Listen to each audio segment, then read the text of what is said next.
Hello, everyone. I'm recording this introduction after our event since we didn't record the first time around. Welcome to Fielding Graduate University's Conference on Qualitative Inquiry. I'm delighted to have everyone here. The title of our event is Qualitative Research at Fielding Graduate University, Past, Present, and Futures. We're taking this opportunity as the university celebrates its 50th year to celebrate the legacy of qualitative inquiry here and some of the wonderful work going on, and together to envision the future of qualitative research here at Fielding. I'm Dr. Amy Taylor. I'm a core faculty member in the Clinical Psychology PhD program. I'm also the Ruth Ellen Josselson Chair in Qualitative Inquiry for the 2024-2025 academic year. This is a new role at Fielding, which both honors Dr. Ruth Ellen Josselson, a member of our faculty and a major voice in qualitative inquiry, and also promotes and supports qualitative inquiry here at Fielding.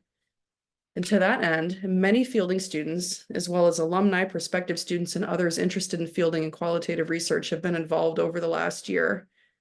Funds have been used to provide support for students participating in external qualitative research conferences, to cover some of the costs of engaging in research, including dissertation research, and to bring in guest speakers to inspire and connect us. Students interviewed faculty to learn more about the range of backgrounds and approaches to qualitative inquiry already represented among our faculty, and we worked to clarify the paths to learning about qualitative research and how to develop a qualitative dissertation as a Fielding student. We also enjoyed a mix and mingle event to share our ideas and build the qualitative research community within Fielding. Now, I'm very excited to be hosting our capstone event for the year, this conference, in which we'll showcase some of the excellent work happening currently, reflect on what we've done, and speak together about our future. So today's agenda will be posted along with this recording, as well as a link to make contributions to the Josselson Fund for the future. We'll begin the day with a keynote address from Dr. Ruth Ellen Josselson. Next, we'll hear from Fielding students who received funding for their dissertation projects. We'll have a special panel on the experiences of Black graduate students in academia. Then we'll have an afternoon keynote with Dr. Susan Goldberg, and our day will end with time to process the day's event and to discuss together what we imagine for qualitative research and fielding beyond today. So before I turn to our first speaker, I'd like to thank some of the many people who helped make this conference happen and who have supported me in this role over the last year. Thank you to Dr. Katie McGraw, the Associate Provost of Research, Extramural Funding, and Faculty Development, as well as the Director of the Marie Fielder Center for Democracy, Leadership, and Education. Thank you to Elena Nicholson, the Vice President of University Relations, for all of her work. Thank you also to Andy Sears, Graduate Student Assistant, and to Mila Cohn, Marlon Bautista, Abby Ray, and several others who have worked with me. And finally, of course, a major thank you to Ruth Ellen. It's been an honor to hold this position established in her name. Ruth Ellen, you've been an important influence to my career in shaping the field where I work, and you're part of what brought me to qualitative research and to fielding. So as I mentioned, I'll post some information in the chat about how to contribute to the Josselson funds for future years for anyone who may wish to contribute. So we'll get our event started, and we'll welcome Ruth Ellen Josselson, who will be introduced by fielding student Leo Caralla. I want to introduce someone that I admire and have been fortunate to work with and know, Dr. Ruth Ellen Josselson. She is a prolific writer, a masterful clinician, a beloved professor, and a warm and generous human being. As I'm sure you all know, Dr. Josselson has dedicated countless and unimaginable hours advocating for and championing rigor and integrity in qualitative research. In fact, it's fair to say that she has helped catalyze an international movement, one that has brought qualitative inquiry to the center stage of psychology, reawakening our field's focus on methodology, depth, justice, meaning, and the richness of human experience. She's been recognized in receiving the Henry A. Murray Award, the Theodore R. Sarbin Award, the Distinguished Contributions to Qualitative Research Award from the APA. She is one of the founders of the Society of Qualitative Inquiry and Psychology, SQUIP. She teaches and lectures nationally and internationally. She has been a longstanding editor of the APA Journal of Qualitative Psychology. Dr. Josselson is the author of numerous books, among them Path to Fulfillment, Women's Search for Meaning and Identity, Playing Pygmalion, How People Create One Another, Revising Herself, The Story of Women's Identity from College to Midlife, Irvin D. Yalom on psychotherapy and the human condition, the space between us exploring the dimensions of human relationships, interviewing for qualitative research, and she was, for many years, the co-editor of the annual The Narrative Study of Lives. It is my distinct pleasure to welcome and introduce Dr. Ruth Ellen Josselson.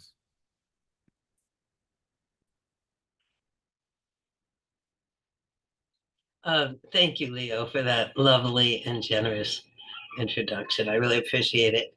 And I have to say that this is kind of a dream come true to have a qualitative research conference here at Fielding.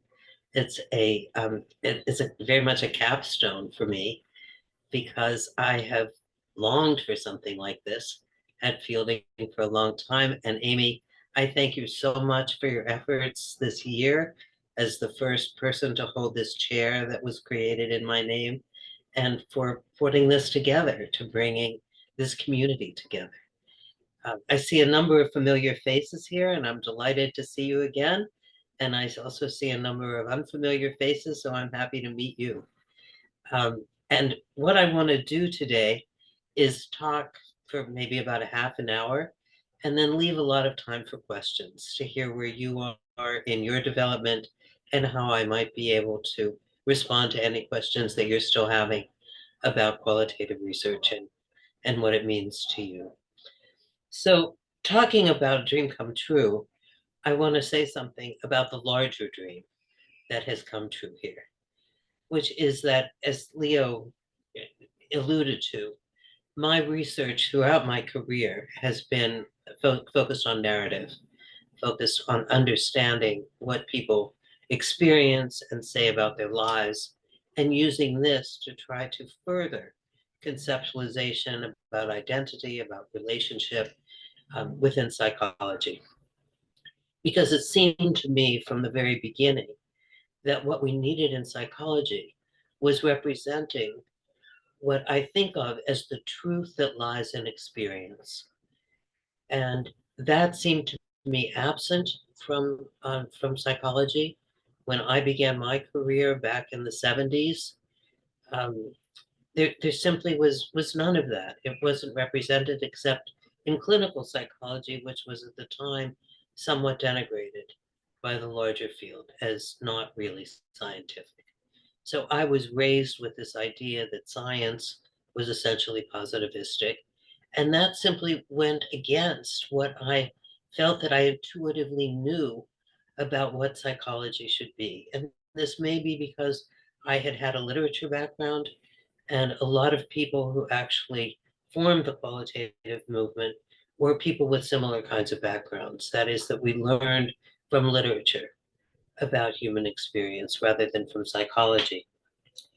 So, to give you a brief history of where this all came from, is that back in about 2004, I had invited Ken and Mary Gergen, and you may know some of Ken's work because he was a kind of founder of social constructionism in psychology.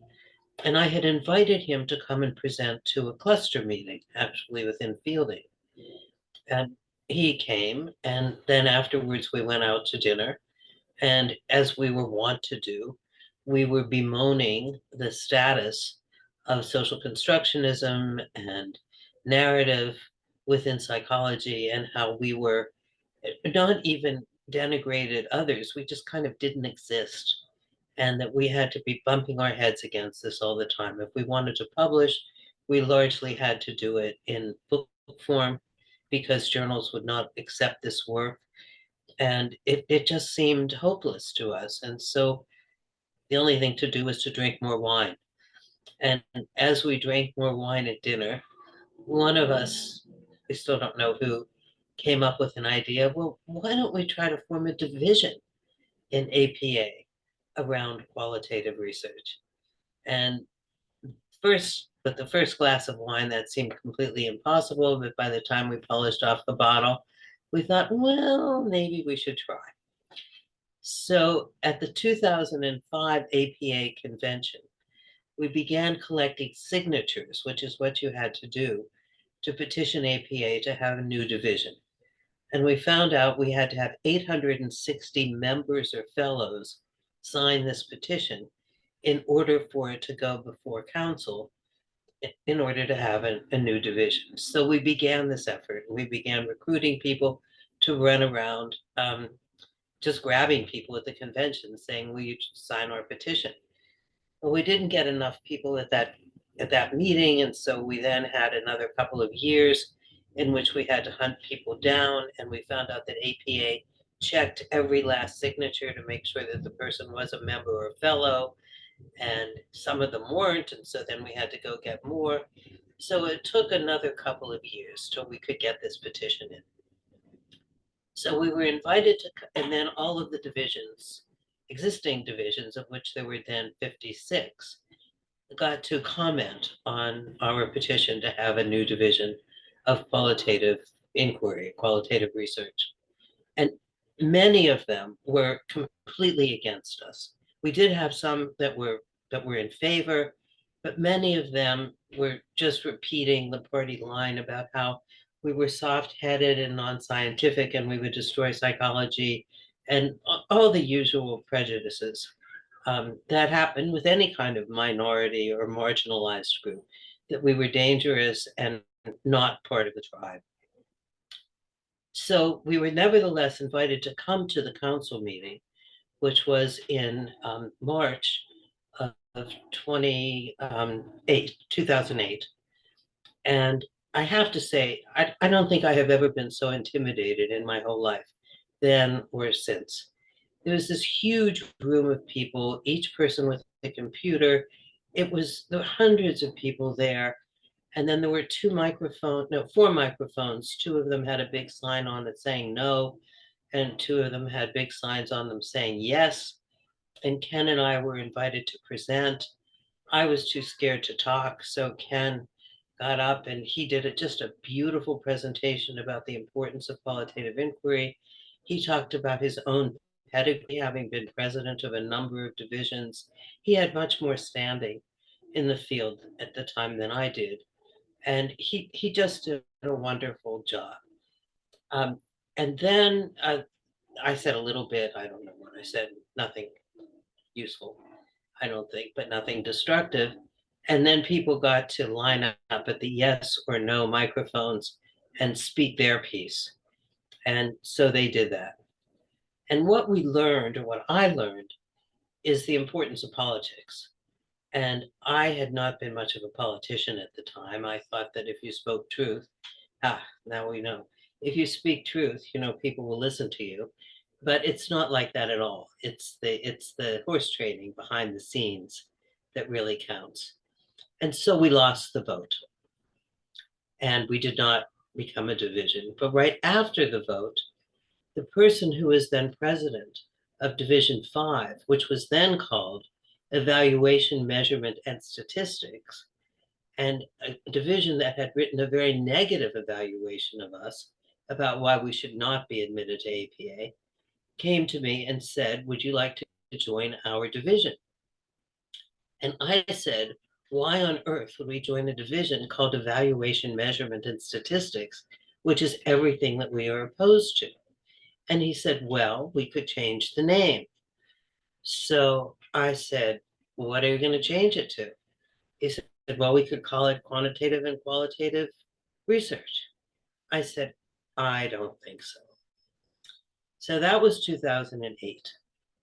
And over the next years, we began to think that maybe this was the only possibility we had, because it did not seem like we could go back to APA and petition to have a division of our own, even if we could get another 840 signatures.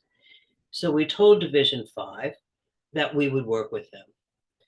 Well, despite the invitation of the then president, who was also opposed to us, I told you it's politics, despite the politics of this division, we had a lot of strife and difficulty. But in the end, we did form a section of Division 5 called the Society for Qualitative Inquiry in Psychology, short name being SQUIP. And then we had to set about changing the name. And this was politically complicated because we had to get people to join this section when it was still called Evaluation, Measurement, and Statistics. They wouldn't change the name until we had enough people. Anyway, so this went on for years and years until we could get this set. And we did become a section. And eventually we did change the name of Division 5, which is now called Quantitative and Qualitative Research. Now, this is important because it was the first time that qualitative research was at the table, so to speak, in psychology.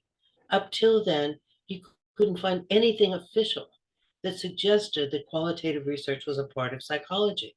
If you look at the 56 divisions, nothing says qualitative. But now we were at the table. And having gotten at the table, this led to a number of important things. One of the things, the first one, was that the person who then became the head of APA Books and Journals, Rose Sokol-Chain, had been kind of a friend of ours because she had been a student of Michael Bamberg's. And she noticed that there is something called the Journal Article Reporting Standards in psychology that was only quantitative. And she said, why is this only quantitative? Why don't we have one for qualitative research? And I said, yes, why don't we? So she then, the next time that the Journal Article Reporting Standards were published, she then made two sections of that, one for quantitative and one for qualitative. Now, by then, since we had a section in Division 5, we also got a journal. And the journal was called, you can see the picture here, Qualitative Psychology. And that first publication was in 2014. And the JARS came out shortly after.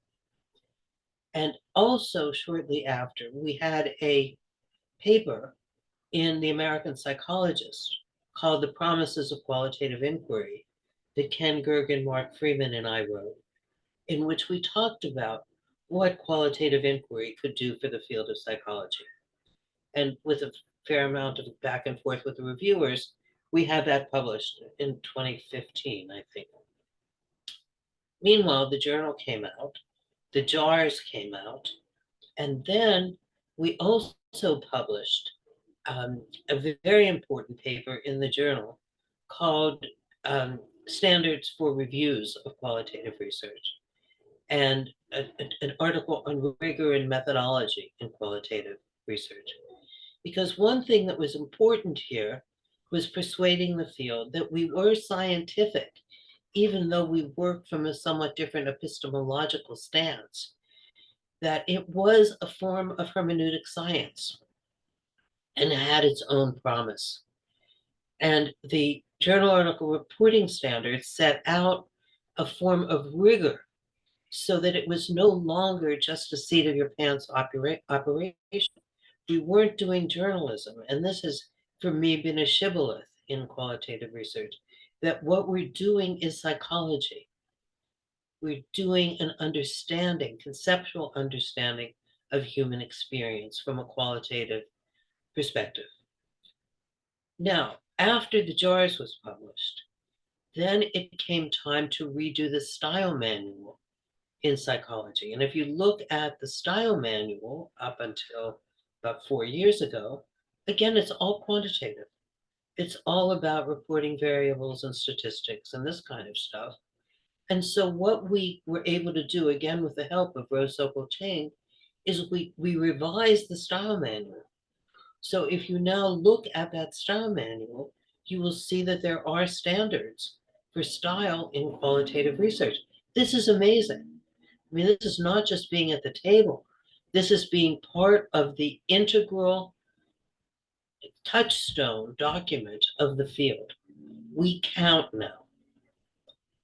So this is, for me, this is success beyond my wildest dreams at the beginning. I mean, who would have thought in 2005 over that bottle of wine that we would end up in the style manual? But we are now acceptable. We no longer have to justify doing qualitative inquiry. It's not only our own journal, we're not just segregated in a ghetto, but other journals are now publishing qualitative research. And what I'm hearing now is that notions about reflexivity, which we have championed from the beginning, are making their way into even post-positivist epistemologies and research, and other journals are requiring some kind of reflexive statement. So our influence has really panned out in various ways. And we have moved, I think, to changing the field. I mean, we are not in the majority. We're still a minority of work. We still have other battles to fight and things to conquer, but we're in there. We count now. So one of the things that I wanted to do, the journal, the Qualitative Psychology Journal, of which I was the founding editor and edited for 10 years, it came time for me to step down after 10 years. Enough is enough. And I wanted in the last issue to reflect on 10 years. What have we done? What have we published? What kind of work have we privileged? So what have we offered to the next generation about qualitative research? So I wanted to follow up on the article called Promises of Qualitative Inquiry that we published in 2015 and ask, okay, those were the promises. Now, 10 years later, how well have we realized those promises? What did we do? So I asked 3 generations of qualitative researchers to reflect on that and to say, look over the 10 years of the journal. What did we do? Where are we now? And where are we going? And generationally, it's very interesting. Mark, Ken, and I did the founders, the old fogey reflections. Then we had reflections from the current associate and full professors who are teaching at various universities that do qualitative research. And then we had the youngest generation of new professors uh, and students talk about where they think this is going. And if you want to read it, it's in volume 10, number 1. So all 3 of those are there, plus comments from the associate editors about the standards that we use for publishing articles. But I want to talk a little bit about the reflections, about our work on the reflections. And I apologize for the fact that I have some kind of a crud, and so I'm making terrible noises like sneezing and coughing and drinking. And I'm sorry about that, but I'll do my best. Okay, so let me tell you something about the realization of the promises of qualitative inquiry as I see it, and I'll just do that for a few minutes. So if you look at the history of psychology, the early efforts were to attain a respectable level of scientific credibility. Early psychology was very concerned about being a science in positivist and then later post-positivist terms. But that meant reducing the scope of inquiry to those phenomena that could be readily objectified and subjected to quantifiable measurement.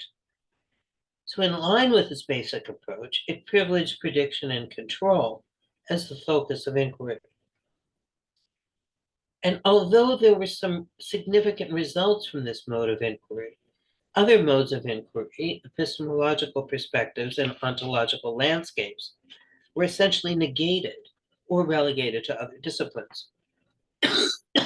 One might say that in its narrowly committed commitment to a positivist program of research, the potentials for exploration were radically narrowed. In this sense, and despite its aims, the discipline became less scientific. In losing or occluding phenomena of interest through its rigid arsenal of methods, techniques, and measures, it failed to honor what is arguably its foremost responsibility.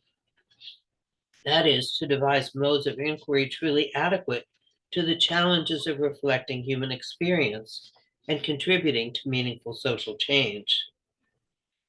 So what we did in the journal was open the door to the exploration of personal experience, the narrative understanding of lives, patterns of discourse, and meaning-making in difficult circumstances.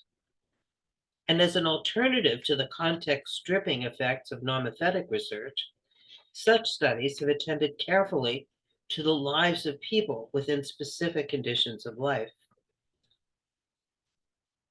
Researchers have spoken to the complexities of lived experience, and some of the populations that we were able to look at were homeless youth, post-apartheid South African immigrants in Australia, Bosnian and Afghan refugees. Other studies explore the experiences of undocumented undergraduates and child survivors of the Holocaust. In all, readers were provided thoughtful entry into the worlds of people whose lives may be very different from their own. And might I add, these were conceptualized studies. These weren't just reports of people's experience, but questions about how their experience add to larger understanding of psychological concepts.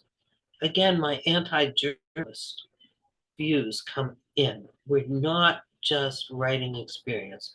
We are conceptualizing and theorizing experience in order to speak to psychology and broaden it. The journal also enriched the mental health literature by focusing on meanings that people make of their troubling experiences. Among the many issues that were addressed, authors conceptualized the experiences of children of parents with schizophrenia. This was a very much downloaded article. And siblings of children with mental health problems, populations that were not really looked at. The journal published studies of the meanings that college students make of their psychiatric disabilities, how people respond to being diagnosed with depression in primary care, and the shifting narratives of people with treatment-resistant depression. These are mental health issues for people who have been overlooked in more generalized research approaches, while the documentation of their lived experiences in qualitative inquiry, so to speak, puts them on the map. They're people we also need to understand. Similarly, authors considered in a highly contextualized fashion larger mental health phenomena such as traumatic memories, suicide risk among ethnic minority adolescents, and the relationship between chronic illness stories and post-traumatic growth. Another important contribution of the journal's efforts across the decade was the inclusion of articles that have looked at specific subgroups beyond an Anglophone context. This permitted insight into the multi-layered relationship between internal experience and the socio-historical context. One study, for example, discussed the experience of gender roles across cultural contexts in bicultural Asian American women. Another considered narrative identities of teachers from the German Democratic Republic who spent half of their lives teaching before the fall of the Berlin Wall and the other half afterwards. All of these citations, by the way, are in the article, so I'm not telling you the names of the authors, because if you're interested, just go to volume 10, number 1, and you'll find them. Number 3, sorry. The qualitative field offers an enormous and expanding array of research practices acutely sensitive to issues of contemporary social and political significance. The journal has thus featured articles on such current topics as meaning making during the 2016 presidential election and argumentative resources in debates about the UK and the EU. That qualitative research speaks to contemporary issues is also reflected in the fact that the most downloaded articles concerned intersectionality, microaggression, and immigrant experiences. With qualitative methods, such topics could be addressed with depth and complexity. Indeed, by devising modes of inquiry more adequate to the needs of society, qualitative inquiry has expanded the very meaning and scope of psychological science itself. Psychology is now more than what it was, more richly variegated in terms of method and methodology, more attuned to and welcoming of the human experience and all of its complexity, messiness, and possible beauty, and not least more venturesome and exploratory. With the doors now open to qualitative inquiry, we find a valuable surge of reflection on the nature of knowledge, its acquisition and potentials, as well as on salient features of the process of carrying out qualitative research. Special sections and special issues of the journal have now taken a careful look at such questions as whether and how qualitative research can be generalized. This is a very, very important issue about generalization because it's been sort of a shibboleth that no, you can't generalize from qualitative research. And we have a whole section that talks about how indeed you can generalize just differently. How to manage the complexity of reflexivity in volume 4. Just a brilliant look at forms of reflexivity, which is a lot more complicated than people often think. And then we address the issue of how qualitative research data might be shared, because there's a movement in APA that all data have to be shared. This is ethically complex within qualitative research. The most cited article over the past decade was Heidi Levitt and her group, Recommendations for Designing and Reviewing Qualitative Research in Psychology, Promoting Methodological Integrity. And this idea of methodological integrity has become foundational now for thinking about what had been called reliability and validity. But now we talk about methodological integrity, which is a much more complex and interesting way of talking about knowledge production. And this became a new and discipline defining way of thinking about standards for qualitative research. With so much of the discipline remaining locked in a century-old conception of science, we see these discussions as vital to the intellectual health of the discipline as a whole.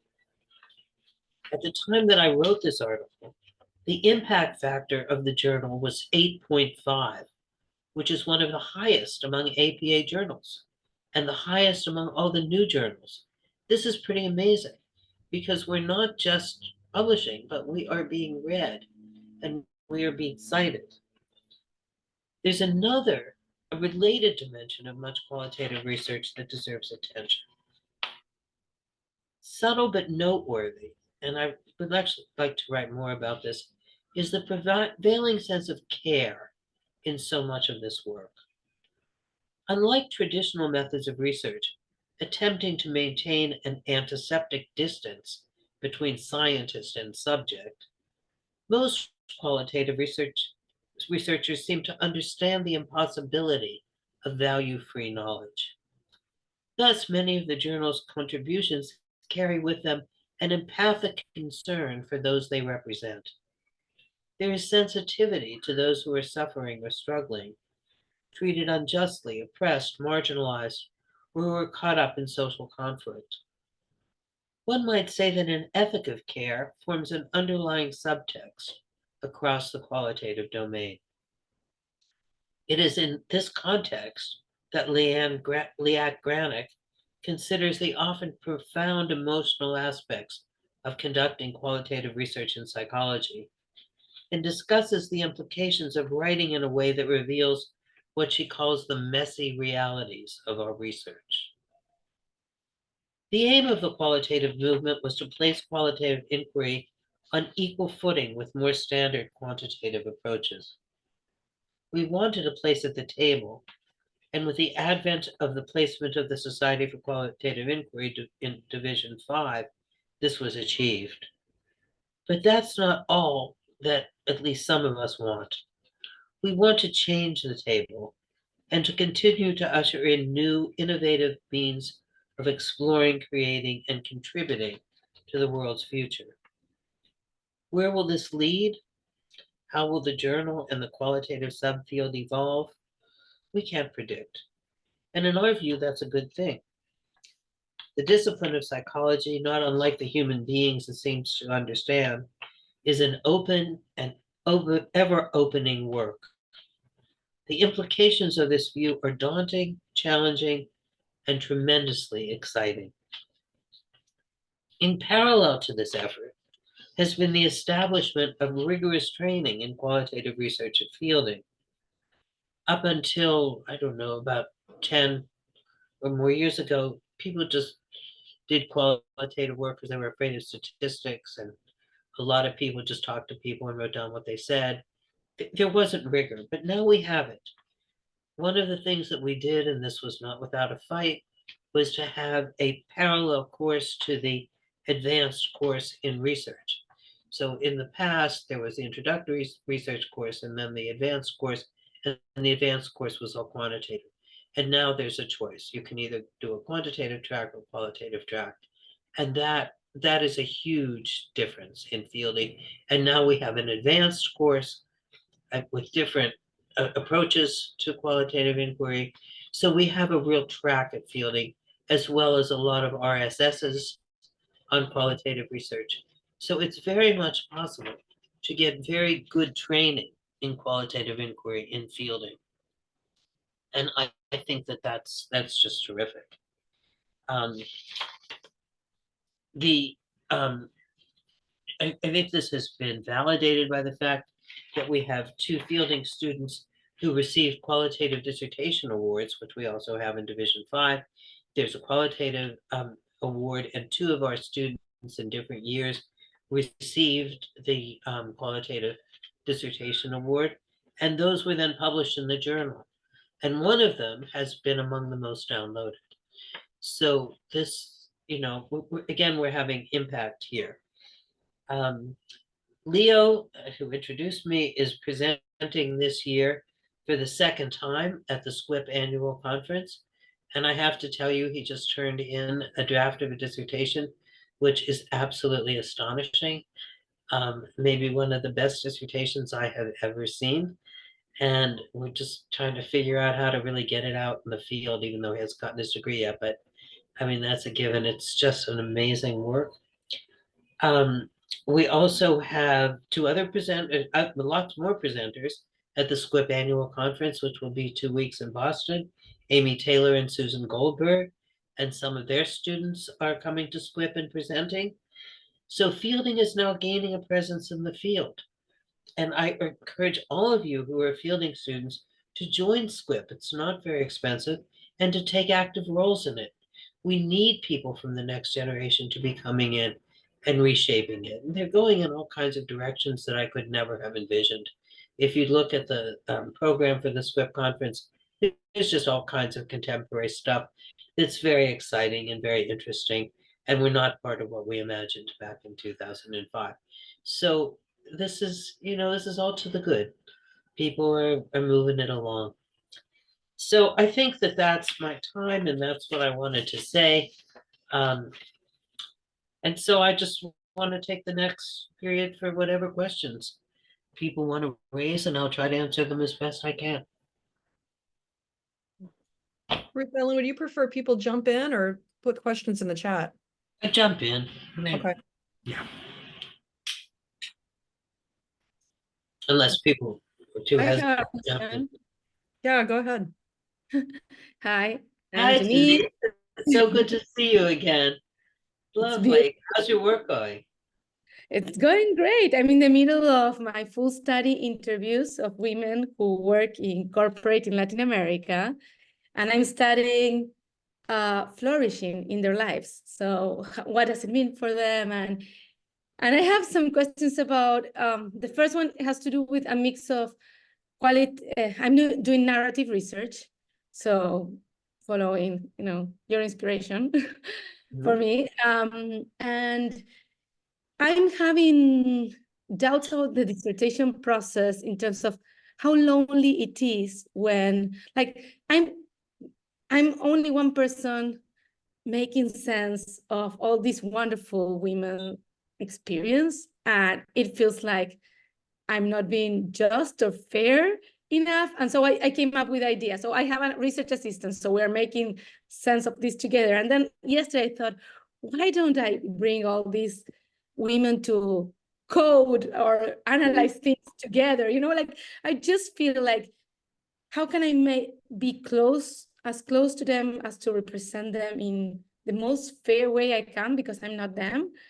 And well, I'm struggling a little bit. I feel like I'm too far, on a dissertation that I write on my own. How can I bring them closer? I have an IRB approved, so I also want to stay practical. That's my question, concern. It's just a great question, Denise. I think, this is also a model that we've taken from, I don't know, positivistic research, that research is done lonely and independent. But in qualitative research, especially narrative research, we really rely on our collaboration groups to get other people, preferably people who are doing narrative research on a related topic, but it doesn't have to be, to meet with us, to go over really very in minute ways the transcripts and the meaning making. You're right that we can't do this by ourselves. We need someone to enlarge our vision, to challenge our interpretations, to help us think about what people are telling us and alternate ways of going at it. So this is just so important. And I don't know how to build it into the IRB or dissertation process, but we should somehow be doing that. The chairs of committees should be encouraging their students to find collaboration groups from the very beginning. And it's mutual work, where you're working on your transcripts with your collaboration group, but you're working on their transcripts for them. So it's trade-offs. It's not just people doing something for you. And I think that that will help you a lot. And most people, my students anyway, will report in their method sections that they've worked with collaboration groups. And sometimes will even report alternate interpretations that have come out through the collaboration group, because there should be challenges. And I don't know if that would help you, but I think it would, because otherwise you get too stuck. You are moving. Remember that you're moving from an intense engagement in the interview with your participant to now stepping on the other foot and becoming an analyst. So what you felt in the interview becomes material for analysis, but it's not the analysis. The Yeah. analysis is coming from a different part of your brain, from your researcher self, and you need other people to help with that. So it's Thank very you. Thank you. I will. We have presented with another student peer in a conference, a TQR conference, and we said we should meet more and doing this and reporting it in the method. So thank you for a practical. So Yeah, it's very practical, but it needs to be scheduled, not just from time to time. Like every week we meet and we take turns or something like thank you. that. Mhm.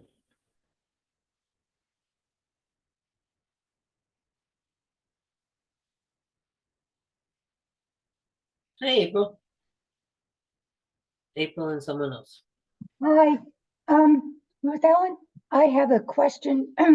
As the chair of the technology committee, we're getting lots of requests for Fielding to get some statistical packages for qualitative inquiry. And I wonder if you have some thoughts and a position on that. On these like in vivo kinds of things. Yeah, and just in general, what your thoughts are about the statistical packages for qualitative inquiry. Yeah, again, this is not something that I've really used. I think that an AI is evidently coming up with some of these analytic tools where you can put in a transcript and it will come up with main themes. I don't think that there's really any substitute for going over yourself line by line, word by word, and trying to figure out what's being communicated. But it can be a useful tool, sort of almost like a collaboration group, to see if there's some themes or words or something like that that you've missed on your own reading. But I really chafed against people who will say, I used in vivo 1, 2, or 3, something like that, to analyze my data, as though that's doing the analysis, and that somehow makes it more scientific because you've used it makes it less scientific as far as I'm concerned. But if you want to use it as a tool, any tool is useful. And it's like another collaborator, I suppose, as long as you don't mistake it for a method, for something that's doing your analysis. So that would be my thought about it. I think one of the hard things about coming to qualitative research is that you are the primary instrument of the analysis, and people feel that they should have something else. there should be some, fMRI machine or something that's going to somehow move the truth of their analysis beyond their own mind. And so if they can pull something in and say, well, I did this on the computer, that's somehow more right than doing it through just repeated engagement with the material and questioning of what are the meanings here? How do I understand this? And how can I put this together with something conceptually meaningful? So I would not advise you not to buy this stuff, but to really advise students that that's not the analysis. It's just a tool. One of my favorite lines here is Claude Lévi-Strauss, the great anthropologist who was working in the days long before computers in the early part of the 20th century, once said, if I had a card table big enough, I could understand the whole world. Because he was putting his insights onto note cards. So he wanted a card table big enough to understand the whole world. So that's what we kind of have now. But it's still a card table. Okay, you're frozen anyway, so I don't know. I'll stop there. Hi, good morning. My name is Jeff. I'm a first-year student, and so Hi, Jeff. I am formulating all these ideas in my head of where I want to go with research. And I want to thank you for paving the way for qualitative to be something that can be pursued. I suffer from schizophrenia, and so I want to do studies, and for years, all of it has been quantitative, and I don't know how you can formulate all of that information without having talked to people and getting their own experiences. And I know that can be difficult to do if people are struggling with psychosis and things like that. But I'm looking forward to hopefully doing some qualitative research in my dissertation. And I wanted to know, because this is somewhat relatively new, especially in studying schizophrenia, is there support that I can receive from SQUIB if I look into becoming a member? Can I get support in moving forward with my dissertation and helping me formulate all of this and getting it put together as I move forward in my, I journey? think SQUIB at least used to have a mentoring program, so Okay. that you might be able to find someone who can help mentor you. But there's right now so many resources at Fielding Mhm. for people who are doing qualitative research. Lots new faculty, older faculty who are doing this. Lauren Mizok has a real specialty in serious mental illness. So start with her, somebody Okay. who you can work with. So I think you can certainly, certainly would encourage you to join SQUIB, but I Mhm. think that if what you're needing is guidance, that right now we are robust at Fielding in terms of guidance and qualitative inquiry. Great. Thank you. I wish you well with that. And we do need these studies. That's really true. Thank you. Yeah, the reason I got into you were a large inspiration for me wanting to go and get my graduate degree, because there are, I struggle and suffer, and I want to understand more about what I go through as well as from other people's Right. Yeah. experience. And start with Ellen Sachs. You probably know her work. Yeah, I do. Thank you. It was a great place to start. And then people who cite her work to see where it's come into psychology. Yeah. Great. Good luck to you.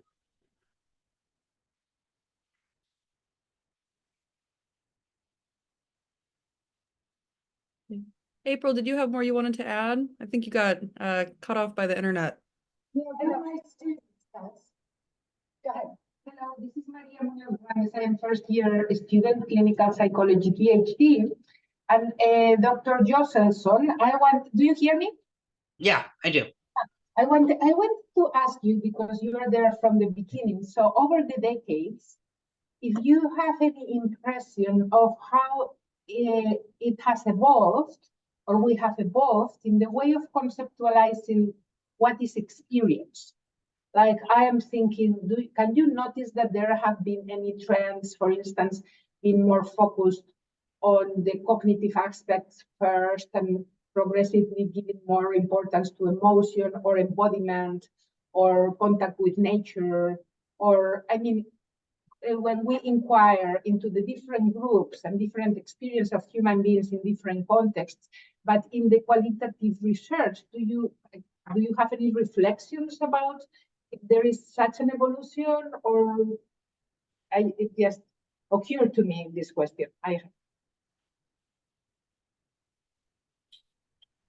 The sound is not great, but what I thought I heard are the reflections on what constitutes experience? Yes, if over the decades you have noticed any evolution in our way of conceptualizing experience when we are inquiring into how the experiences of persons are, if as researchers also, because we are not neutral in our way of conceptualizing what is experience, we have evolved from focusing in different aspects of human experience. Mm-hmm. Well, I think it is absolutely a wonderful question. And I think that one of the things that the advent of qualitative research coming into the forefront of psychology has done is really refocused us on epistemology as well as ontology, is how we know what we know and how we communicate meanings. So this question about what do we mean by experience, what are we focusing on, becomes very much an epistemological question. And I think that there's really room even for maybe a special section of the journal to ask this question and to have people write about it. What do we mean by experience? And how do we know that, that we're sharing something across an interview, for example, Divide, that we mean the same thing by experience. And what do we do about all those tremendously important experiences which cannot be put into words? And a lot of people are looking at art-based means of doing qualitative investigations that is asking people to put what they feel, think, and live in forms other than words. And I think this is all very exciting. But again, how we move that back into psychology, becomes a question of our dominant epistemology. I just saw an amazing documentary last night, which some of you may know, called American Symphony. Have you seen it, about John Baptiste? No, you should watch it. It's just incredible. But one of the themes in it is how experience is put into music rather than words. And there are just some amazing scenes of how this man's inner world is just expressed in music. And in one case, one of the most powerful scenes to me, in silence. So I think it very much speaks to your question.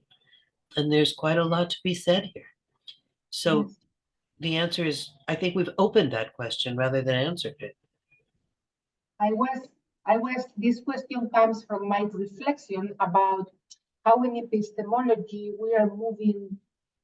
I myself have been working with the social constructionist frame for a long time, and I observe now that in philosophy, with the new materialisms and new realisms, there is like a turn towards again contact with the things by themselves, or being embedded in nature again, a little bit like the Greeks, like recovering like a more connected with the things way of doing knowledge. And like there are different philosophers talking about the saturated experiences, like things that we cannot put into words.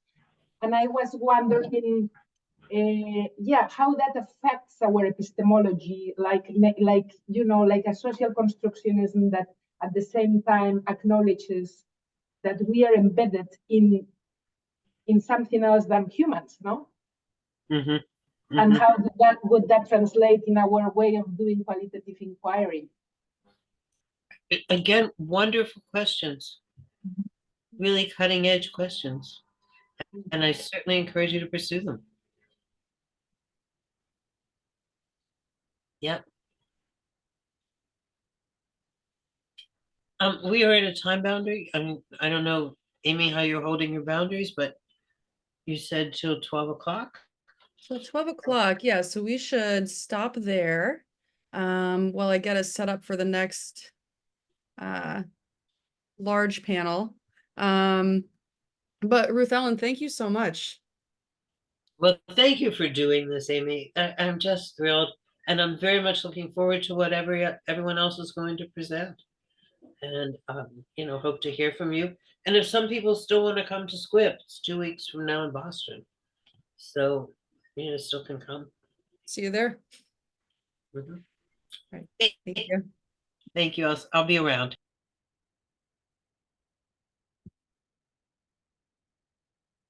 Okay. So I'm gonna give us just about 5 minutes where I'll pause the recording so I can get us set up for the next panel, which is a panel of students who received awards for their qualitative dissertations, and they'll tell us briefly about what's coming up. And I'm also going to repost the link to join SQUIP and to attend the conference in our chat meeting. So SQUIP is the Society for Qualitative Inquiry and Psychology. And, as Dr. Josselson mentioned, the big annual conference is coming up in 2 weeks in Boston, and there will be several of us there. And it's a wonderful group to get involved in. And yeah, and I'll post more information about that. So I'll pause this for a moment. This is a good time to get up and stretch, and I'll see you all again in just a couple of minutes. Okay, so welcome back, everyone. We're on to the next part of our conference, where we're going to be hearing from a panel of students who received awards for their qualitative dissertations that are in progress, works in progress. They all have very interesting, fantastic projects. I'm very happy that we could support all of these. And I am co-hosting this panel with Dr. Heather McDonald, another one of our many wonderful faculty qualitative researchers. And we'll together be sort of holding time, and if we can, helping to field some questions at the end. But this is a pretty packed panel here. So I'm going to go back to screen sharing. There's at least one slide that has the presenter's dissertation title and name, and they may choose to share contact information in the chat too if there are follow-up questions that you want to direct to them individually. So I'm going to pull that back up. Okay. And our first presenter, if she's here, is Holly Bearden. Holly, are you here? I know you had something that would potentially get in the way of being here this morning. Okay.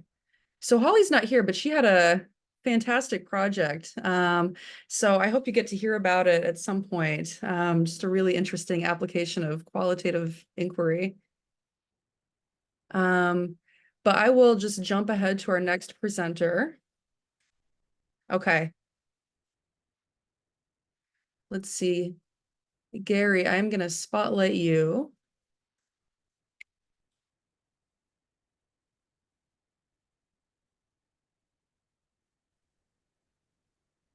And you may go ahead and tell us about your research. Thanks for being here.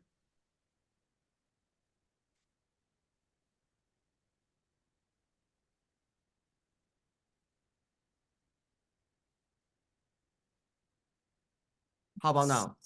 Can everybody hear me? Yes. Yeah, we can Hi, hear everybody. you. Yes. Hi. So where do I start?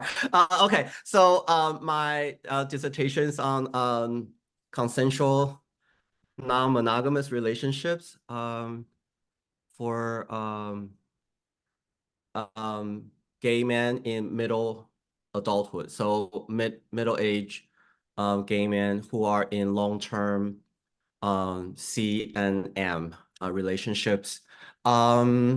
It's thematic analysis, and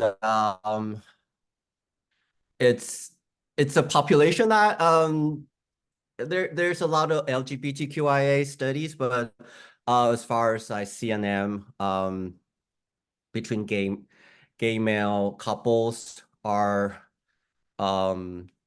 there are studies about for this population, maybe in the college age group, you know, somewhere between 18, 19 to like 25, or the full lifespan. So not a lot of them are kind of focusing on middle age or middle adulthood. So and I'm also interested in the long-term open relationships, or CNM, because again, a lot of the context was, oh, okay, so why do you get into an open relationship versus a monogamous relationship? Or what's the, you know, kind of what's the reason, what's the experience like, the satisfaction level? There's a lot of study on those kind of factors. But not a lot of them are in a qualitative sense, where talking about their experiences, their stories, and what are the meaning making, or the themes of like kind of like overarching patterns, like what are the common, or not common, but kind of universal between the long-term open relationship couples in this lifespan between 40 and 60, where you already have some life experiences, right? You live a little bit already, and you have some relationship experience as well. You probably had both monogamous relationship, and then you decided to open up or have an exclusive open relationship at this lifespan, at this time. So I'm curious about that experience for this group of gay male couples. And so they had to be between 40 and 60, and so the eligibility criteria. Sorry, I have slides, but you know, it didn't work out. So I think I'll go out with what I have in my mind. And they had to be in a long-term committed open relationship, at least 1 year. I know you probably think 1 year, how is 1 year a long-term relationship? But for gay male couples, 1 year, if you could make it for more than 1 year, we kind of consider that a long-term open relationship. And they had to be a U.S. resident, right? So so that was the criteria. Recruiting was hard. I spent a lot of time. I'm sure everybody will or have gone through the recruitment process. So for me, I did a lot. I emailed different listserv, put my posts on social medias. I, you know, asked my network to kind of send out the flyers. I created my own website for it, just to kind of, because I think the flyers that we send out, those flyers with the barcode and links and all that, just to be honest, everybody gets that. Like what, five of those email, maybe, you know, a week. People just, they are not gonna pay it. Most of them are not paying attention to those flyers.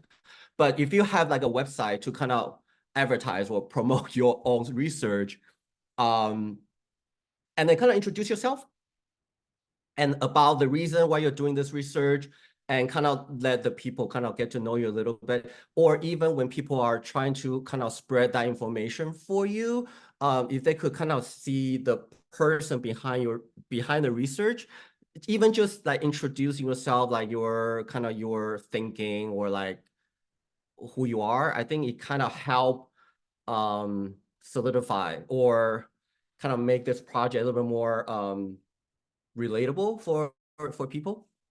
So I did a lot. I even did like TikToks, and I went all out. Because I was like, I need people to to want to be interviewed for this study.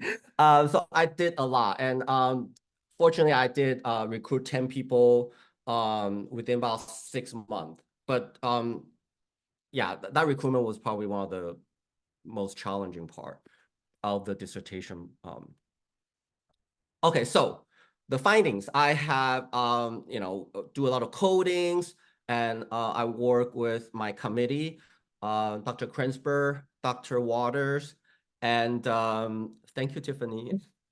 And then the external readers and faculty reader, we just kind of obviously mostly is with the chair and the method expert, a lot of communication, meetings, and coding, recoding, and again recoding, and then just kind of collapsing the codes, creating most relevant codes, and then that could kind of thread the experiences of all participants, all the informants.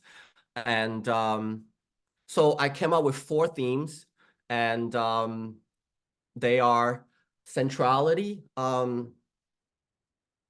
anchoring of the primary relationship, right? So even though you have all this other external relationship, your primary relationship, your primary partner is the anchor of all the relationship, meaning like that is still the focus. That's one of the themes, very prominent.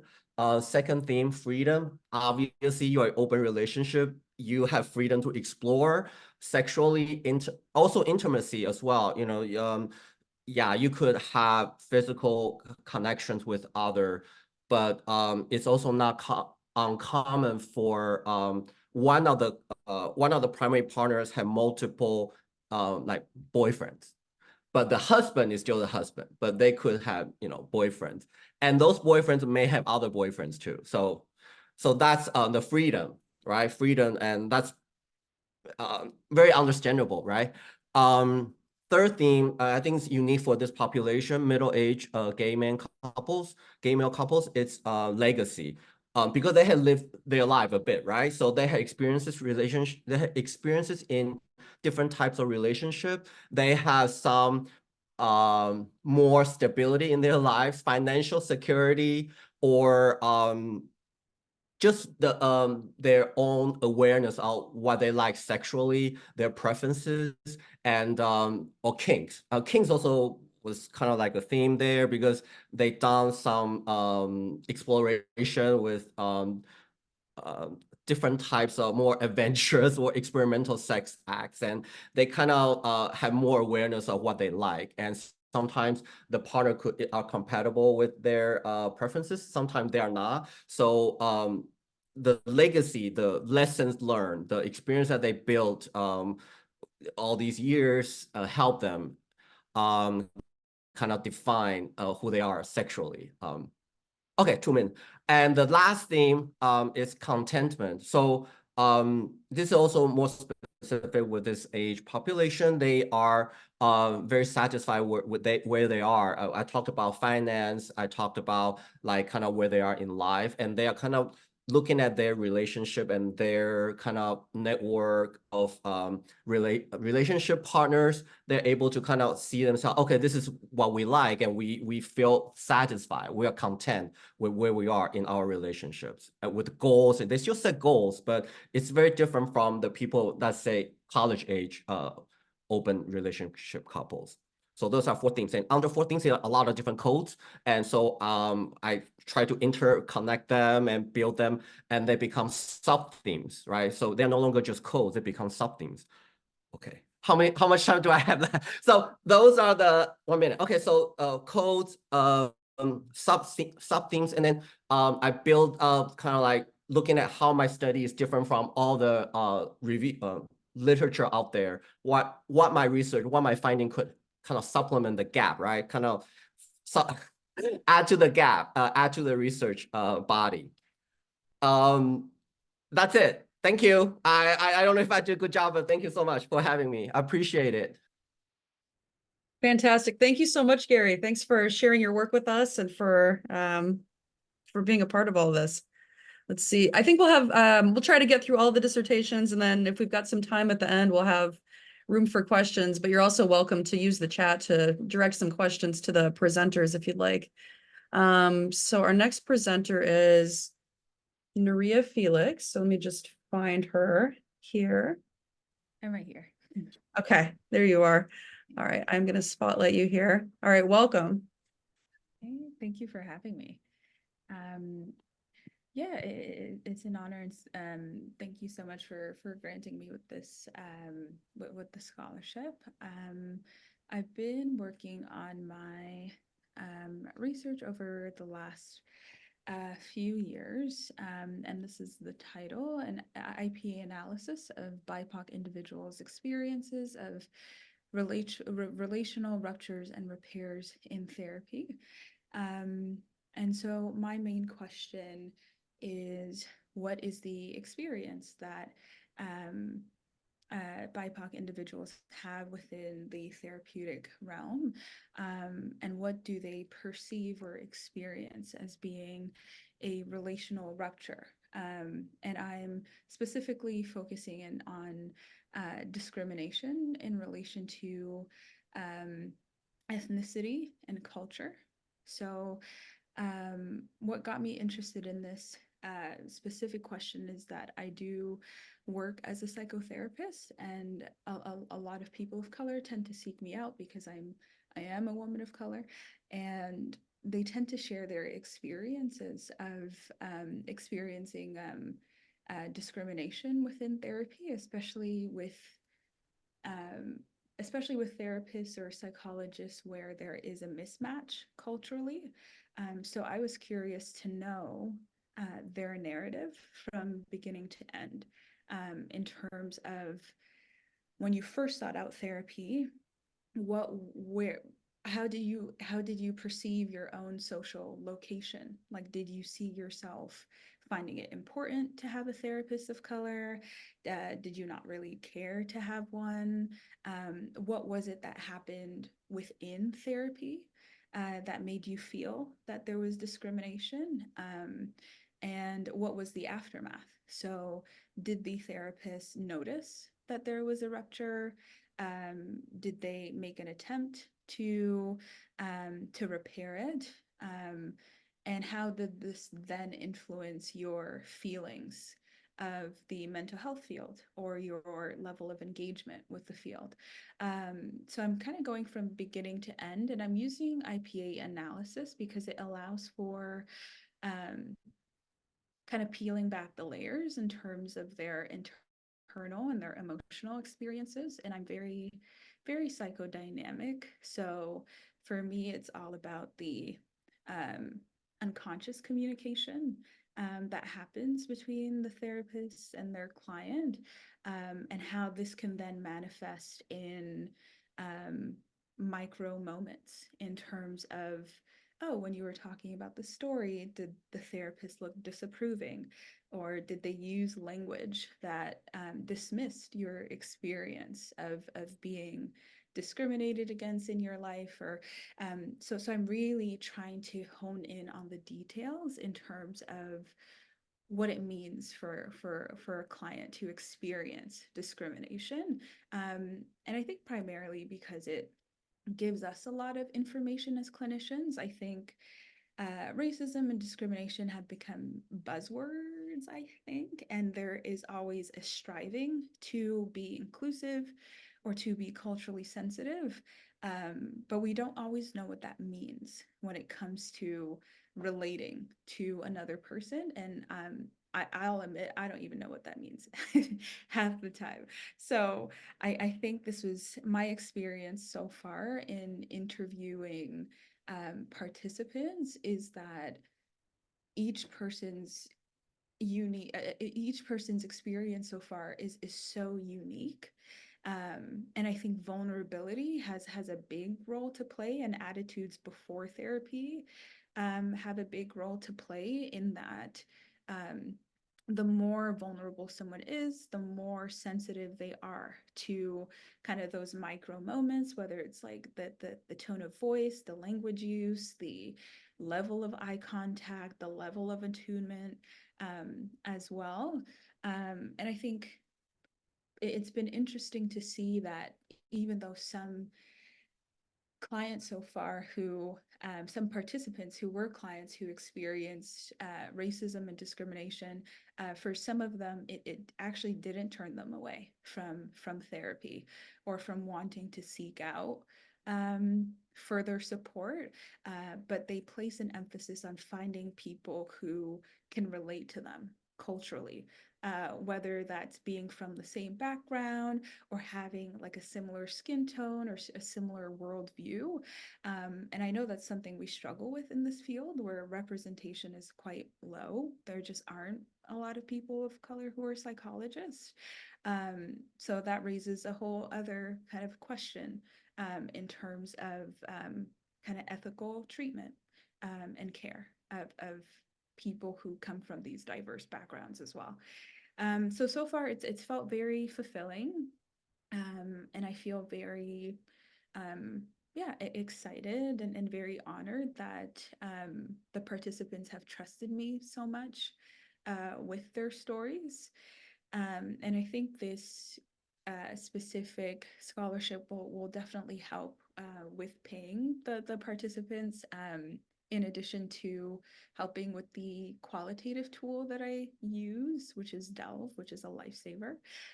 So that's a little bit about my research. I hope that speaks to it enough, but thank you so much. You still have a few minutes. Sorry. Okay, no worries. What's the tool that I use? I use Delve, which is an online qualitative tool. You get to like upload all your transcripts in there, and the coding happens in a really cool way where you can like search it up and it pulls up all the relevant kind of parts of the transcripts. And I should specify that I'm doing individual interviews with these participants, and the limit is about an hour. And in it, my interviews are semi-structured, so I have some questions that outline, you know, attitudes before, what happened during, and what was the aftermath. But I also leave it kind of open if they do want to delve into certain parts of their experiences more. And I am using IPA, and part of the process that I found very interesting is my own reflections of what the participants are experiencing. Because I've never myself been in the position of being a therapy client who's been discriminated against or who's felt that way. But I am a therapist, and it's been interesting to see through the client's eyes what counted to them as a microaggression or a micro invalidation or a sense of discrimination. And it could be as simple as like one of my participants spoke about opening up about his experiences with racism at work with his therapist. And she said, she was actually a woman of color too, which I found interesting, but she said, "Oh, you're strong. You're strong. Like you can handle it. You got it." And for him, that counted as a micro invalidation because she wasn't sitting with the depth of the pain that he was feeling because of that experience. So I would say it's not even about white or black at this point. It's more how do we get closer to relating to people's experiences, especially when they pertain to a larger societal issue. And I guess I'll look at some of the comments. I guess I'm impressed. We have about one more minute. I'm So- impressed that the participants seemed able to separate the negative therapy experiences from therapy itself as a modality.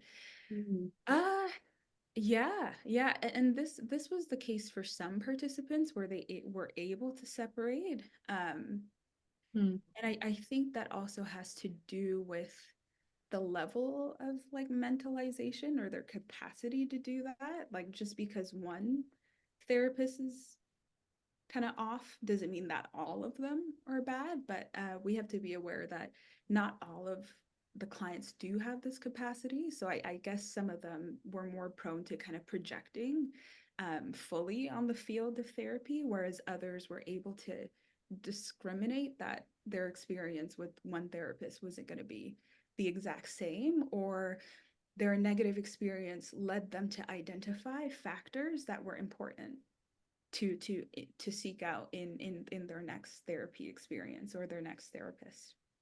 Mhm. All right. Great. Thank you so much. Yeah. Thank you. Fantastic. Let's see. So our next presenter is Kinda Lily Carcos.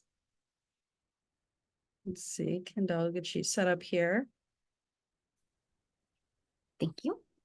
All right, welcome. Thank you so much. Can you guys hear me okay? Yes. Perfect. Thank you. All right. So, um, do we have my background slide? Yes. Perfect. Okay, so this is what a psychologist looks like. Experiences of professionalism among BIPOC clinical psychology doctoral students. I'm sorry, my slide disappeared. Oh. Okay, there we go. Okay. Thank you. Okay, sorry. So this is what a psychologist looks like. Experiences of professionalism among BIPOC clinical psychology doctoral students. I kind of came to this topic because of some experiences of my own with having many tattoos, and I used to have brightly colored hair, lots of piercings, things like that. And my initial road for dissertation was really trying to look at professionalism, doctoral students, and tattoos. Unfortunately, there was very, very little literature out there, and I was advised that that would be more of life work rather than dissertation work, right? We need to have an end, and as much as I love my education and being here at Fielding, I also want to be done. So I decided to pivot a little bit, and after some thinking and some really deep conversations with some friends, I really realized that some of the experiences I was having was, they were all based on tattoos, piercings, hair color, things that I could change. And so I got having these deeper conversations about what about aspects of yourself that you can't change, that you shouldn't change. And so we really kind of honed down my topic to specifically experiences of professionalism among BIPOC clinical psychology doctoral students. Um, I've currently begun my recruitment, and I'm working on my data analysis and collection at the same time using grounded theory methodology. And I've looked to various listservs, APA listservs, things like that, for some recruitment. And I agree, Gary, I think participant recruitment was probably has probably been the hardest part so far, actually.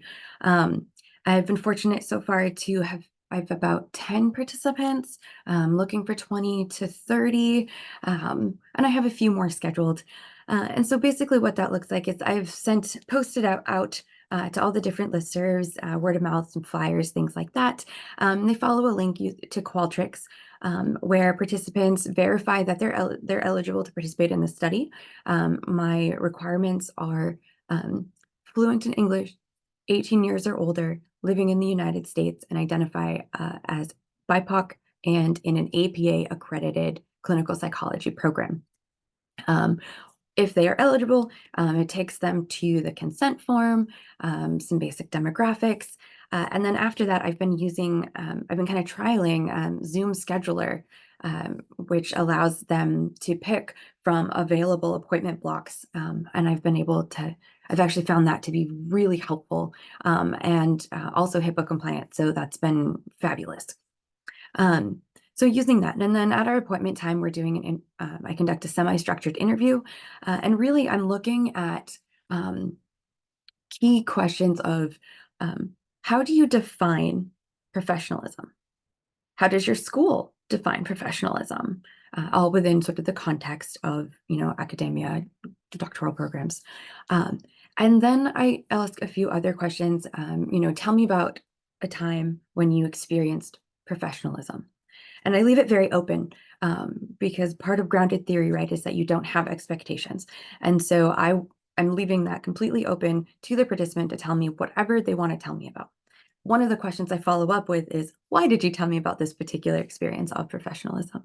And I ask, was this overall a positive, a negative, a neutral, scenario, experience, that kind of thing? What was the overall result? Questions like that.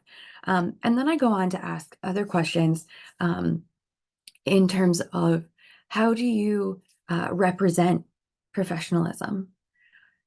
What does it mean to feel professional? How do you embody professionalism? And a lot of these terms that I'm using are very similar, but they are nuanced. And I want to know, what role, if any, that identifying as a student of color plays into how the participants are understanding, conceptualizing, and really embodying and experiencing, I guess, what professionalism is and what that means to them. And so I've been honored to listen to these stories, and I am still currently coding, right? So can't go into detail quite yet about really what my findings are. You'll just have to stay tuned. But there are certainly some themes that are popping up, and it's been very interesting. And one of the things that I found in my lit review is that there is no clear definition of professionalism, even though it's one of the most talked about, competencies that we must meet in so many different ways. There's so many expectations, so many standards. There is no clear definition. Dress appropriately. Well, what does that mean? What does that look like? What's appropriate, right? Competence seems to be something that's coming up a lot in terms of maybe what schools expect, and what we typically think of as a definition. Okay, what else? And so there's it was really it really lined up well at the time when the Crown Act came out. I don't know if you're familiar with that, but on January 1st of 2020, California made national history and became the first and only state in the US to put into effect its anti-discrimination laws to include a provision for African American hairstyles and textures. And this blew my mind that it was 2020 when we had this law come out, and that we needed a law for this. And so that really lined up well with my dissertation, and really kind of, promoted that forward. And as well as there was a movement created by Drs. Sylvia Mazzulla and Kevin Nadal in 2018 called "This is What a Professor Looks Like." And that's also sort of where this idea came from. And I've actually had one participant bring that up and used the hashtag, "This is what psychologist looks like." And so that just made me super thrilled on the inside, that it really connected with some of the work and the research that I had been doing. And really what this movement was, "This is what a professor looks like." There was on social media, there was a post of somebody, and they were dressed in what professional attire is generally deemed as, very well put together, covered up, right? And then they did another shot of, but outside of work parameters, this is what this person looks like. And, tons of professors jumped on board. I saw somebody in a medical field did it as well, and they had a white coat, white lab coat, and it was covered everything up, very professional. And then in his side shot of outside of work, right, he was tattooed and he had a biker jacket and all these things, right, that you wouldn't have typically expected, but that doesn't change one's ability or capabilities or their competence, right? What you look like doesn't change that. And so that's really been, that was really a great kind of motivating factor for me, and kind of tying all that in. And I believe, let's see, you just got a couple of minutes left, maybe. And so wrapping up, I chose to use grounded theory because I really wanted to get to the lived experiences of my participants. And I felt like that was the best way to do so. I'm also using Atlas TI for all of my coding. And I have an account for myself. I'm bringing on a research assistant to also help me and really improve the trustworthiness of my data. And really, it's just that concurrent process, data analysis, data collection that I'm in right now. I'm hoping to be done with that in August, hopefully. And so I'm very excited, and I really appreciate everybody being here. And I'm gonna run in and get a juice. I really appreciate everybody being here and listening and participating, and I'm honored to be here. Thank you guys. Any specific questions? I'm not sure I saw any. I see a lot of reactions just to kind of how fascinating your topic is and people imagining different ways of applying it or different populations they might apply it to. Thank you. Yeah. Again, without going into detail, and this is early analysis, right? So don't hold me to this quite yet. But there's been a number of both positive, negative, and neutral experiences that have been shared. But some of the common themes are really redefining what professional is for them. There's also been a few themes of what that looks like going forward. So how it would be different once they, once participants have their doctorate, they feel a lot more confident and more willing to challenge some of the structures and the expectations that are set up and put on them and not doing so as a student for some fear, and wanting to get through. So lots of really interesting things. And I think our definition of professionalism hopefully might end up changing. Thank you so much. Thank you, guys. Okay. Let's see. So I will spotlight our next presenter. And I'll just remind everyone, it looks like we will have a little bit of time at the end for discussion. So, so if you have sort of bigger discussion questions, I think we'll have some time for those, but please feel free to keep posting questions and comments in the chat as you've been doing.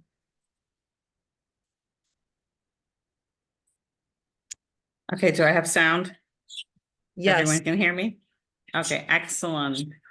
So hi, I'm Francesca Giro. It's good to see a lot of familiar faces, and it's good to meet faces that I'm not familiar with. This is a project that is close to heart. I've sort of entertained this actually long before starting doctoral studies, and sort of skipped over it a bit when I was thinking of my concept paper. In fact, I sort of ripped up my initial concept paper and it came back to something that felt more organic for me. So my study is on first-generation immigrant Muslim women in the United States and investigating, and navigating the expectation of arranged marriages. I am a positionality girl. I'm going to say that one of the reasons that this is connected to me and I want to do it justice in terms of eventual write-up is that I'm aware of my own duality and multiple experiences. I shouldn't really say duality. I am the great-granddaughter of two young Muslim people who were betrothed on a ship to Trinidad and Tobago and were married at 12 and 13 years of age. I would be multi-generational coming down the line where I am personally Catholic myself. I am from a family system where just 2 generations back, there were still arranged marriages. And since then, that seems to have been sort of watered out of my family system. But coming to the United States as an immigrant myself, and an older one at that, I came here when I was 19, it sort of rooted me in a desire to sort of explore the immigrant population. But as a clinician at a public college in New York, I stumbled upon this particular population of Muslim women who would report on mixed feelings around the idea of their parents' expectations for them to be married through an arranged marriage. I am going to say that it is important to recognize that as a clinician, sometimes I would be privy to the more negative aspects of their impressions. And I thought, oh, we have something here. There's something to look at. And I really could not find a lot, even when I started noticing this before in literature a few years back.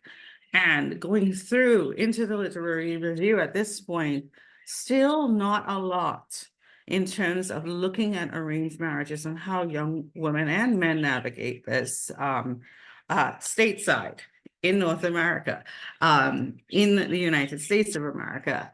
A lot of the information that I have in the population of the Muslim diaspora has been based in European literature. We have a lot of studies on acculturation regarding this population in America and in the United States, and I felt like this was the gap. I felt like I needed to look at it. I'm going to say that in appreciation of my sense of arranged marriages, I'll say that it is based on guardianship and hierarchy and authority within family systems and within culture in the Muslim faith, and it fosters an acceptance of older family members in the community that will oversee and protect the process of mate selection for their children. It's a collectivist ideology, a collectivist sense of cultural normality, in which the community and the family aims to really secure an alignment of suitable partnership for their young men and women, and in so doing, create an atmosphere for really strong family ties and more social and economical stability in the family system. I want to say also that arranged marriages occur in many different cultures and many different faiths. We see this in Orthodox Jewish communities. We see this in Hindu communities. We see this in countries such as China historically, in Japan historically, Middle Eastern countries, and Southern Asian countries.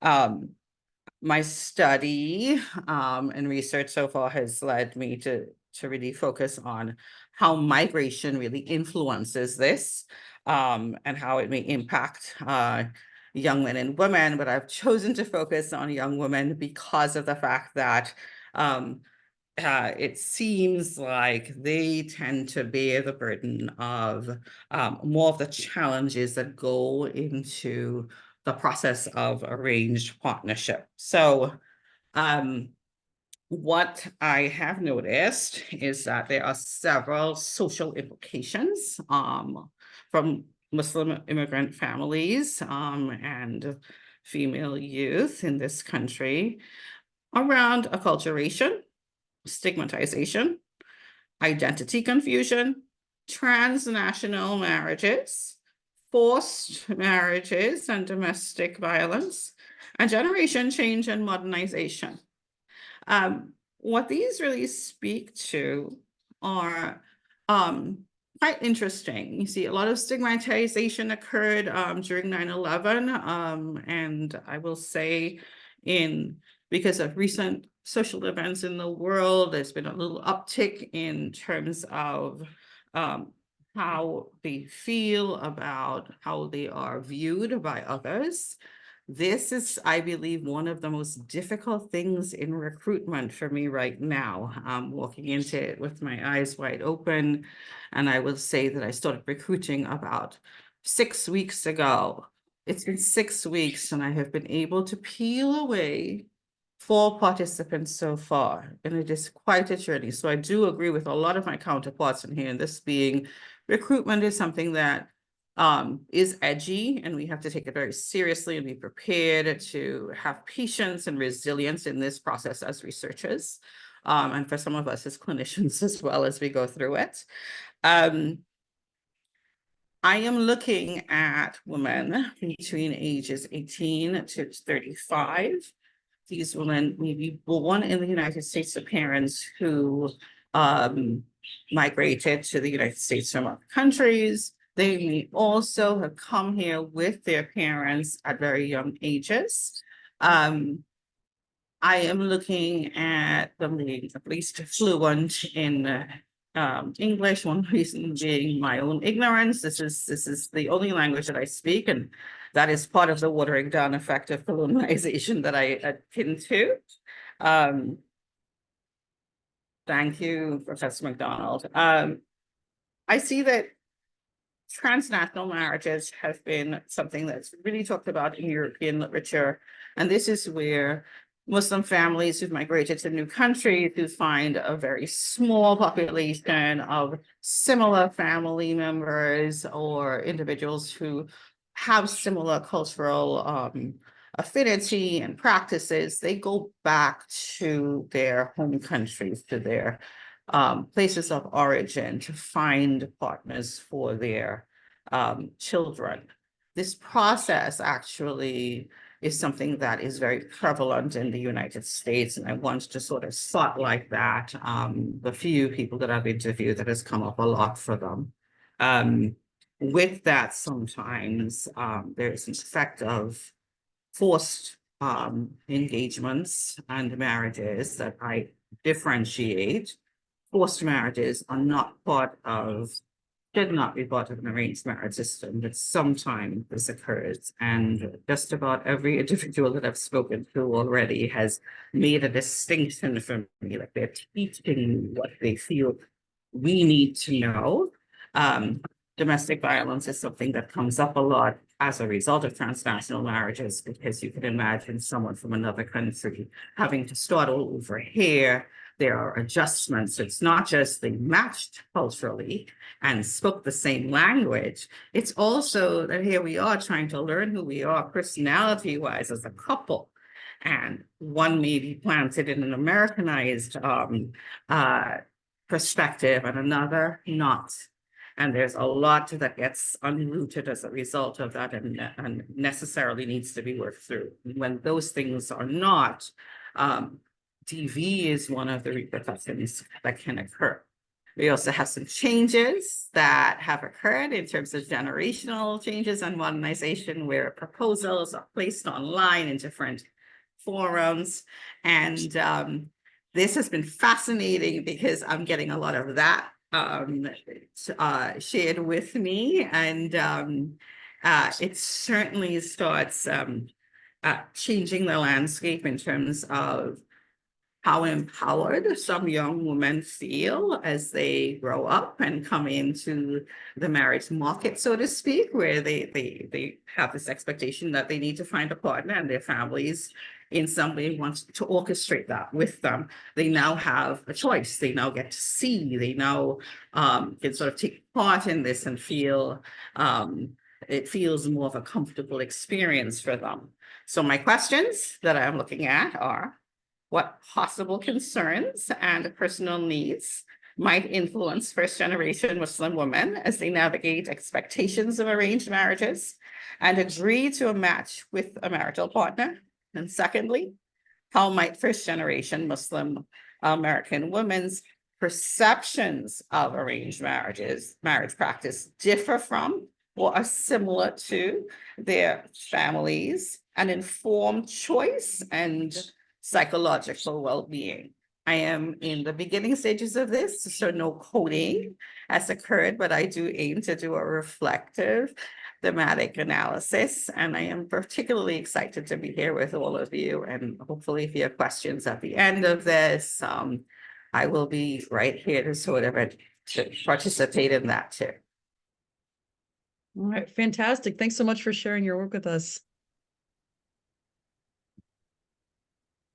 Okay. All right, Elizabeth, you're on. Hi, good morning, good afternoon, good evening, wherever you might be. I'm in Alaska, so it's still early morning here, but I just wanted to say thank you, and it's an honor to be at this panel. I go by Liz, and I'm a third-year student. Again, I live and work in Alaska, but my research mentor is Dr. Mazak, and I'm a part of the San Francisco Bay Area PDS. And today I would like to talk about 4 major things. So 1, the title of my dissertation and where I'm at in the process. 2, sort of what got me interested in my primary question. Then next I'll talk about my experience working on the project thus far. And then I'll wrap it up with how the Dr. Ruth Ellen Josselson funds are going to help support my work. So to back up a little bit, I am, again, 3rd-year student, so I'm in the pre-proposal, working toward proposal stage right now. And my working title is Stories About Strength, Resilience, Hope, and Protective Factors that Empower Women to Thrive in the Military. And really, I'm trying to uncover, deeper meanings into that, more about the women's experiences with their leaders that help them feel supported when they were in their careers.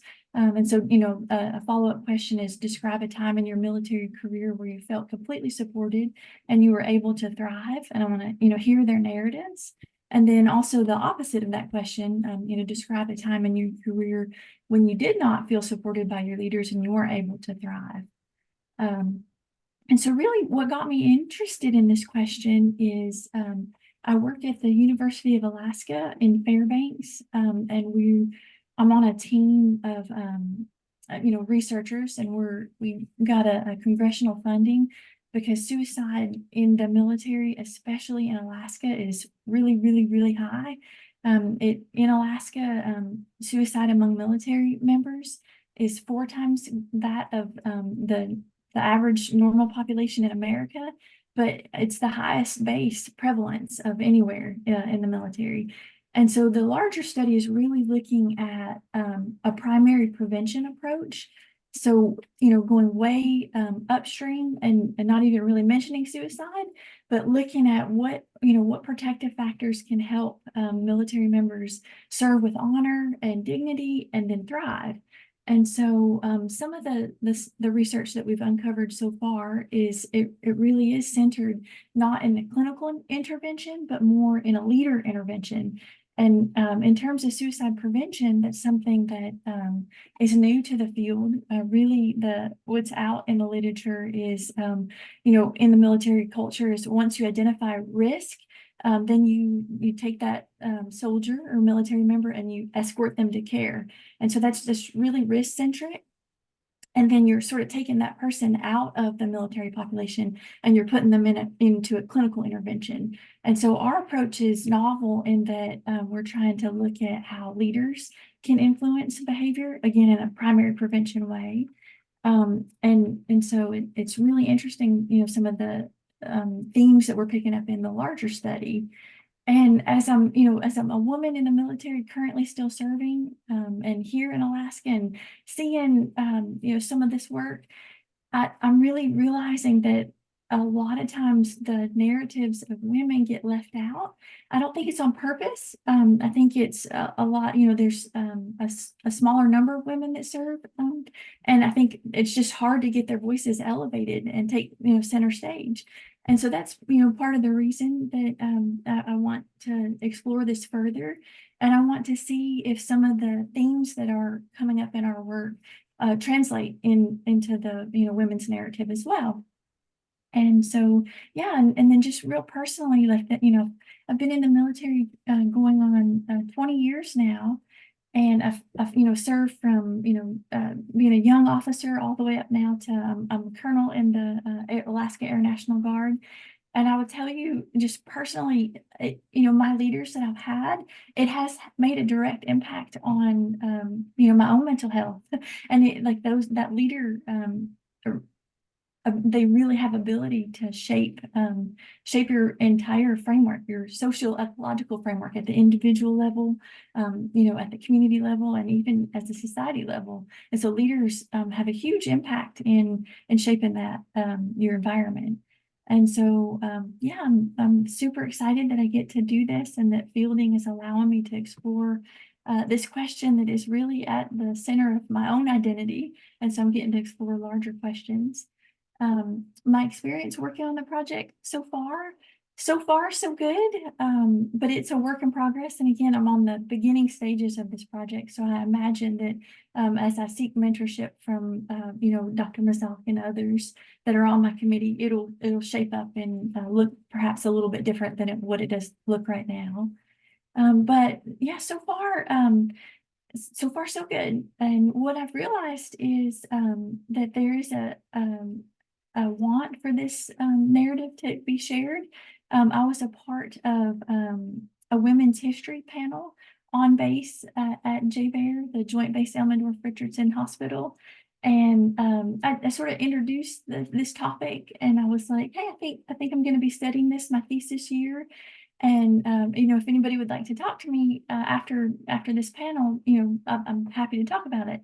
And I had a line that went out the door, and folks just trying to talk and tell me their interest in it. So I was really surprised by that, and it just confirmed sort of what I had known in my head was okay, that there are voices that are not heard or represented yet, and so I'm hoping that I will be able to share those and be able to contribute to the field in a meaningful way, and then to get these narratives of the women heard.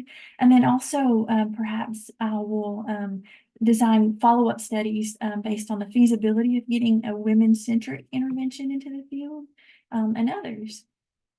And so, yeah, the final question or topic that I wanted to explore was how are the funds going to be able to help support my work? And so when I learned that I was a scholarship recipient, it really, there's my own personal meaning making that came out of it. I was like, oh my gosh, I'm here. I really have to take this up a notch. And I really need to prioritize my thesis among my work.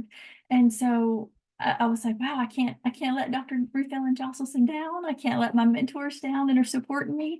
And so it's really, helped me elevate this among the other priorities in my life. And so, yeah, I really take it seriously, and I'm honored to be doing this work. And then very practically, it's helping me travel to be able to meet the women where they are and hear their stories, because Alaska is a big state. We have a military population, especially in the Guard, the Alaska National Guard population. We have units in Nome and Kotzebue, I mean, just all over from north to southeast and southern Alaska. And so I hope I can travel. So yeah, that really is, I think I went over everything that I had hoped, and I'm definitely open to questions or comments. All right, thank you, Liz. You're very welcome. Okay, we'll just I'll put our next presenter up, and then I think we have 2 more left, and then we'll have some time for a discussion.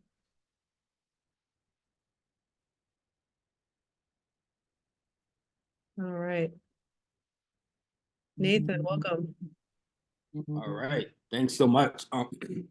So I'm really excited to be here. I know this has been something that's been in work for some time. So I'm really happy to talk about my dissertation topic. So I'm Nathan Smith. I'm a 4th year doctoral candidate in the clinical psych program at Fielding. My dissertation is titled "Let a Brother Be Heard, Fam: A Qualitative Study Exploring the Experiences of Black Men Exposed to Community Violence." And I'm working with Dr. Anthony Green as my chair, and then Dr. Julie Jackson and Dr. Chuck Walters, and then an external reader as well, Dr. Derek Gordon. And also, excuse me for clearing my voice, I'm recovering from being sick, so bear with me. So why this topic? So this is the topic, as many people have shared, that's very near and dear to my heart, which I'm sure has brought a lot of people to the topic. And I knew from literally my first year that I wanted to do this topic surrounded around community violence, and in particular with Black men. Just to give a little background and context with that. So I'm a licensed clinical social worker here in Connecticut, and I'm a licensed alcohol drug counselor. So I've done a lot of work in different settings with racial ethnic minority groups, particularly Black men. So that really aligned my interests, and I knew from the beginning. And thankfully I had the support from Fielding Wise to be able to start literally my first year on this topic. More on a personal level, I have had various instances of like direct or indirect exposure to community violence. One of the more prominent ones that, really driving force, and I have integrated in like all my work around this topic and reflexivity and positionality and such is around losing my best friend when I was about like 19 to community violence. So losing him was a huge motivation for me just throughout my academic career. And then have an opportunity to do something like this and do research in honor of him, but then also the other individuals in my life that either been directly impacted or indirectly has been a huge motivation for me.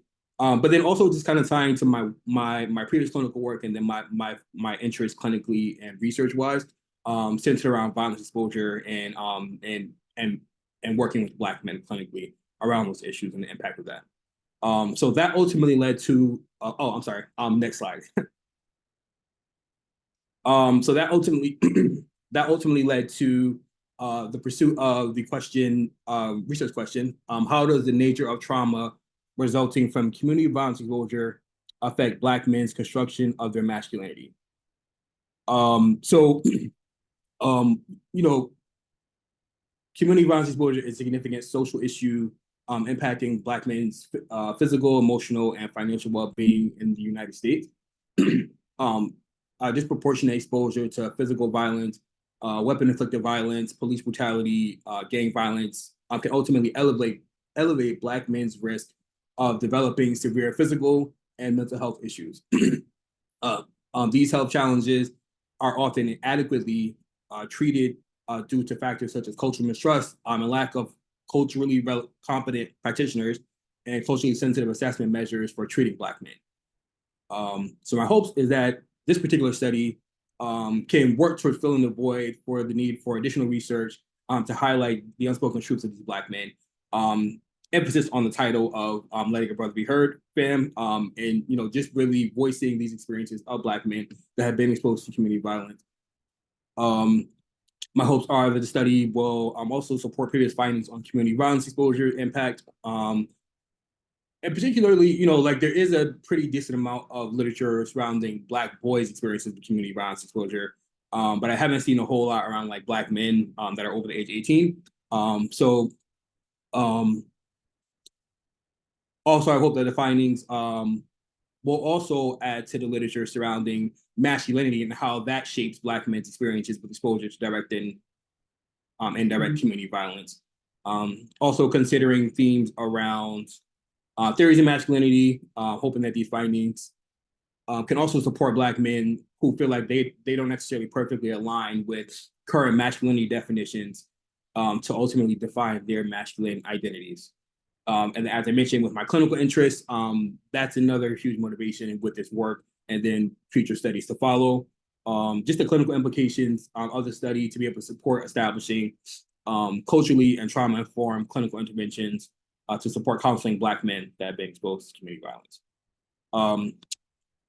I am integrating some different theories and just, as I mentioned, different expressions of masculinity like hegemonic masculinity, different traditional masculinity ideologies, positive masculinity as well, just to be able to tap in and kind of grasp experiences and examples of positive masculinity and these Black men's narratives, and also Black masculinity and theories surrounding that. And then one theory, I'm sorry, you guys.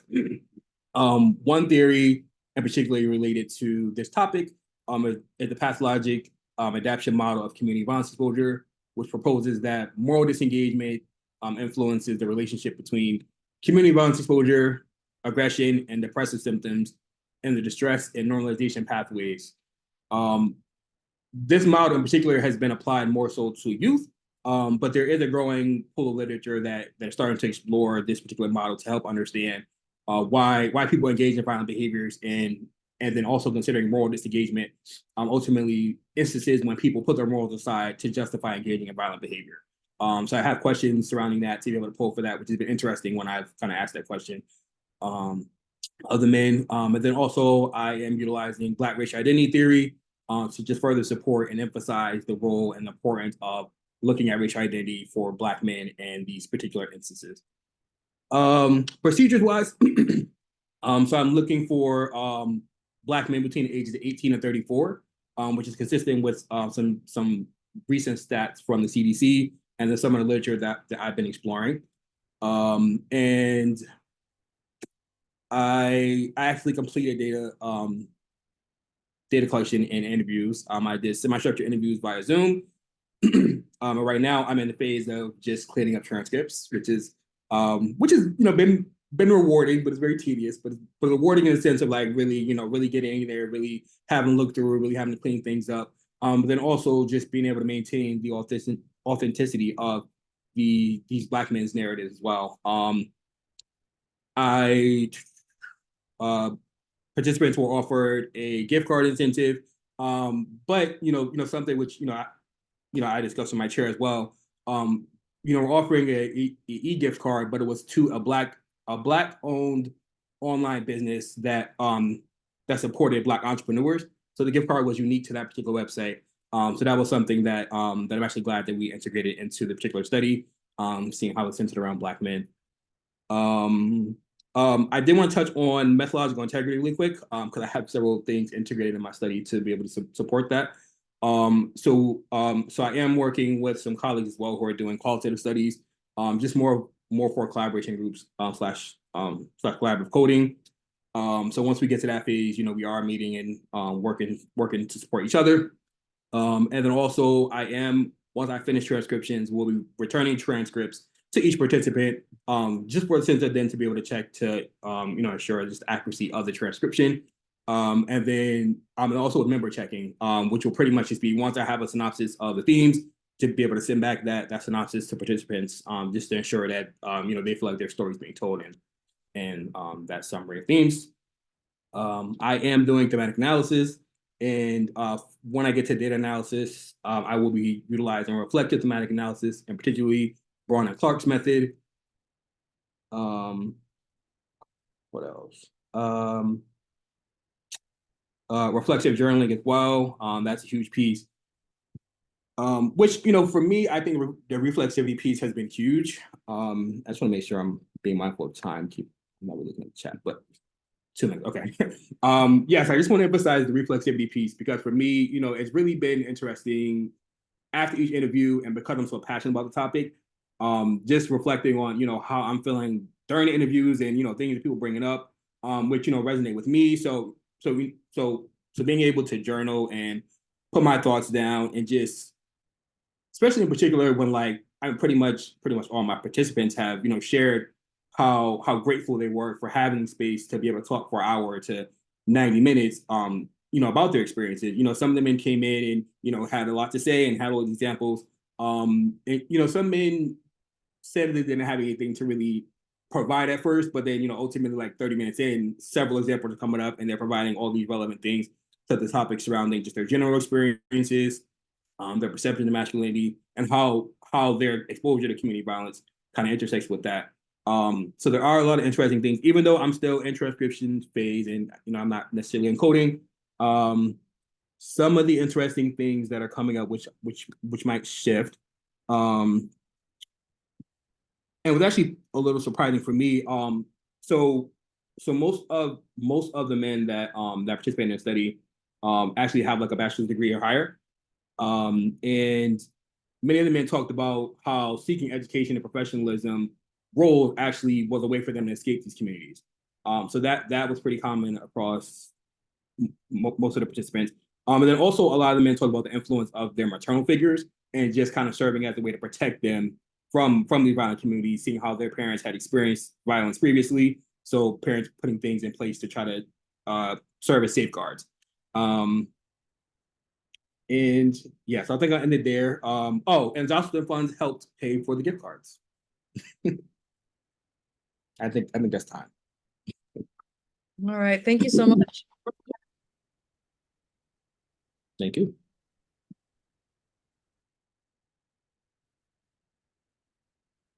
Okay. So Tiffany, I'll find you here. Okay. All yours. Thank you. All right. Hi, everyone. It is wonderful to have the opportunity to both listen and also share different narrative and qualitative research projects with everyone today. The title of my dissertation is De Esperanza y Perdida, Intergenerational Narratives of Trauma and Resilience in the Cuban American Exile Community. For those of you who don't speak Spanish, Esperanza y Perdida, it translates to hope and loss. And as I was conducting my initial literature review and starting the process of conducting my interviews, I realized that hope and loss is really interwoven in a lot of the narratives that I've been listening to and analyzing, and I'll get back to that in a couple of slides. Next slide, please. So in terms of my study, I just want to provide a little bit of context. So there's 3 levels that we can look at context. There's the historical, my personal, and then also within the literature. At a historical level, my research takes place within the framework of the Cuban Revolution that took place in 1959 and in its aftermath through 1968. And a lot of people, we have this idea, generally speaking, as Americans, there's this idea of what happened during the Cuban Revolution, what happened in its aftermath, and what that's meant for Cuba.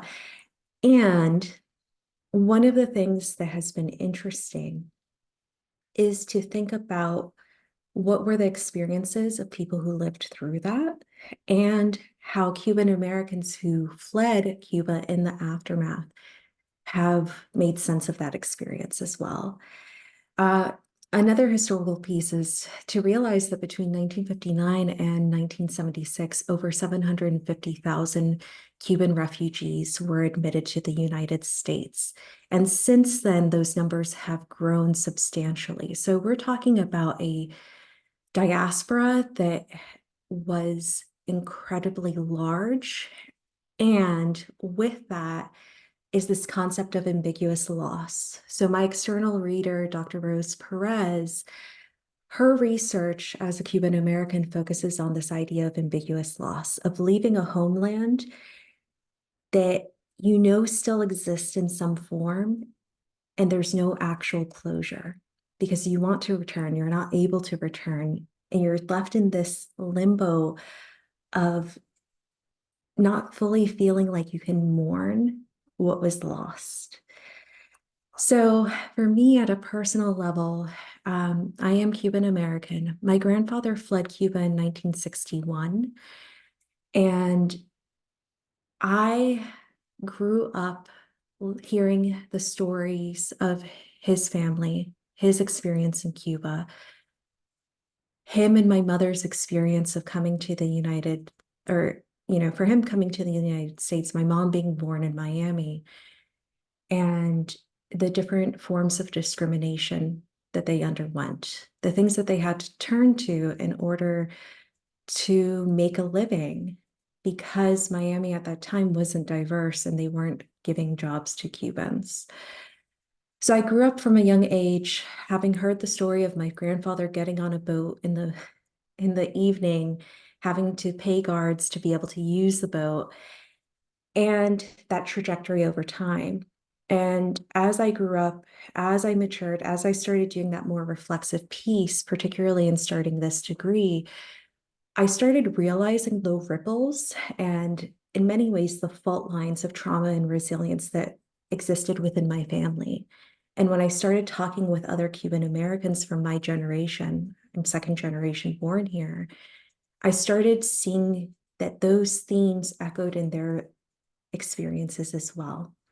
So from a literature standpoint, most of the literature on Cuban Americans to this point heavily focus on politics and the idea of the exile identity. It focuses on the dynamics between Cuba and America and where Cuban Americans fall within that continuum, this idea of how identity is constructed around this sense of being an exile to your homeland. And to date, no research has examined intergenerational trauma and resilience in Cuban Americans. So my dissertation is the first one to do this. Next slide. So my dissertation chair is Dr. Josselson, and utilizing her framework, I've developed this big Q. So instead of a traditional hypothesis, through narrative research, we developed this idea of the big Q. What is the phenomenon that we're seeking to understand? And my big question is, how do intergenerational experiences of trauma and resilience shape Cuban American individuals' identity construction and inform their present lives? And I think that this is really important, particularly within the sociocultural moment that we're having in the United States, at a political level, at a level of becoming increasingly aware of how mental health challenges are impacting communities that are BIPOC and underrepresented in the literature. So really, I'm seeking to understand this and to help broaden our understanding of refugee experiences and expand upon the literature on intergenerational trauma and resilience. Next slide. My methodology, I am very, for those of you who know me, who are on this call and know me, you know that I'm very ambitious. And if I'm going to pursue something that I'm passionate about and that's close to me, I am going to do it to the full extent of my abilities and time. So one of the things that was really important for me is if I'm going to study intergenerational experiences, I'm going to include members from each of the generations that fall within the age limit. Because I was really recruiting individuals 18 and up. So I've been able to conduct interviews with the first generation that came over, so the original exiles that came over in the late 50s and 60s, the second generation, so the first generation born in the United States, and then third generation, my generation, which are the second generation that have been born in the United States. So I've conducted interviews with individuals who either had the experience of leaving Cuba or had family members who left between 1959 and 1968. All of my interviews have been between an hour to an hour and a half long, and they're very open-ended. I only have 2 questions that I utilize during the interview process. The first one is, can you tell me your family's experience and story of leaving Cuba and coming to the United States? And then later on in the interview, I ask them to reflect on how their story shapes who they are today. So I've utilized narrative interviews all along the way. And, as many people have already spoken of, there's continued reflexivity. I am both inside and outside of this narrative experience of interviewing because I have my own familial stories. And I recognize that my stories aren't representative of everyone else's. Next slide. So some preliminary findings, there's a lot more than this. And given the time limited nature of today, I just wanted to touch upon the main thing. One of the things that has been incredible is to look at these generational narrative arcs that are happening. So for each of my chapters, I take a quote that I think encapsulates that generation's philosophy and understanding of their story. So for the first generation, I have a quote from Alma, and she said during her interview, we have become survivors. So the first generation is very focused on that survival story of overcoming. The second generation, with a quote from Victoria, where she said, I do think that we carry their trauma, their loss. It's one of the things we've inherited. So I see a lot of themes in the second generation of the reckoning with the trauma, being more explicit about that loss, that pain. And then in the third generation, with this quote from Javier, you are the product of people who took risk. You are the embodiment of what they couldn't have. Be proud of that. Take that with you for the rest of your life. Don't take it for granted. So in that third generation is for me where I see this reconciliation of the survival, of the trauma, the loss, and the ultimate transformation into hope, where they're able to take everything from the past and synthesize in this really beautiful way. So I'm in the process of writing up my results, and I'm really looking forward to sharing them. And I have one last slide. So I want to thank everyone and thank Fielding for the opportunity to receive this funding. I think it's made a difference in my ability to facilitate the research process and working with participants and giving them the tools to participate to ease the burden of scheduling, of getting things signed back to me, of being able to receive copies of their transcript to hold on to for them and their families. So thank you. Thank you.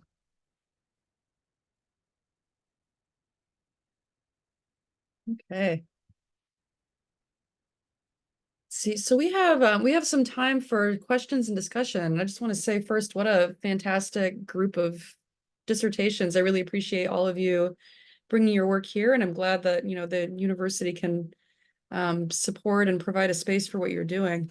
I noticed a lot of interesting themes that sort of go across different dissertations. As much as your topics are diverse, you're using a range of methodology. I noticed a lot about the researchers' personal connections to the work that you're doing, a lot about reflexive process and what it means to have that connection to your work.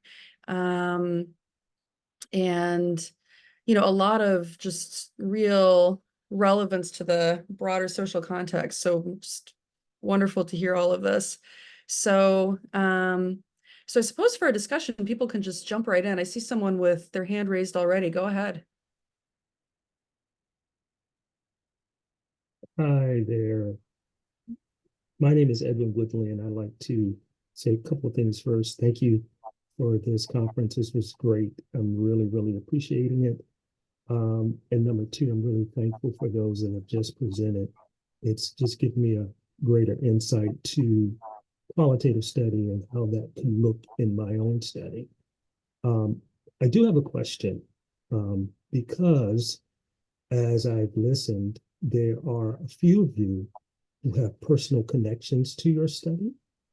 My study deals with individuals who are 40 and over and embarking upon education for the first time and what that experience is like. I won't go into great detail because that's another conference, but nonetheless, my question to you is, how do you filter out your own bias having a connection to your own study? Because of course you want to make sure that you hear things that you didn't hear or hear things that you don't know. So how do you put yourself in a position where you're filtering out your own feelings, filtering out your own experiences, and hearing something new? Mm-hmm. Mm-hmm. Yeah, it's a great question. I imagine all the presenters have thought about this and have a response. Is there anybody who feels inspired to jump in? I can take that, but I have a twofold response.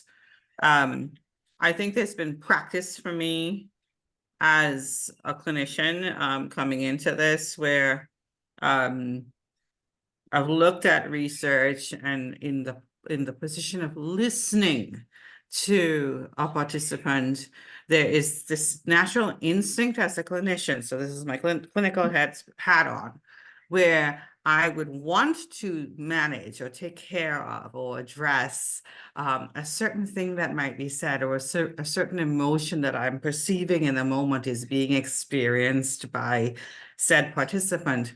And there's this level of acknowledgement internally that I lock into. It says, Francesca, you're listening. They're teaching you right now. You're not here to necessarily put a Band-Aid on a measure of what's happening with them in their experience of sharing their story with you. Your work today is just listening. And then the work tomorrow will be in terms of conceptualizing what you've heard and looking for those themes and finding meaning in what has been said. So I've sort of practiced that. I'm going to say, in saying that, I know it's not easy. From a personal perspective, the mother in me, the human in me, the young girl growing up in Trinidad in me, having exposure to a Muslim community and participating in their prayers, their celebrations, their religious holidays, and the rituals around that, and even the burial of Muslim family members. I take what each person says to me to heart. I see it as something quite sacred as I'm listening to it. And there is a wall of protection that I do develop for myself where when something does hit close to home, where a memory might come up for me, I pack that and go, here's my moment of reflexivity. I'm going to write that down. I really encourage that note-taking experience. Either, I won't necessarily say during an interview, because sometimes that's quite hard to do if you're really trying to listen, but right after, really think about what comes up. And I bracket that. I use bracket instead of wall off. Let me change that up for you a bit. I think it's really important to just pay attention to the feelings and the thoughts that come up, and not necessarily to see that as anything that's negative. It's not meant to influence what you do in exchange in that research experience within the interview. I think it's really relevant, though, to our practice of analyzing what we have heard, and taking into consideration that embodied experience while being in the room with that individual, whether it be physical or virtual on Zoom. That's what I can add to that. Great. Yeah. Would anyone like to add anything else about their, their thinking about the significance of your personal connection to your topic and how that works in your research?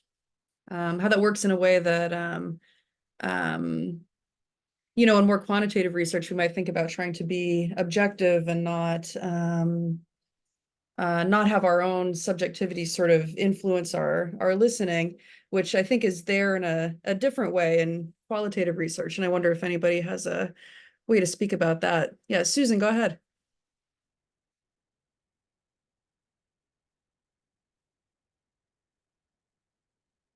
Let's see.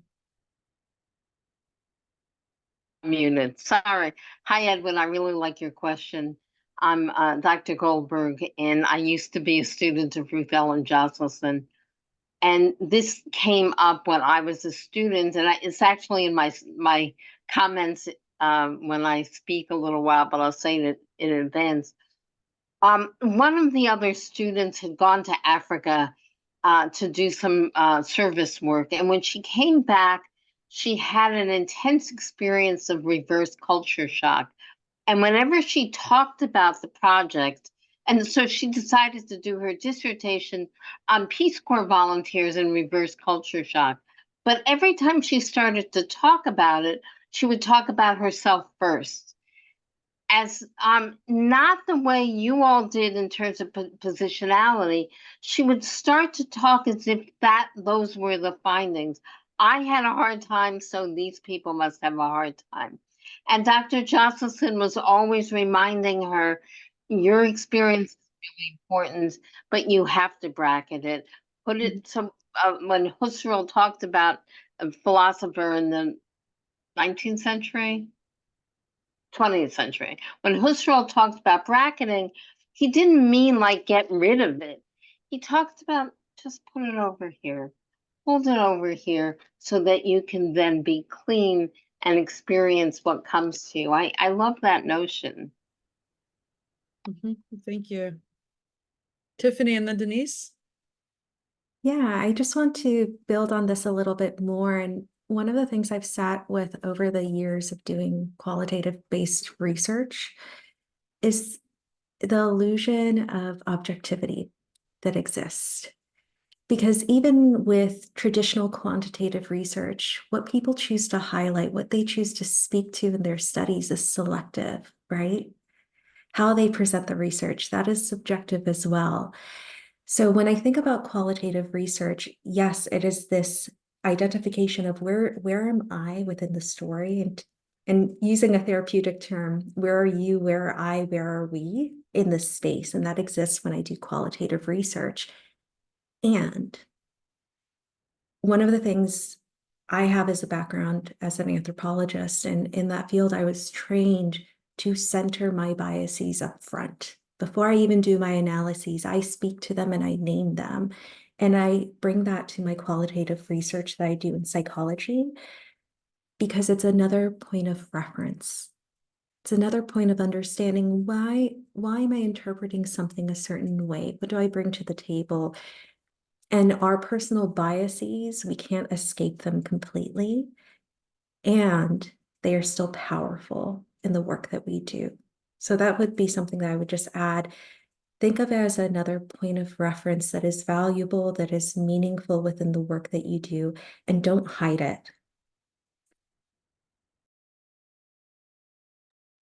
Yeah. Thank you. Denise, go ahead. Yeah, for me, what came up that is so important and that I hadn't put in was the socialization. So just look at us and our participants in the broader scope, in the layered scope of things, because we are both, autonomous, and we're also product of the environment. And I thought that was really important. And when you talked about, the objectivization, I just put there diffractive analysis. I heard this in a qualitative research conference.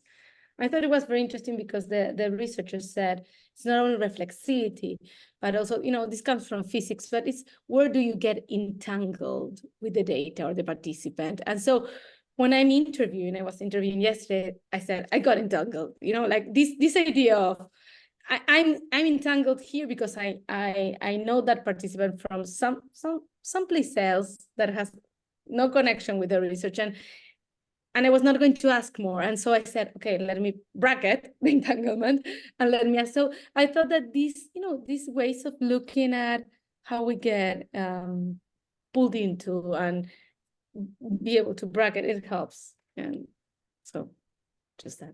Thank you. Thank you. Any other thoughts or questions? I also noticed some of our participants speaking with one another in the chat, so I wanted to, also open space for you to respond to one another.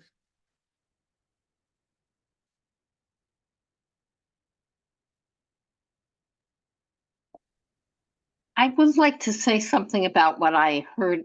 By the way, these were all fabulous presentations. Your research all sounds really interesting, and I want to hear you do your FOR and hear what you found. Each of you is very thoughtful and is very moving to listen to it. So again, this is about what draws me. But one of the things I heard about through all the research is loss and finding meaning in loss and change and how to hold on to change when the world is changing and you're changing, and there's loss. Anyway, that's what I'm carrying with me. Really, many of you talked about this. Thank you.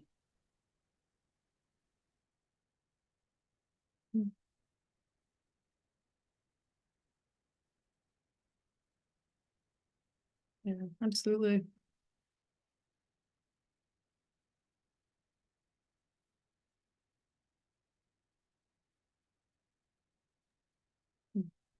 I wanted to, several people mentioned reflexivity and the sort of reflexive process that they used in their work. And I wondered if anybody might want to elaborate a bit more on that. Kind of still thinking about the question of how we bring ourselves into our work and how yourself can be an instrument. You're the main thing that you're bringing to your research. The research is it's sort of you, the researcher, and what you can do with what you encounter. So it seems like a major part of being able to do that is to have a process of reflexivity and understanding your contributions.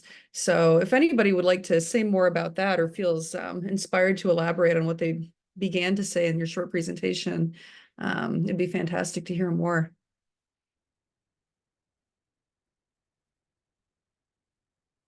And we can also kind of put that question on hold for a moment because I see April, you have a question too. Go ahead.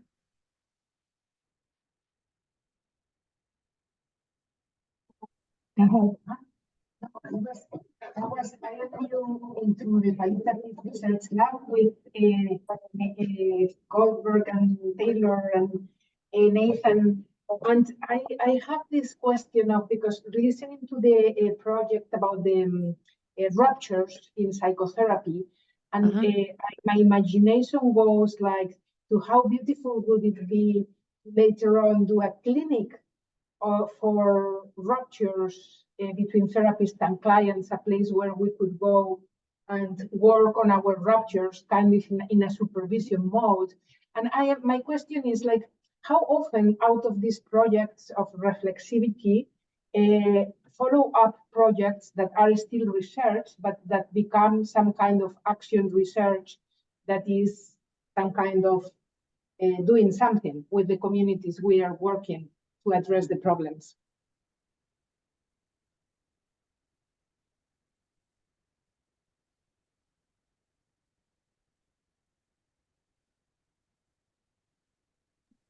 I missed if that was addressed to a particular presenter or to open to anyone who'd like to respond. Yes, I guess I am thinking aloud and to anybody. All the projects, I like them so much, and in all of them, I could imagine a clinic or a follow-up project that would be doing something with that community, no? So I am asking the presenters if they thought about that. It caught my attention how some of you said how you put that apart, that, like you feel like want to help, but my mission now is just to listen and give testimony of this. And then, yeah, how do you deal with that? And if anybody knows about persons that follow up with other projects that are more action research.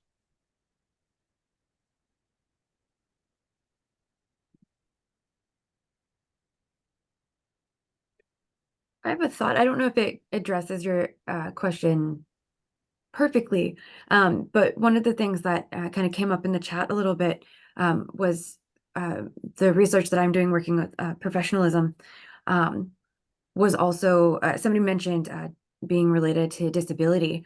And that's one of, that's a part two, if you will, that I would love to explore someday, that I've talked with my chair about, because that has kind of come up, but is not the core sort of topic of my current dissertation. And so we've talked about different studies and kind of how to replicate this one, if you will, but with disability.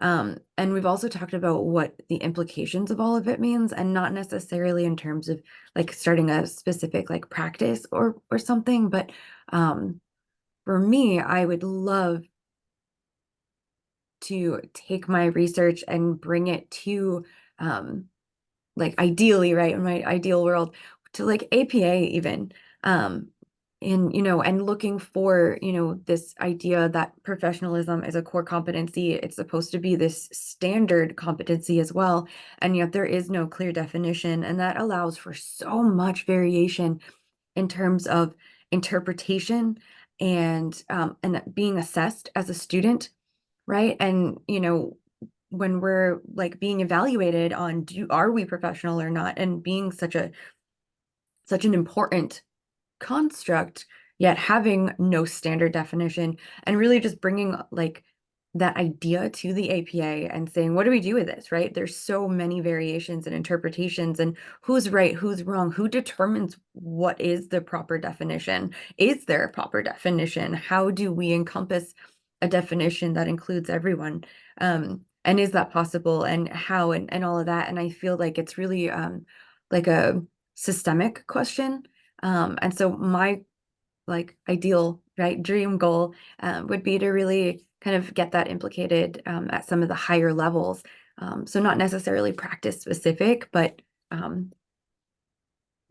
bigger in that level. I don't know if that kind of answers your question at all or not, but.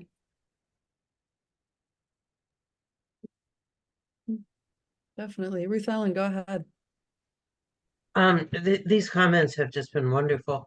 I want to weigh in on this question about personal connection to the research, because I think this is a complicated one that really needs a lot more investigation, to some extent, there's always a personal connection to one's research.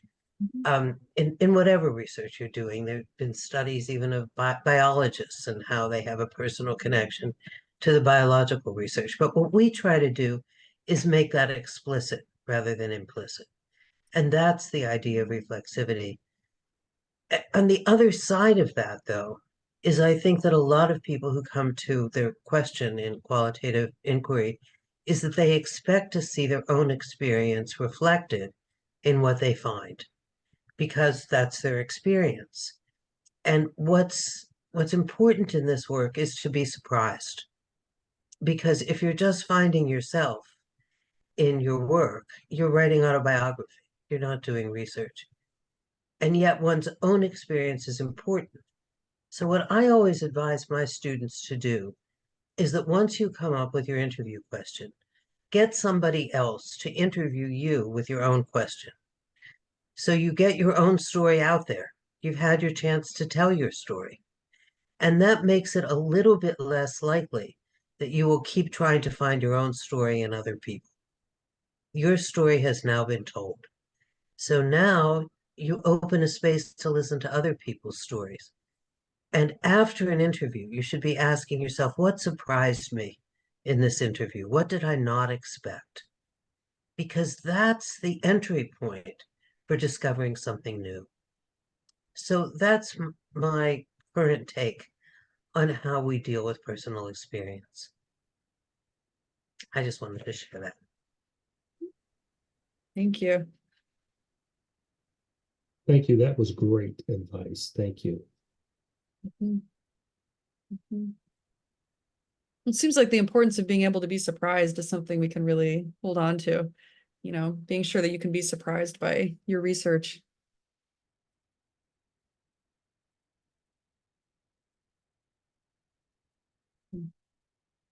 Well, so maybe this is a good place to start our break. What I'll do is pause the recording, but you're welcome to keep speaking, and then we'll come back at 2:00 Eastern time for our next panel.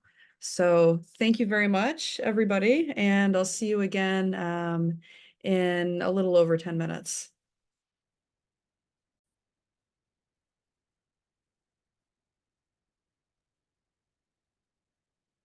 All right, welcome back, everybody. So, we are moving into the second half of our conference today. So next we have a panel on the experiences of Black graduate students in academia that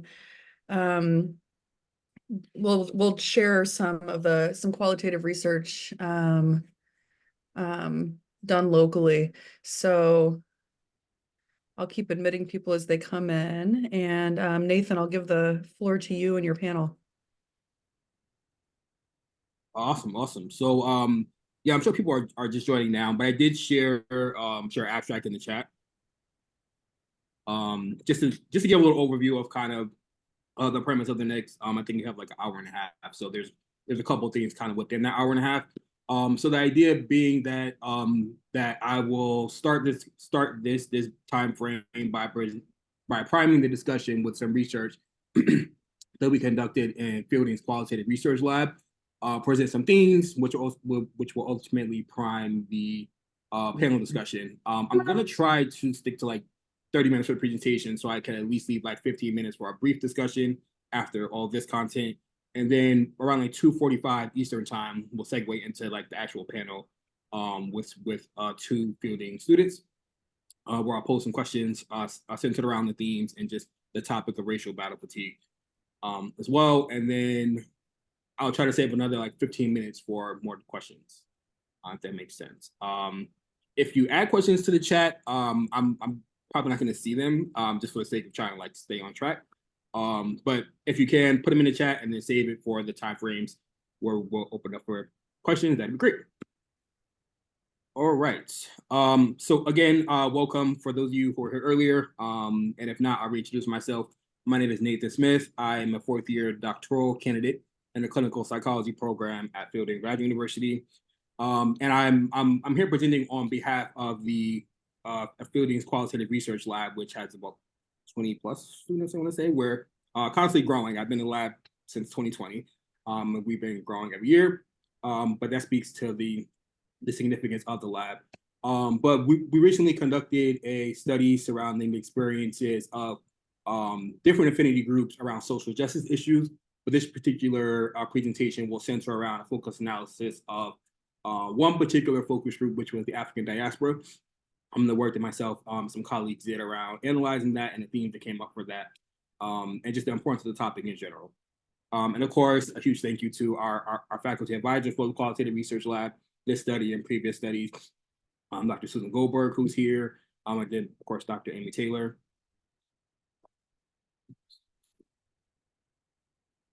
Okay, let me just adjust my screen really quick. Okay, so as I mentioned, my name is Nathan Smith, doctoral candidate in the clinical psych program. Just to give a little background and context surrounding, some of my many roles. I didn't include everything here, but I am the Black Student Association vice president and interim president. I have some of my BSA colleagues here as well, which I'm appreciative for. And as I mentioned, I've been a part of the Qualitative Research Lab since 2020 when I started the program at Fielding. And I just regretfully had to transition from my role as an RA due to going to internship. But I've been in the lab for 4 years. Again, I think that speaks to the significance of the lab and the work that we've done. Okay, so the research team. As I mentioned, we have about like 20 plus psychology doctoral students, 5, maybe a little more, of whom are research assistants. And I was one of the lead RAs for this particular study. So just to provide a quick outline of kind of some of the things we'll talk about today, and just to kind of prime the discussion for all of you. So I'll start with a quick background, just kind of explaining how we got to this point as a lab, what kind of drew all of us to the particular topic, a quick literature review, our research questions, our methodology, methods, methodological integrity, reflexivity, positionality, analysis, some findings, discussion of future directions, and then some limitations. More so the larger study, but I think it's important to still highlight the limitations that we experienced here. Okay, so as I noted in the abstract, this being a very important topic surrounding social justice issues, and particularly for different affinity groups, we want to invite all of you as participants in this particular qualitative inquiry conference to critically reflect on issues of racial battle fatigue in academic settings for Black doctoral students, but then also reflect on, how has it impacted you and others, and just kind of linking to the discussions we've had about reflexivity, positionality. I think these are good questions and good primers for all of us to be thinking about as I go through a lot of material, as I go through the lit review, but especially some of the themes that have come up particularly for Black students of the African diaspora. Okay, so background. So how do we get here? What are the roots of this particular study? So the present study emerged from a previous narrative research study that the Qualitative Research Lab conducted on doctoral students and faculty experiences living during the pandemic. So that was a great study we've done. We presented at several conferences surrounding this topic, and we saw an understanding of how people manage their personal and professional lives living during the pandemic. So we have 4 focus groups, 3 which were students, and 1 with faculty focus group. While we were conducting focus groups, developing the study, and also during analysis, one of the things that came up was, we wondered why certain participants omitted their experiences with concurrent social injustices and social justice movements that were occurring during the same time as the pandemic. During the beginning stages and throughout, and I guess you can say technically still when people are still contracting COVID. But this was a huge question for us. And we also really utilized the works of Annie Rogers and her work around the unsayable. So we were wondering, what was so unsayable about people experiencing these social justice movements during the pandemic, for it not to come up during our study. We knew it was something that's happening. I can share this from for myself is as we were meeting as a collaborative group, for me, I didn't really think about it until someone brought it up, and I was like, wow, because the social justice movements during that time were so significant for me, especially being a Black male starting a doctoral program. But even when for instance, when we did practice focus groups and we practiced bracketing our experiences, I hadn't talked about these things, and so these were all the things we were discussing. So ultimately led us to want to pursue that in a separate follow-up study, not necessarily focused on the pandemic, but more so on social justice issues. Okay, so our research questions. So we were curious to pursue how do graduate students of different affinity groups experience social justice issues? We wanted to understand the experiences of psychology graduate students across 6 affinity groups. One being people of African diaspora, people of color, the LGBTQIA plus community, women and men. And also just to note, we actually had 2 women groups, so that's why it's 6, with social justice issues. And then also to explore graduates' experiences with upheaval of the Roe versus Wade, affirmative action, and the rise of recent social justice movements. So for instance, like Black Lives Matter and the Me Too.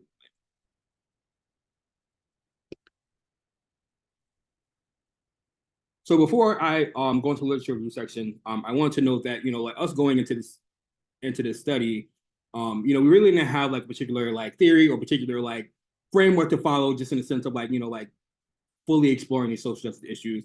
Because this was a narrative study, we had some curiosity around what I mentioned earlier in regards to the unsayable. But again, because this particular presentation is focused on the African diaspora, a lot of literature is surrounding racial battle fatigue, because that is ultimately what emerged from our analysis. And as we were looking through and coding and things like that, that was a common occurrence across this particular focus group. But it doesn't necessarily speak to all the focus groups or the larger study. Okay. So the study significance, and again, kind of looking at it from a funnel approach, right? Considering the larger study and all the affinity groups surrounding social justice. Social injustice is a devastating public health issue impacting thousands of individuals and communities across specific affinity groups in the United States. And particularly racial and ethnic minority groups, persistent exposure to various forms of discrimination. So for instance, racial, poverty, social, housing, and employment increases their risk of developing serious physical and psychological health conditions. So for instance, like diabetes, cancers, depression, and anxiety, compared to non-minorities.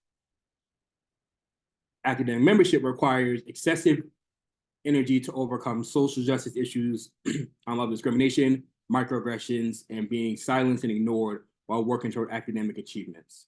So again, really focus in on the experiences of Black students and just the experience that they have trying to navigate their academic pursuits and deal with instances of like persistent microaggressions and discrimination, and also feeling silenced and ignored, which again will show up a little later with the themes.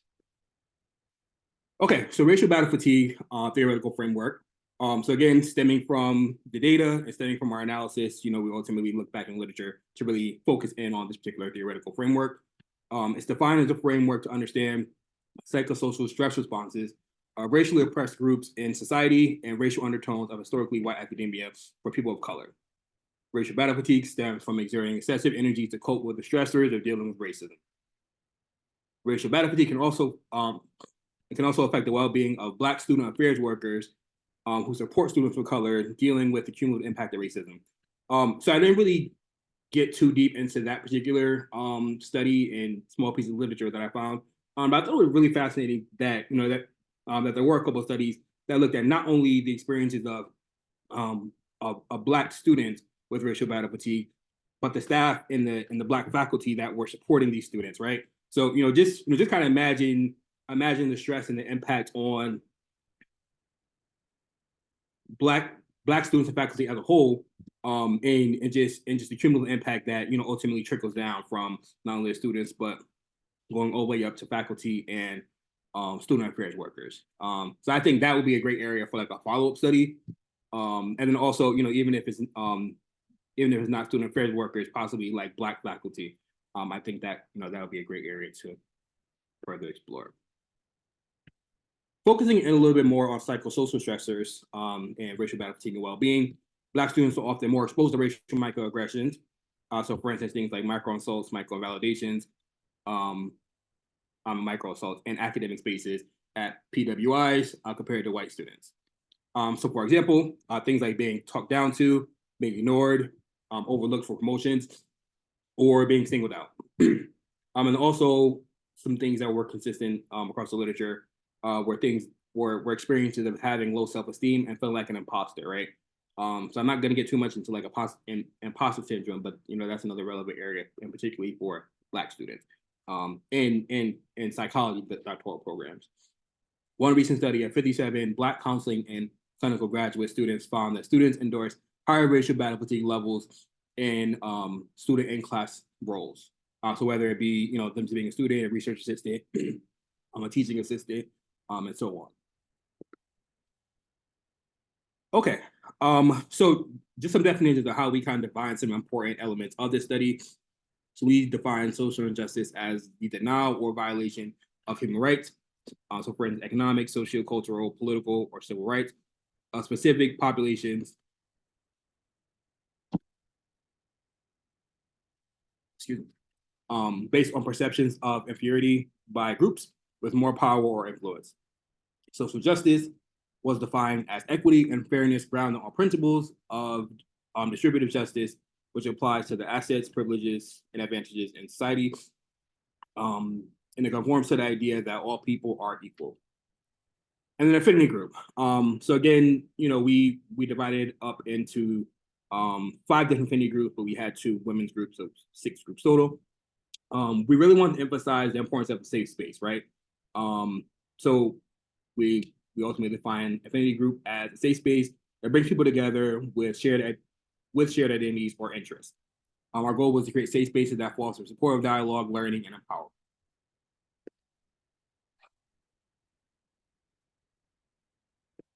Methodology.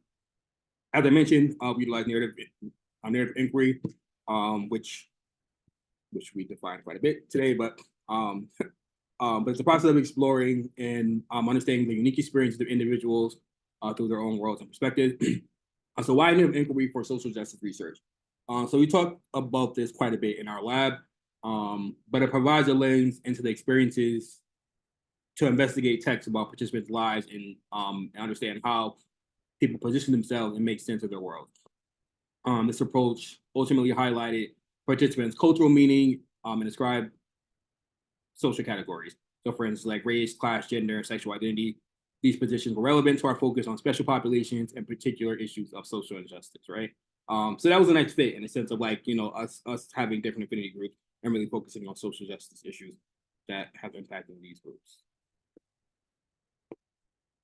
Okay, so just in regards to procedures, so we recruited doctoral students from a psychology graduate department by distributing an email to program administration, which was ultimately redistributed out to these programs. The entire study included 25 psychology graduate students who self-identified themselves across 6 affinity-based focus groups. So we had 1 focus group for the African diaspora, 1 for people of color, 1 for the LGBTQ plus community, 1 for men, and then 2 for women. Just a caveat for the men one. So we had about I think 3 men that signed up. Ultimately only 1 showed up. But we still went forward with the group. And we got some valuable information from that. 2 doctoral student researchers and 2 silent observers facilitated each 60 to 90 minutes focus group of 1 to 8 participants by Zoom. And again, this presentation focuses on the experiences of the African diaspora focus group.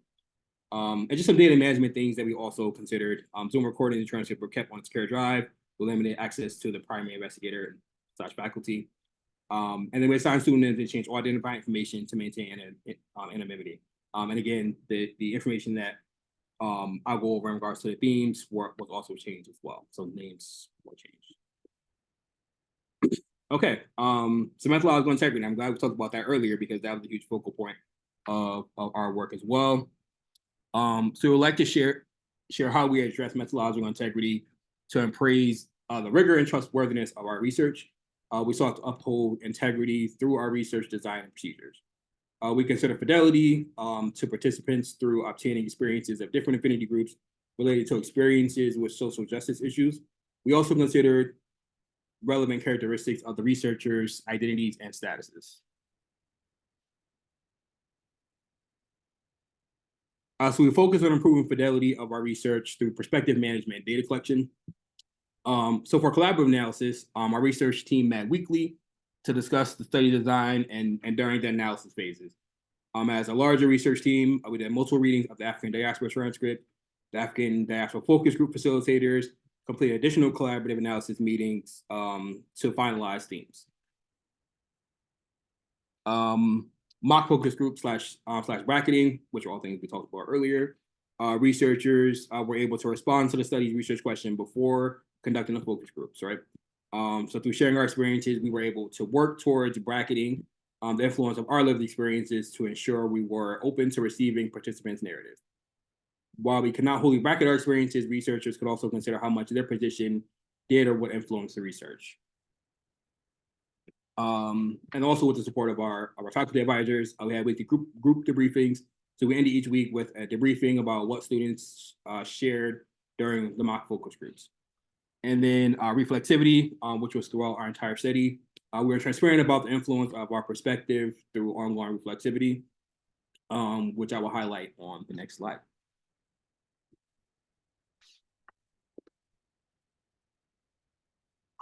So reflexivity. So researchers reflect on their position and identity and the co-construction of participants' narratives during the collaborative Zoom meetings and reflexive journaling.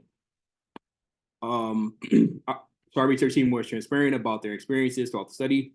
So we thought it'd be interesting to include some themes surrounding the reflexive experiences of our entire lab. Since we have so many people, we asked people to kind of share 1 or 2 lines just in regards to their reflexivity with the larger study, but in particular with the African diaspora focus group. So for myself, as a primary author, as a Black man, I felt protective of participants' stories as they were vulnerable in this space. I shared the exhaustion and feeling of invisibility. I had to resist the urge to share similar stories to align with them. I also remember feeling sad and angry. Another researcher shared, I felt like they were bringing my experiences and emotions to awareness, especially when our voices in this particular group can sometimes go unheard. I felt the pain, frustrations, and tiredness from the participants wholeheartedly, right? So that that overarching theme, which encompasses quite a bit of responses from the lab researchers, was just centered around feeling participants' emotional labor and just us carrying that weight as well.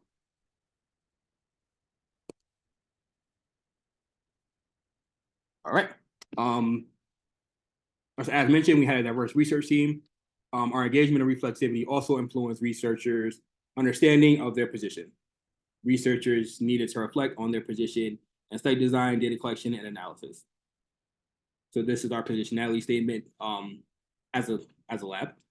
We acknowledge our position as a racially, ethnically, and economically diverse research group. Researchers brought their experiences as mental health clinicians into the study. Okay, so for analysis, we were inspired by Dr. Jocelyn. So I won't go in depth in regards to the different phases of what Dr. Jocelyn suggests in her work with the readings, but just in the sense of going over the goals of these readings. So for the first reading, the goal being to identify initial thematic content in the overall gestalt. The second reading, the goal being to identify the voices, discourses, and master narratives with which the text is in dialogue.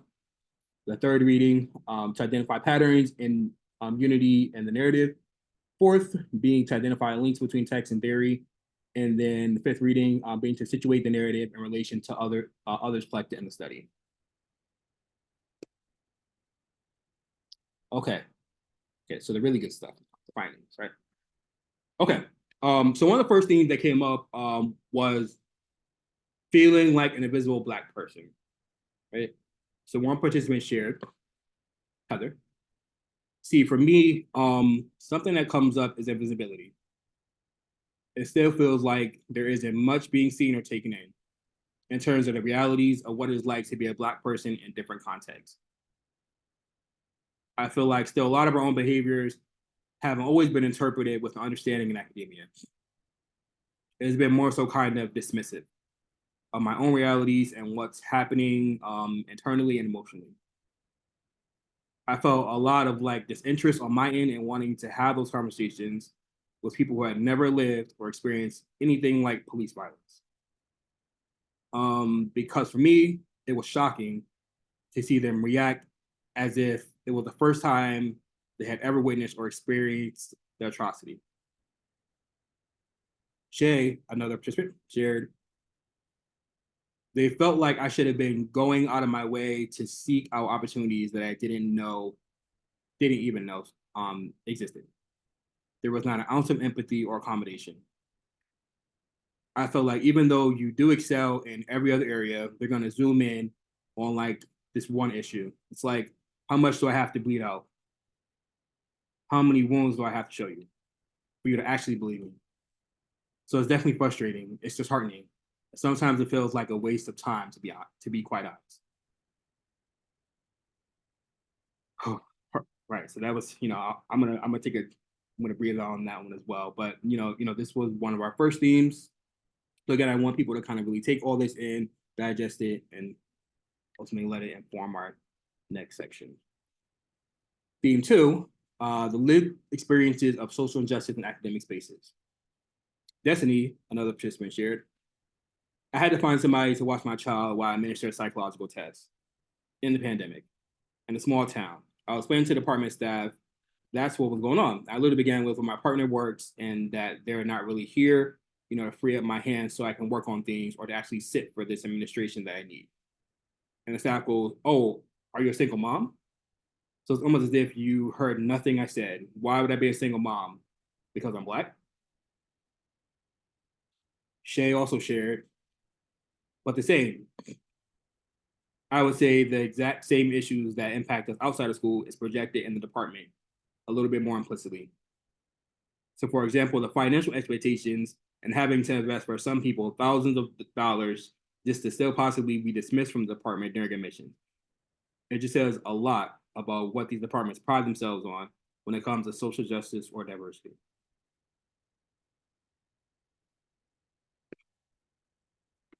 And in our third theme, carrying the effective weight. Destiny shared. So the first word that comes to mind is exhausting. Because we're constantly faced with all of these social justice issues that affect us socially and affect our mental health. This department will give no damns about that stuff, okay? We'll get a flowery message that says, "Hey, we're with you. We're aware of these things. We're constantly experiencing oppression, even at the department level," which almost as if this department is a microcosm of what we are experiencing at the macro. And I'm tired. And then finally, Jasmine, especially during a time like this, where I feel like there's a little bit more of a push for realizing that we operate within an oppressive system and trying to make changes, but at the same time, a lot of it is fluff. And it's like, how much of that is truly going to show itself in actual change?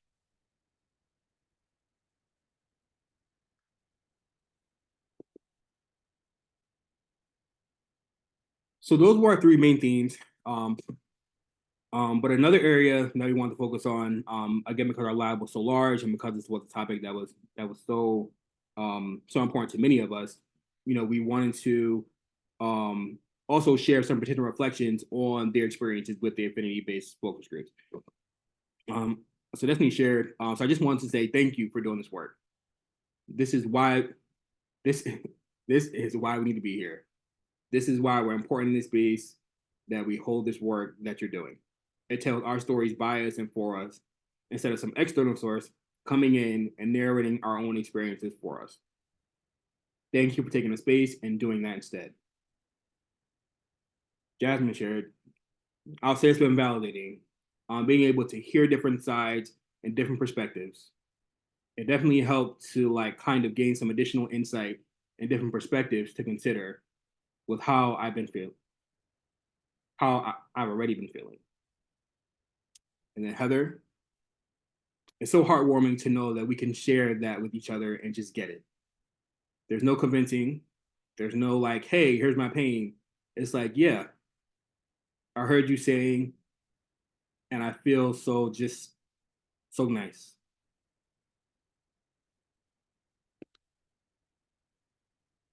A couple more slides. So for discussion, this is just a brief summary of our discussion, and we're certainly to expand this. But some of the main things that were consistent across this particular focus group was that participants grapple with feeling unsupported, tired, unseen, and unheard while battling persistent racial microaggressions in academia. And I also want to add that like those were only a few significant quotes from that transcript.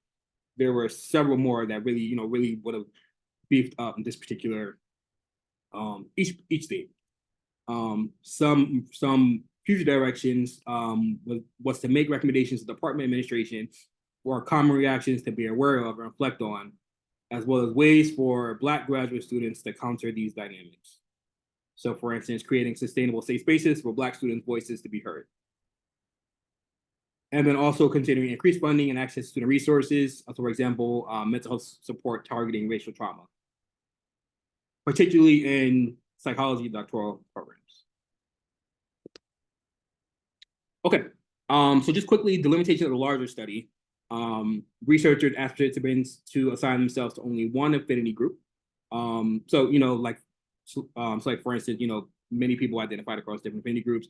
But we just for the sake of this study, we asked people just to assign themselves to one.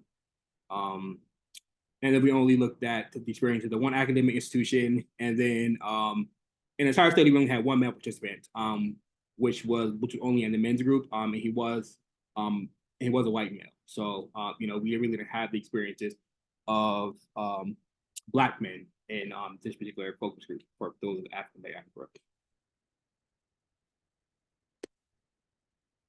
Some quick acknowledgements. Also acknowledge Fielding's Qualitative Research Lab, faculty advisors, Dr. Goldberg and Taylor. We'll also like to thank Fielding's faculty research grant, which supported the study. A special thank you to Dr. Taylor for funding students, researchers in conference fees and in this particular results and for the African diaspora who have been accepted to I want to say like eight conferences. And we've been presenting quite a bit to the seminary research. And I'm sure the lab will continue to do great work and produce some quality publications. My contact information, and I'm just putting that just in a sense because I'm the one presenting. But if you're interested in our topic, have questions, you want to reach anyone in our lab, of course, our faculty advisors are here. This is my information as well, Nathan Smith, and my email is nlsmith@fielding.edu. I know there's some newer students here, people who are just starting up, so definitely feel free to reach out to me as well, especially in the sense of this particular topic, social justice research, anything surrounding like Black students and Black individuals, that's at my wheelhouse. So we're at time.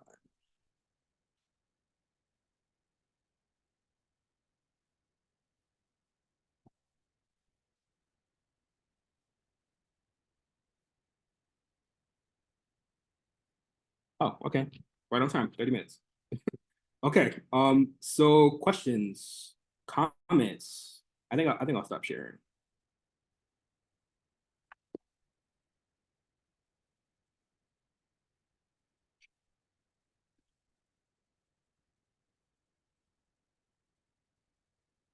Take a deep breath, digest everything.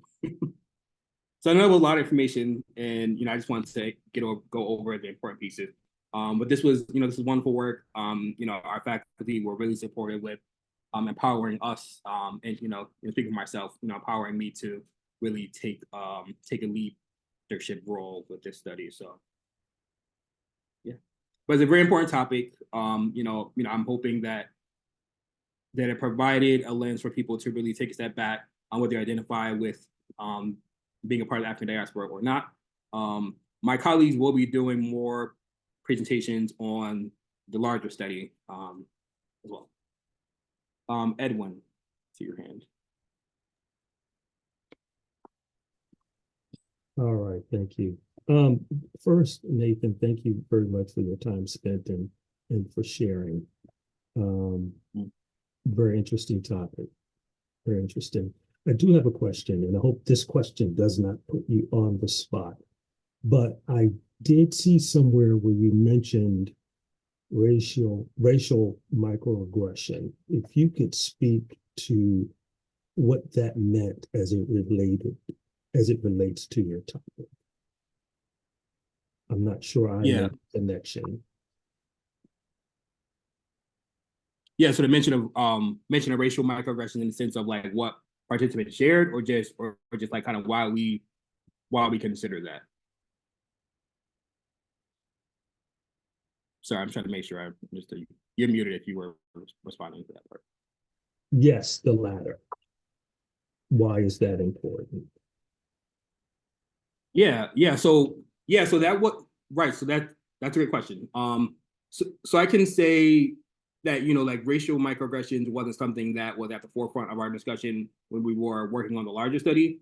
It more so came up, you know, as the smaller groups were focusing on reading the African diaspora transcript, and they were noticing, you know, people were providing several examples of like different experiences of like being several experiences in academic settings where they experience a racial microaggression.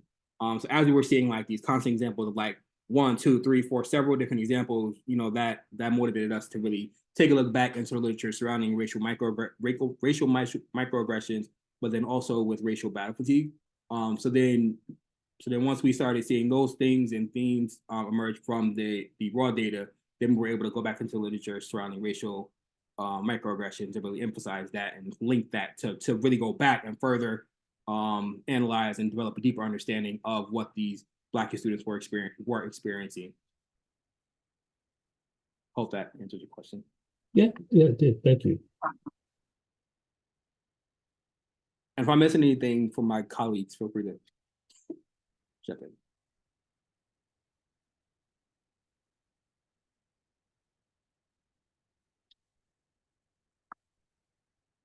Oh, Tiffany. Thank you, Nathan, for that presentation. I think I mentioned this in the chat, this is necessary work. And I'm really glad to see that it's being done. A question I have is, are there plans to expand this and collaborate with other universities and programs to broaden this? And I ask that because this is something that, yes, happens here and must be brought to light here. And I am really tired of hearing about the same thing being perpetuated elsewhere. So I'm curious about that expansion. There are plans for that, how to support that and show up for that. Yeah, so that's a great question. And it just made me think of so we just presented this on Wednesday for ICQI. And I was a little bit shocked to hear someone who I'm assuming resides in Canada, but she was sharing that, you know, she was appreciative of us doing this work because she said conversation like this isn't really happening in like you know, her exposure working with clinical psychologists and within clinical psychology. So she was appreciative that, you know, that our lab was exploring this topic and that, you know, it's not really talked about enough. In a sense of like next steps, I mean, if I was still a part of lab, I think I would be super gung-ho about wanting to, you know, lead this. But I think that would be a great next step and really expand from here. Me doing this work, you know, it really piqued my interest in this topic. So for myself, you know, I do plan to, you know, pursue similar research with colleagues or, you know, collaborating with you or, you know, other brilliant future psychologists. But I would hope that because it occurred in the Fielding Graduate University Lab, that this can be something that can continue within Fielding and then also to connect with additional schools and institutions and stuff like that to collaborate.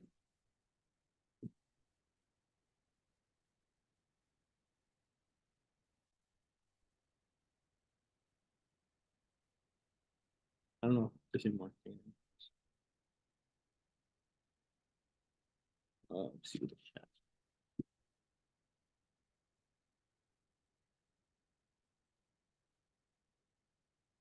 Mm-hmm.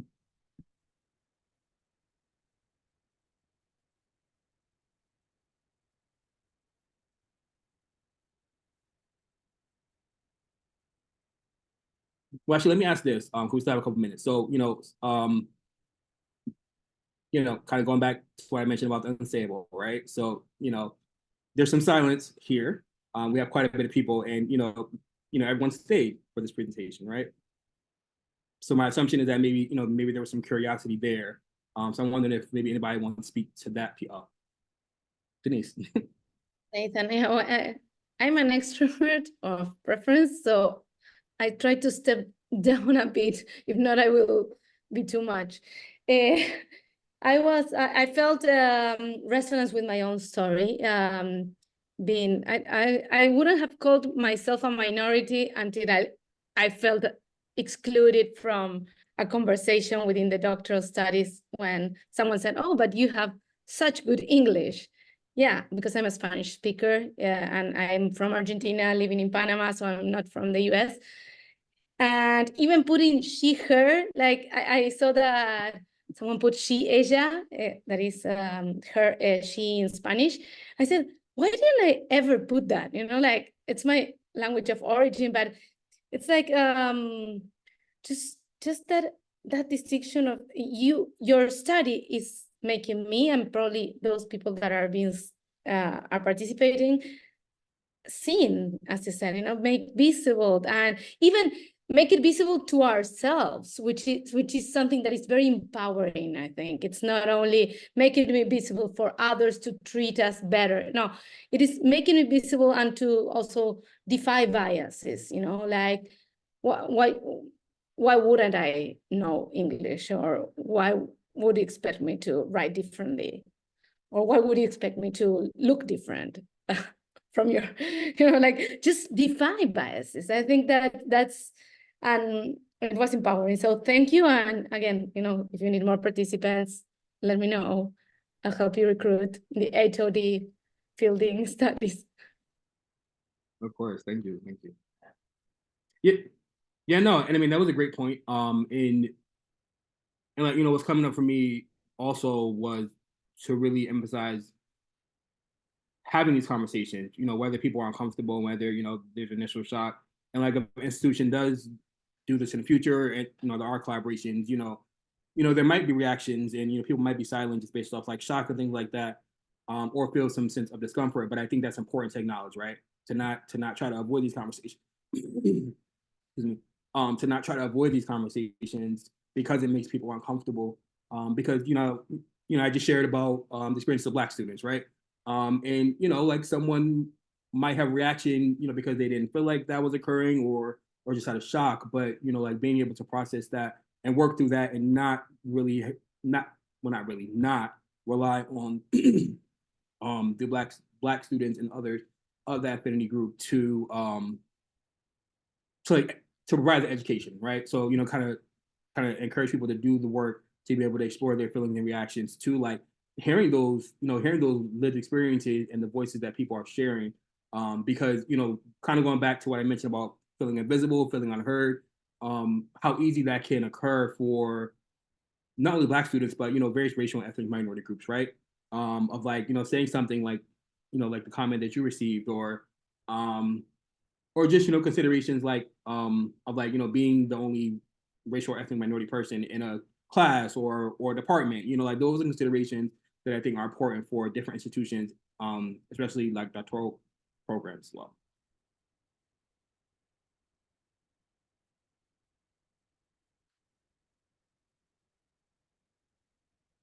Okay. So a couple of minutes before the time I was thinking of transitioning to the panel part. And again, the panel isn't going to be too long, but I wanted to share that information, briefly process it, but then also ask some follow-up questions related to just racial battle fatigue in general, and kind of go from there. And then again, once that panel is done at about like 3:15, we can open back up for some follow-up discussion. Thank you everyone for the comments and again for being here. And I encourage you to reach out or to just continue to process this as well. So Dr. Taylor, I think maybe we can Dr. Goldberg. I just wanted to say that what you did was really remarkable. Your analysis, your slides, they look fabulous. And your presentation, you really captured what this was about. I don't know if I could do it without you. So it maybe needs to be done more, but I think it's more, I mean, we could do it together maybe, but I don't think I could do it alone. And you have to go to internship, so, and finish your dissertation. So maybe at some other time. Yeah. Yeah. Sorry, I was coughing over here. Thank you. I appreciate that. And yes, I actually start internship up in 1 month exactly. So July 1st. So thank you, Dr. Goldberg. I appreciate that and your support. Jeff. Yeah, just a quick question. Have you looked into the aspect of studying the differences in online learning programs versus campus-based learning to see if there's, perceptual differences?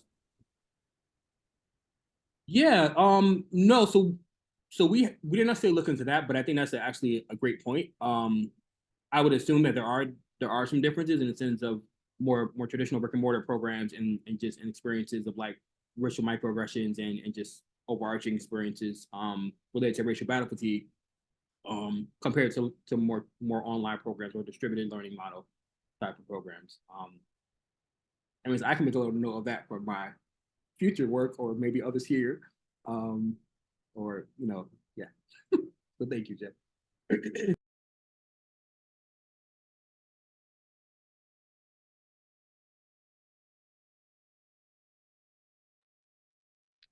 Thank you for everyone in the comments. So I'll write back after.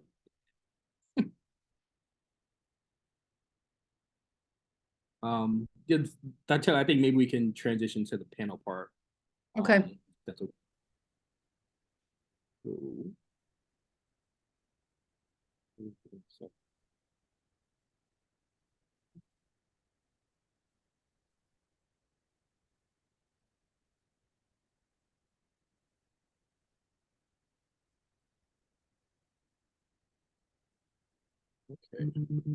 So is there any way to pin Sheila and Shania? Yes. I will make the three of you spotlighted.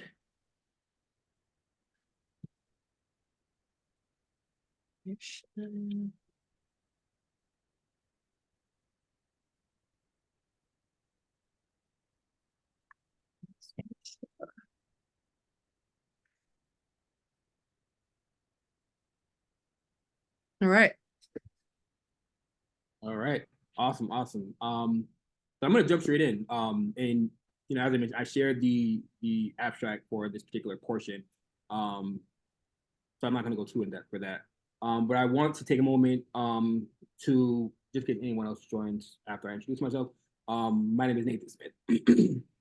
I'm so sorry for my voice today. My name is Nathan Smith. I am a doctoral candidate in the clinical psychology program. And I am appreciative for you guys still being here, listening to the previous presentation.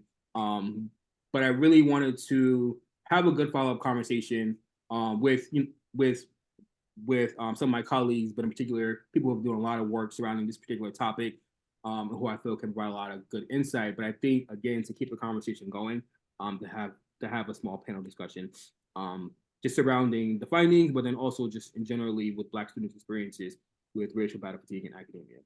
On that note, I would like to introduce one of our panelists, Shania Greenwood, my colleague and fellow BSA member and 5th year doctoral candidate, and thank her for being here, setting her time aside.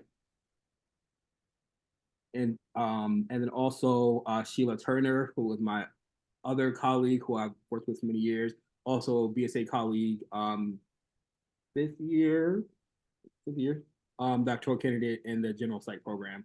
So we have representation from not just the clinical psych program, but general psych as well. So great, thank you for being here. So again, I just want to continue to encourage people to really reflect on this topic and the responses that you hear from our panelists. So first, I just wanted to touch on like your general experiences and perceptions, and thoughts and reactions to just the topic, and then more particularly the themes that came up from the recent study. So considering the study's findings, what are your initial reactions to participants' experiences?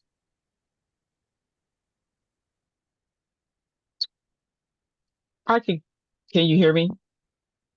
I guess I can go first. I kind of glanced at some of the questions last night, and I looked at the presentation, and I was not surprised, I hate to say that, by the findings. I believe that it is the shared feelings of that exist of all students, Black students that participate in doctoral programs.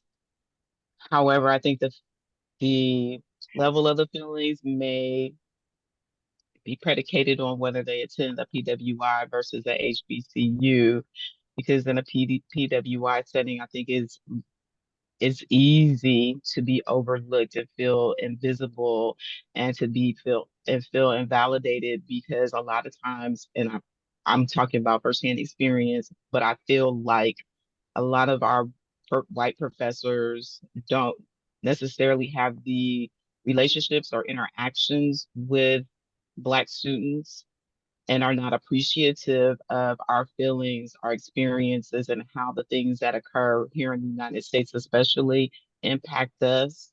And as us being first gens, how we're trying to navigate these programs and not being able to provide us with the support needed, nor asking or inquiring what do we need in order to be successful. Yeah, and I can definitely agree. It's unfortunate, but I'm not surprised.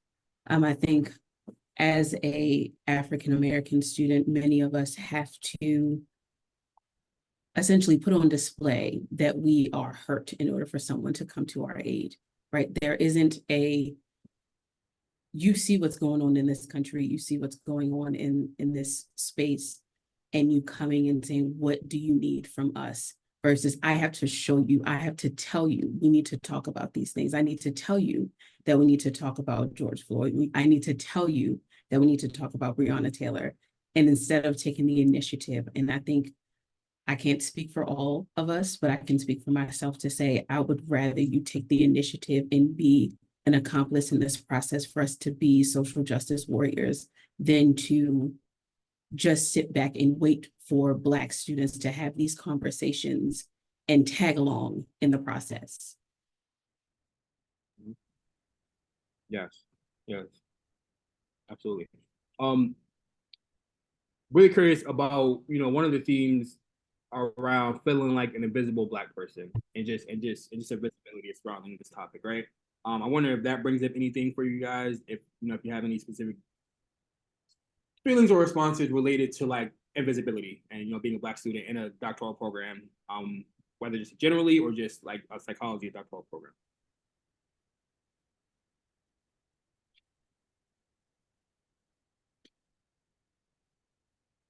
I think it ends up being a blessing and a curse, right? Like if I'm invisible, I get to navigate this program and people can leave me alone, right? And I can go and get the resources and things that I need. And in the same breath, right, no one sees me. And so no one gets to see the potential that I have. I have to go out and essentially beg and plead for people to see me in order to give me opportunities. And so I think just even either being in this program or being in any doctoral program as a Black student, it is a blessing and a curse to be invisible. Mm-hmm. Mm-hmm. Mm. I think the piece that I would add is that being invisible, how can I phrase this? It's that we're seen when it is advantageous for the university. And when I say that, I mean in terms of, oh, it's Black History Month, so let's go talk to the Black Student Association. Or, oh, I know Shania, or, and I've had her in my class, and I think she would be great for, insert whatever program. However, most of the time we kind of just coast by and you don't really see us unless you need us to be the representation, the voice, the face to say, hey, our program is diverse and we have 4 Black students and here they are. And so my thing is, if you're going to acknowledge me, I want you to acknowledge me all the time, not just when it works for you. And when you acknowledge me, I want it to not necessarily be because you want to have my take on a Black experience.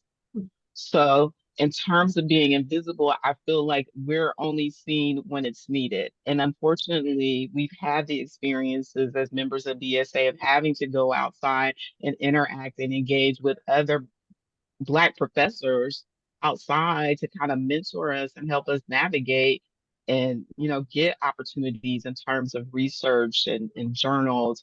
um, and so it's painful to know that I'm not on the same playing field as my peers. So that's my thought. Yeah. And I quickly want to answer Denise's question, because she asked, in what ways is it a blessing?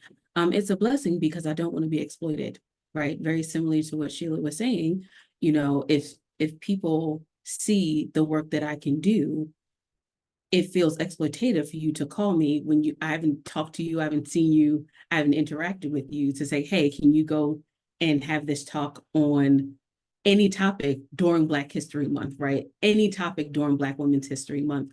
And the other part of that too is if I can fly under the radar, no one is watching me to over-evaluate me, over-critique the work that I'm doing, because we already know that in many spaces, Black faces are critiqued and exploited at exponentially different levels than our white and non-Black counterparts. So no, maybe I don't want to be seen, right? I just want to fly under the radar and get the resource that I need to make it through this program so that I can do the bigger and more amazing things that I have for the rest of my career. Wow. Thank you. Thank you both for that. So you touched on this a little bit. Is there anything else that's coming up in a sense of how these experiences have impacted you personally and or professionally? Being in the tail end of the doctoral journey, or just personally of how it's shown up or impacted?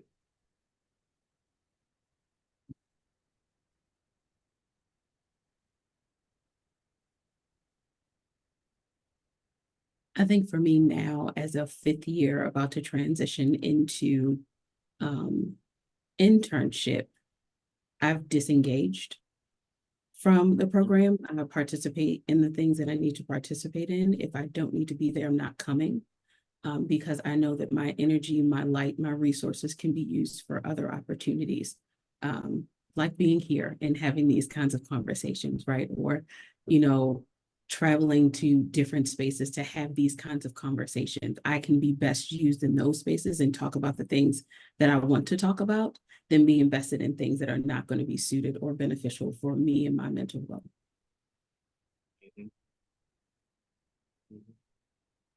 I guess I would second that. I think I've been very focused on what I wanted to research, what I wanted to do, the people that I wanted to focus on, and my people, because I feel like research has overlooked us, and as I continue to look through the journal articles and identify that we are always excluded from particular research projects that would be beneficial, or we have other people studying us that are not even, they don't have the information, they're not familiar, they're not part of the culture. And so in terms of that, I have tried to be super focused and not let people, as Janai talked about her light, not let other people dim my light or try to persuade me to look in other areas or conduct research in other areas. And to piggyback off of the being invisible, and being invisible has allowed me that opportunity to research what I want to research without having to be forced to look at other things because maybe professors feel like that would be, more considerably or more acceptable because it looks at the racial majority versus the global majority. And so I guess now that I'm thinking about it in retrospect, being invisible has served me well. I have the opportunity to speak up when I want to speak up, say what I want to say. And generally, when I do take those opportunities to speak up, people generally look and pay attention because I'm not somebody that's always speaking.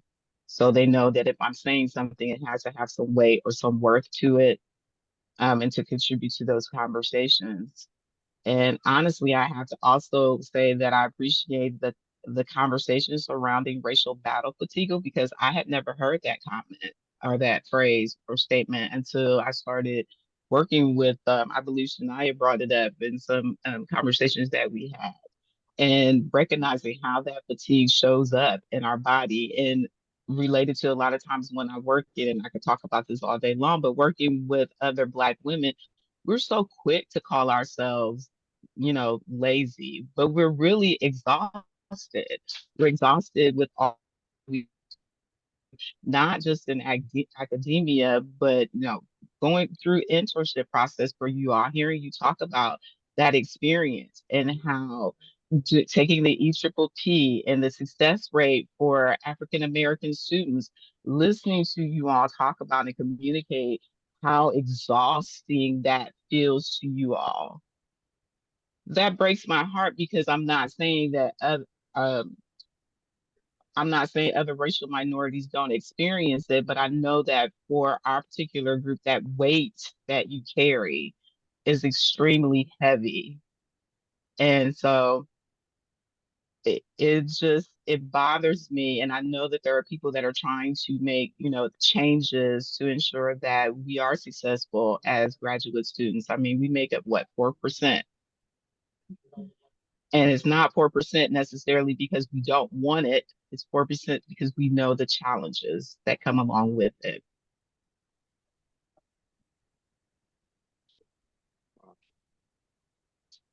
Thank you for that. That's powerful. Let's see. You actually touched on some important points. And one of the areas that I wanted to briefly get some of your insight on was any additional positive outcomes that you could think of just relating to your past experiences. I know we talked about, whether it be like forming connections with like BSA and things like that, or ways you've coped. You shared just kind of taking space and checking out. Anything else coming to mind of like ways that you've coped or you've heard of others coping with these experiences?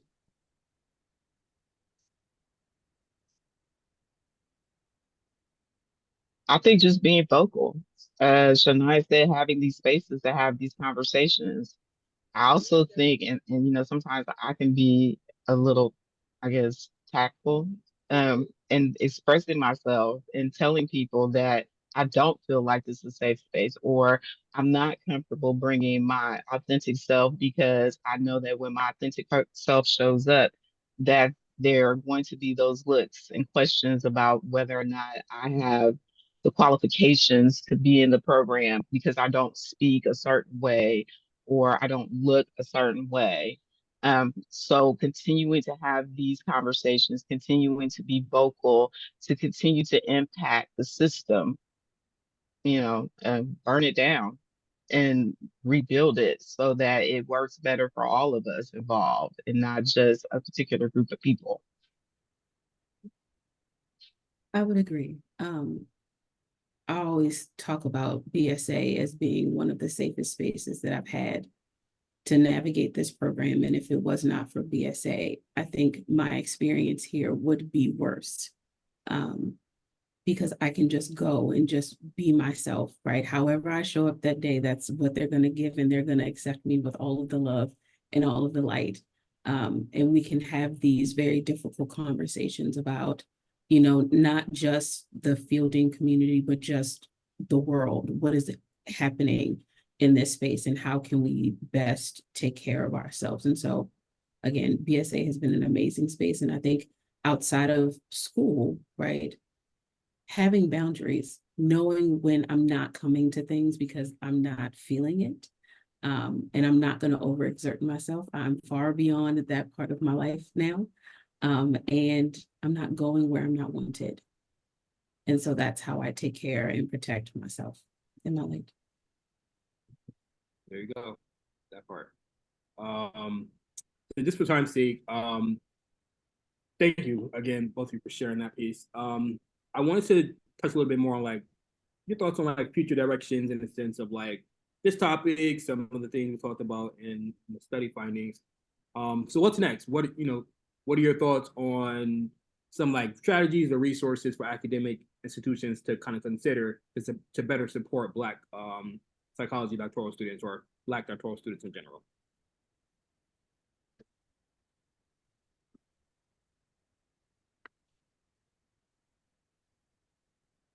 I think the first thing that needs to happen is for people to listen to them, listen to your Black students, even if you are having a hard time sitting with what they're talking about, even if you don't believe it, right? What you shouldn't do is, one, not say anything, right? We need you to at least acknowledge what we've said. And two, ask us what we need, right? Don't take a passive role in this because this is what is perpetuating this issue. So many people have taken such a passive role in the careers of young Black doctoral students.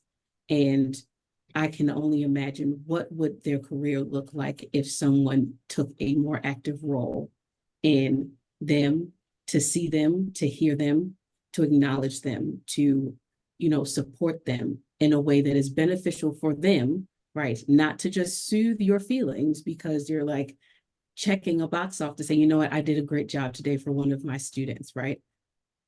We don't care about your feelings. We want you to help us navigate this program the same way that you help your non-Black students navigate this program. I would add mentorship and being able to assess your program and see where there's deficits, especially when we're talking about first gen, and not saying that we somehow have a monopoly on first generation students, but look at your program and what areas, and not just necessarily Fielding, but all universities as a whole.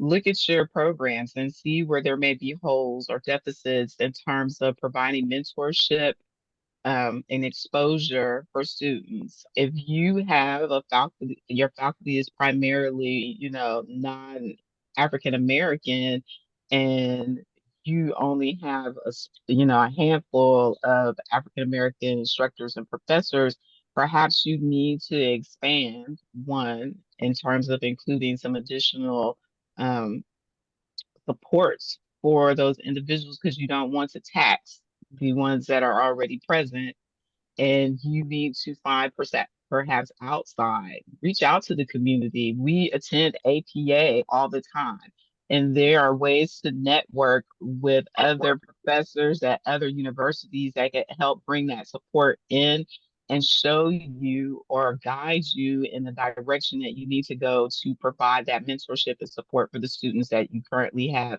and provide support for the instructors that you already have that are present that may be taking on that load. If you only have 4 instructors and you have, 4 or 6 students, you don't want that. And the professor's already teaching a course load and doing their own research. That's a lot to ask from them. So going outside, looking at the deficits that your program has, going outside, possibly finding ways to support and mentor those students. And also, I agree with Shania in terms of listening and asking the right questions. If we're social justice based, we're psychologists and mental health professionals, then we should have the tools to be able to ask the appropriate questions. We're researchers above all. And so if we're out here, especially doing qualitative work, you should be able to construct the appropriate questions to identify where those needs lie.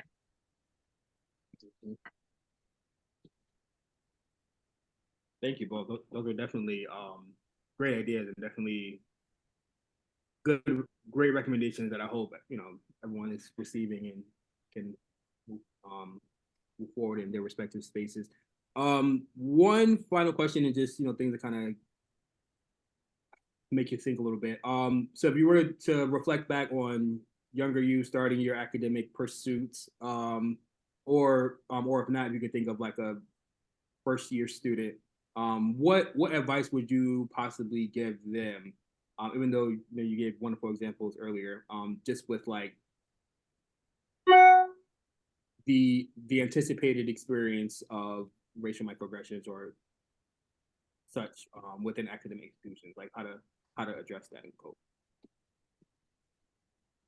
So either one, either younger self or first years.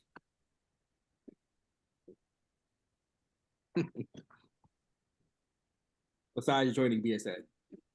Oh shit. You took my answer. I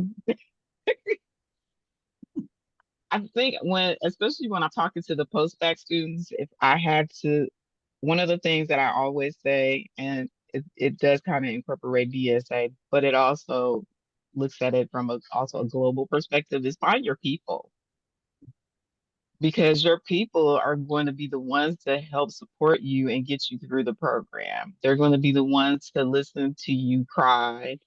They're going to be the ones to listen to you talk about dropping out and then encourage you to stick it out. They're going to wipe your tears. They're going to be the ones to encourage you and reassure you that you made the right decision, even though they may not always understand what we're talking about, especially when you start talking about dissertations, statistics, and qualitative, quantitative, and all of that. They'll look at you real, like, I don't know what you're talking about, but keep talking about it. But if you find your people, those are going to be the ones that really help push and motivate you to get through the program. And that probably would be the biggest thing for me. I'm kind of like I grew up an only child. I've been by myself most of my life. And so for me, reaching out and finding that support from BSA, I wish I had it at the very beginning of my program, because it has been instrumental and helped developing me also as a researcher. And having Dr. Green, who's present, he's always been there and been supportive of BSA and our endeavors and giving us kind words and, showing us how to take initiative. And even when we don't think about things, I mean, I've written papers from him and he has said, so what's the next step? And I'm like, well, there you go, challenging me. I just wanted to write this paper. And get it done. Now I got to go back to the drawing board and like, okay, I want to do advocacy and policy. Yeah, what is the next step? And so yeah, I know it's a long way around, but yeah, really just finding your people, and they'll help you get through the program and help you make good decisions. Yeah, and to piggyback off of that, I think the one thing I would tell myself and, first year students is to find your voice, right? Your voice is the one thing that you have that will guide you through this program, right? Whether you feel your imposter syndrome kicking in or not, right? You already belong here because you're here. And so allowing yourself to grow and develop and find your voice very early on in this program will open yourself up to finding your people, right? The right people the first time. And so, very much like Sheila said, Dr. Green AG has really helped navigate us through this program with so much grace and love and care. And so without my voice, I would not have been able to find him. So.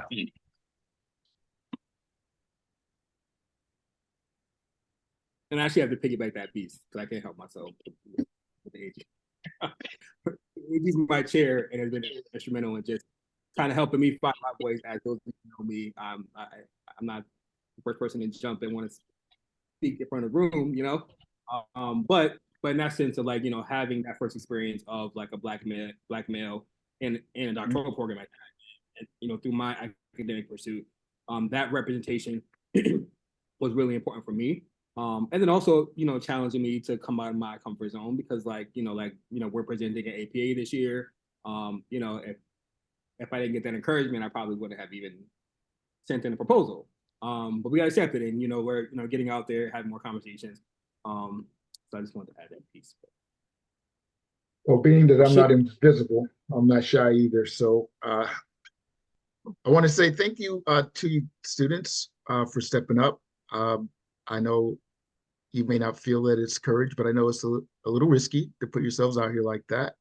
And also generous to give of your time at this stage in your academic career. So also want to thank all of you who are still listening, because as Shania said, that's really important. Just Amy for providing this space for them to be able to share. And for all of you who are still here just listening, that's really important. And that's acknowledgement in itself. So I just wanted to say those few words. And thank you. I appreciate all that you've said and done.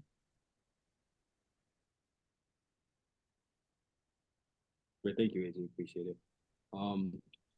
So we're wrapping up time for this portion. I know it's short, but hopefully it was valuable to kind of complement the research that I talked about earlier. But I again, I want to thank Shania and Sheila for taking time out of their schedule to be here, provide all the valuable insight and responses to this important topic. We talk all the time anyway, so I'll talk to you guys later, literally. But yes, thank you again. Appreciate it. And on that note, I want to reopen it back up to the larger group. See if there's any questions for the panel, or if not, just like the topic in general. Feel free to, I guess raise your hand. That'll be. Real quick, just Nathan, thank you for doing the work, and thank you for inviting us to participate in the panel. We are appreciative of you shining the light on conversations that we've had, discussions that we have talked about in depth. And so you getting out there, really doing the hard work and asking those questions and getting people to feel safe to open up to you. I'm appreciative of that. Of course, thank you. Yes, and whenever you need us, we will be there. I appreciate you. Yeah, any comments, questions? Oh, Jeff. Yeah, just a quick question, and it's not totally relevant, but just wondering where you all live geographically. The three of you. Oh, sure. Yeah, so I live in the East Coast, Connecticut. Yep, I'm also East Coast. I live in Baltimore, Maryland. And technically, I'm Midwest. I'm in Ohio. Okay. And do you find that geographically that affects some of your viewpoints and things that have shaped you as a person and that has shaped your views going to and attending graduate school? Most definitely. I would say for me, as a person that grew up in the Midwest and attended mostly all white schools, and having very limited access to people that look like me, talk like me, and have the same shared experiences, it definitely played a role in how I selected the university that I attended, how comfortable I felt being there in that presence. But it also gave me some insight into how to navigate certain environments. Absolutely. And so contrastly, I went to undergrad at an HBCU. And so I had the experience of being around highly educated Black scholars and learning from people who look like me. The majority of my psychology department was Black. And so for me as an undergraduate student, that was something that I will never take for granted. And so that is where I found my voice. And then to go to graduate school the first time at a PWI, and then now to be here, I've definitely utilized what I've learned at my undergraduate experience at Morgan State to be the psychologist that I'm going to be the woman that I am. And I've also noticed the difference of being at an HBCU and then transitioning on to a PWI. It is very different. Resources are different. And I've had to learn how to navigate both of those spaces as a Black student. Yeah, for me, really quick. So I've only attended PWIs. I've unfortunately never had an opportunity to attend an HBCU. And I think, looking back, I think my experience has been unique. Well, I mean, for me, in the sense of like, I've even getting my MSW and, going to Fordham for that. Most of the time I was like probably either the only Black male in the entire cohort or like one of two Black students. So, like that's like the story of my life with either academic spaces or like certain professional roles. So especially in Connecticut. And then, kind of what I mentioned earlier, I never had a Black male professor ever until like I started fielding. So, like when I started and, I got connected with AG, I literally reached out probably my second week as a first year student, try to get him to be my chair. But just, make that connection. And then, obviously over the years we worked together many times and it inspired me as well. So. Oh, but I will also add though, what's been interesting for me teaching undergrad out here in the University for Connecticut, it's been interesting being in that type of role and, like being that person for other Black students that are just starting their journey in undergrad. So that's been an experience for me, like when I have students who are like Black male students who are reaching out to me and, saying that I'm inspiring them, and I'm kind of like, I'm still at my doctoral journey, but it's just been interesting to be on the receiving end of that versus like, me getting that from others. So just want to share that piece too.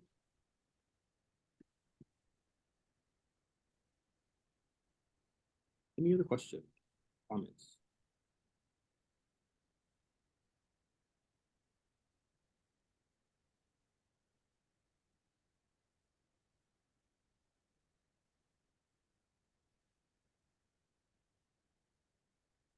Okay. Well, if I not, guess I want to say something that you guys are really courageous.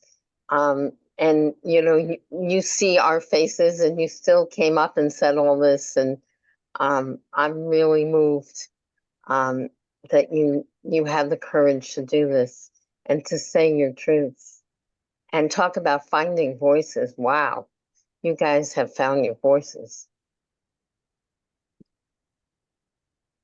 Thank you. Thank you. And I think I can piggyback off of Nathan. This is my last semester was my first semester teaching. And to have a student come up and say to me, "You're the first Black woman professor I've ever had," was really touching, and it almost brought me to tears because I remember being in that space. I remember not seeing, I don't even think I didn't have my Black professor until I entered graduate school here at Fielding. And I have an associate's, a bachelor's, and a master's. So I've been in school for some time. And to have that experience and be able to set that precedent for other students is empowering.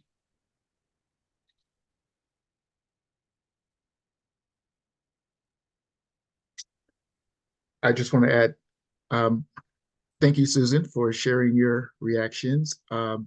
That even if all that you have to say is, I don't know what to say, or I'm blown away, I think it's helpful to acknowledge that you heard something that was said. So if there's one little tidbit that you can bring up to give some feedback, that would be immensely helpful.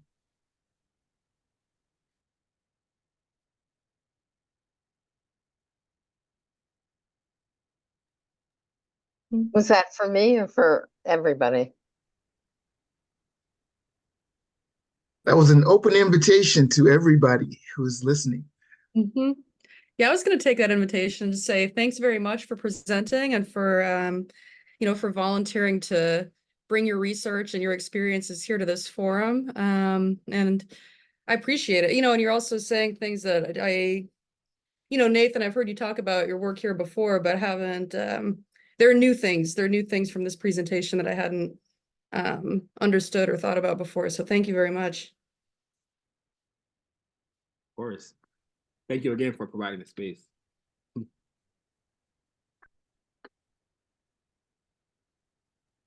I have one more question, I'm sorry.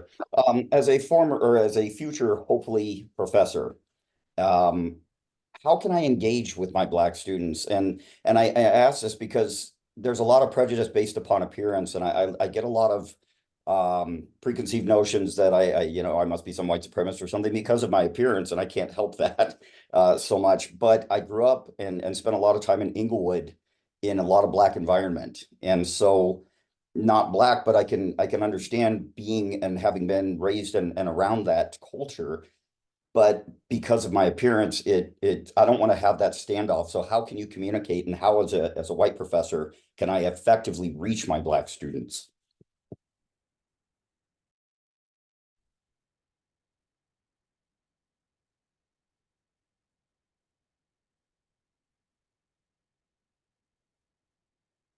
So I haven't taught, but I have a ton of supervisees that I do clinical training for.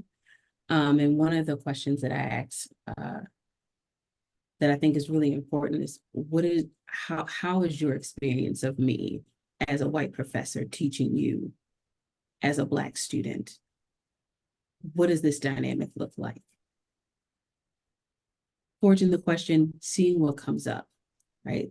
You taking the initiative to open the dialogue to what the bigger issue is, what's most important, right? Instead of the student having to come to you like, hey, I don't know, like what's going on here, right? Take the initiative and ask the question because it's there, it's in the space. The moment that both parties enter into a room, the question's already there. Just ask. And I would add to that, create a safe space and incorporate culture in your conversations and your lectures. Because when you give the students an opportunity to speak up about their culture, their experiences, when you're talking about a topic, they sometimes, for me, they have been very accepting of that, and they will share things that they would normally not. But again, it's creating that safe space, whatever they consider that safe space to look like, creating that safe space. One of the things that I tell my students is that we don't disrespect people in my classroom. We are open to learning from everyone. Everyone doesn't share the same opinions, beliefs, culture. So you have to be respectful. And if you cannot be respectful, then you will need to leave the space, because I have to protect my students at all costs. So that's the way I handle it, and I incorporate culture. And I tell them all the time at the beginning of the semester, you'll get tired of me saying the word culture, because I want you to understand that everybody's culture is going to influence how they see the world, how they see the perspectives that we present in terms of psychology. Yeah, just to piggyback that really quick. So I agree. I've integrated all those elements as well. With the safe space piece, I definitely think that's important, and I think to get an understanding of each individual Black student's definition of a safe space, right? Like their comfort level. And I say that to say in a sense, because some people might want to be more vocal about speaking on like issues impacting Black students and things like that. But I think even if someone is more extroverted or more speaks up more without being asked, I think just for you, or just for any professor, just to be mindful, like not having the expectation that like that Black student should speak on like all these issues, or like calling them to say, like if you're talking about, for instance, like police brutality, and I'm the only Black student in the room.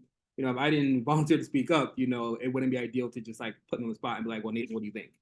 So those type of like considerations, even though you might have your intentions might be good of like wanting to get their insight, but just not putting that pressure and putting them on the spot to have to speak up because they're the only Black student in the course, or like that.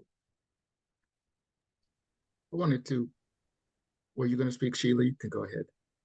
Oh no, I was just gonna add, I've been there. I was the only Black student in the class, and the professor called on me because for some reason she thought I wanted to share my Black experience, because she asked a question, and she says, "Well, Sheila, you could tell us all about that." we're not a monolith. We don't all have the same shared experience. So I'm just like, why are you calling on me? I may not have had that experience at all that you're asking about. So I agree with Dave. You don't want to single out that person because it makes them feel extremely uncomfortable.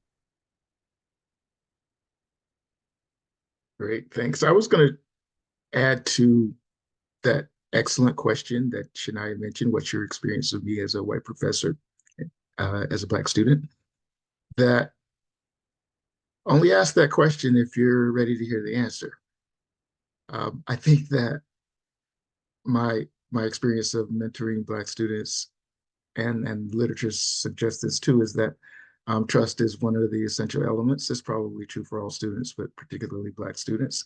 And that for me, that comes from authenticity. So if you don't really care about your interpersonal relationship with that student, don't ask that question, because you're not going to be authentic in your reaction to it.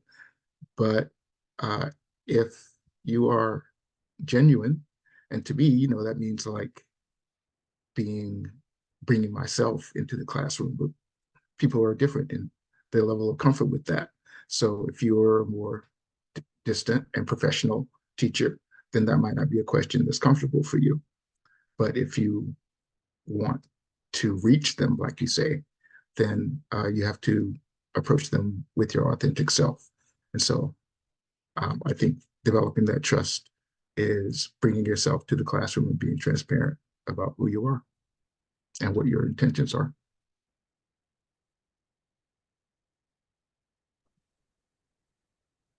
Just to say, I think that could be a amazing qualitative project, like something kind of centered around that question or sort of thinking about that.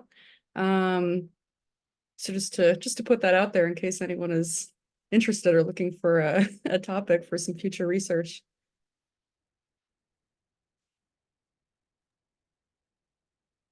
Yeah, I appreciate that. So I've been sort of taking notes along the way about kind of things we can hold on to or take away. And one thing I'm taking away is basically to not be passive, like to not sort of passively wait to be approached or kind of passively I don't know, wait for something to happen, but to really kind of engage and be active and be a more active mentor with my students.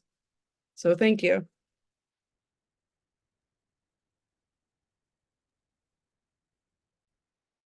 great, thank you.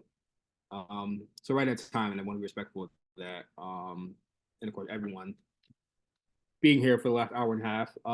So again, I'll kind of close it back out. And also thank you, AG, for being here and also offering great insight and questions. That was really helpful. And then again, Dr. Taylor for the time, and Shania and Sheila for joining the panel. And again, everyone for engaging in this discussion, speaking up, even if you felt uncomfortable and, just sharing some feedback. So thank you.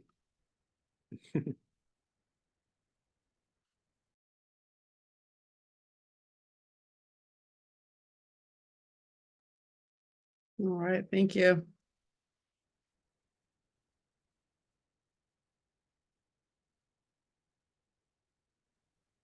Okay. I'm just going to take a minute here to transition us to the next speaker.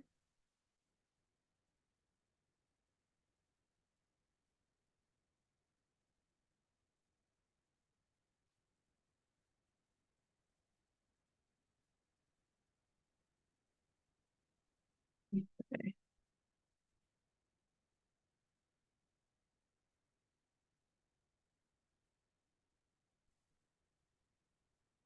All right, Susan, you ready? Okay. Let's see, and Giovanna, let me pin you as well.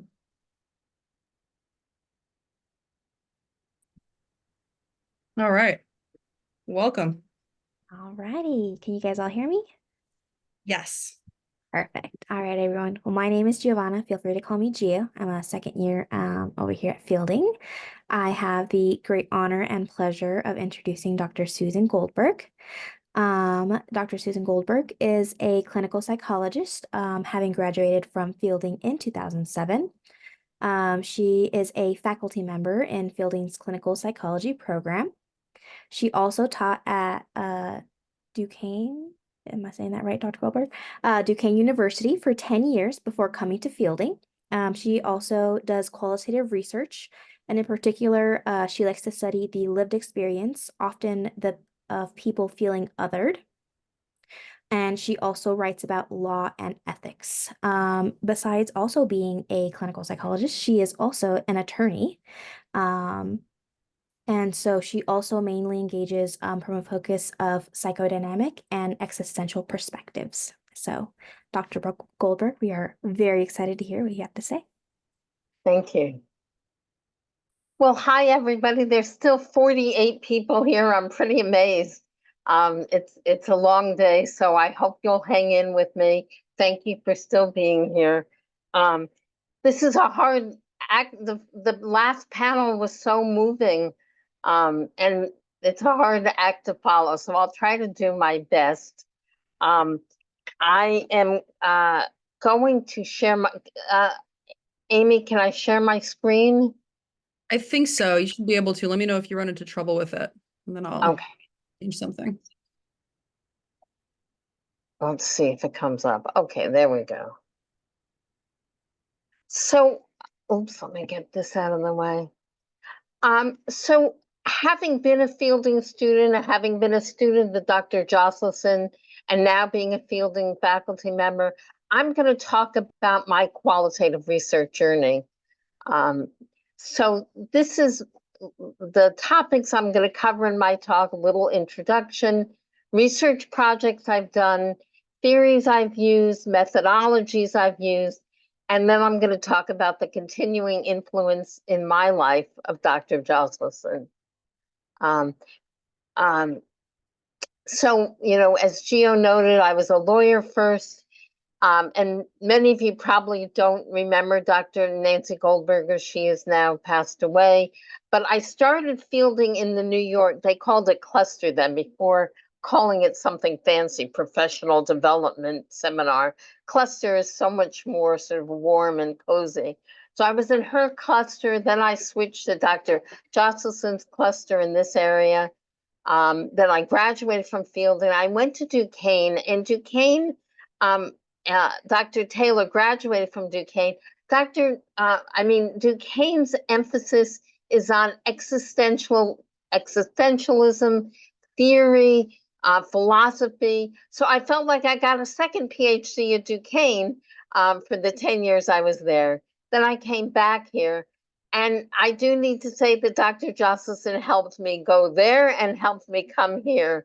Oh, and when Dr. Taylor and I started, it was the fall of 2019, and then shortly after we started, some of you students have the same experience, we went into lockdown. So it was like we had a very short time to see the real Fielding before it went into lockdown.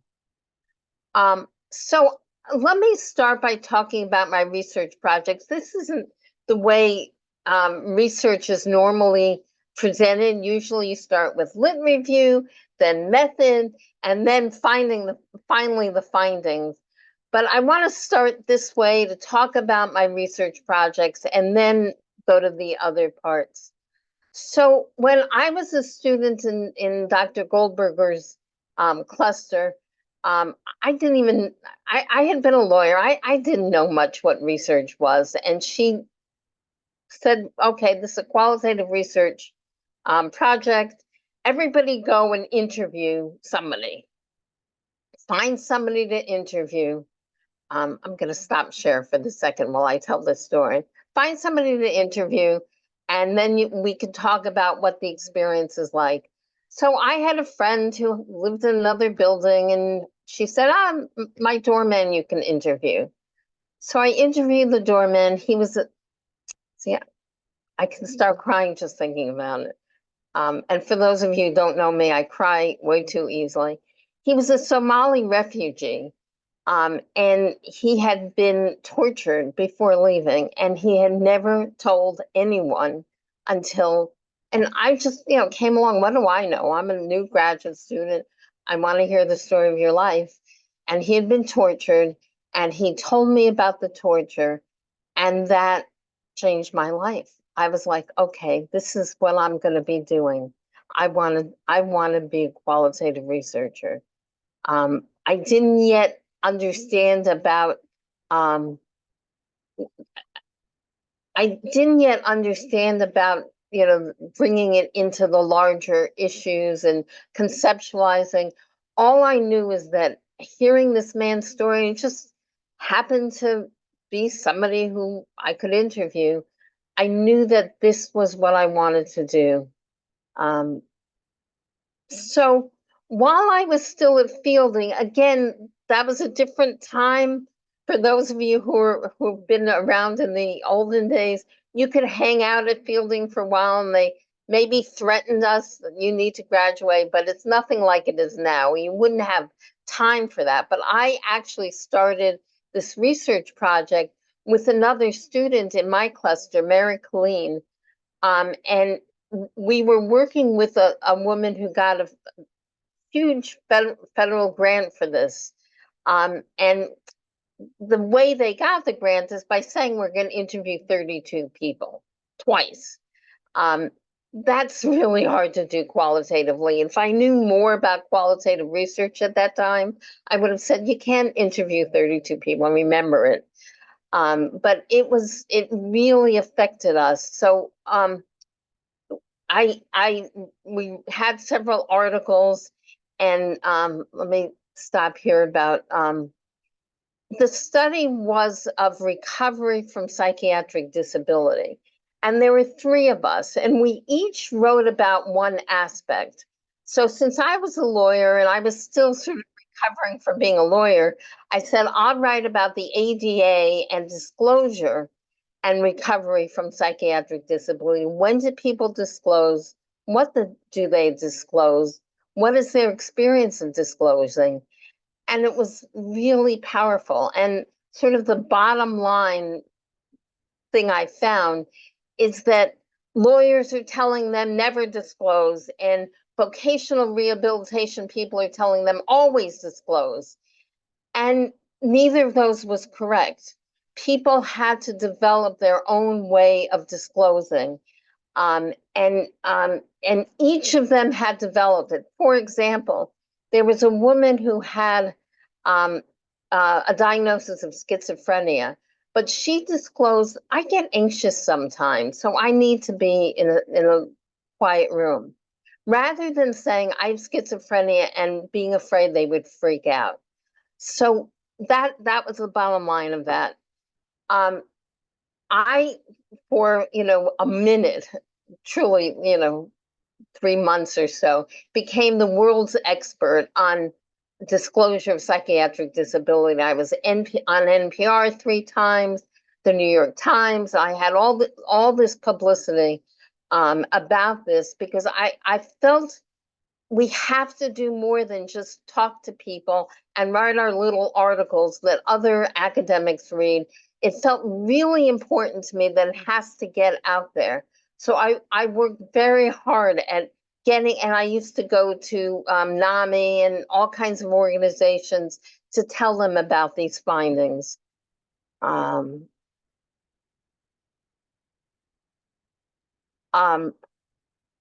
So I learned about the importance of people finding their own way through the disclosure conundrum, I called it.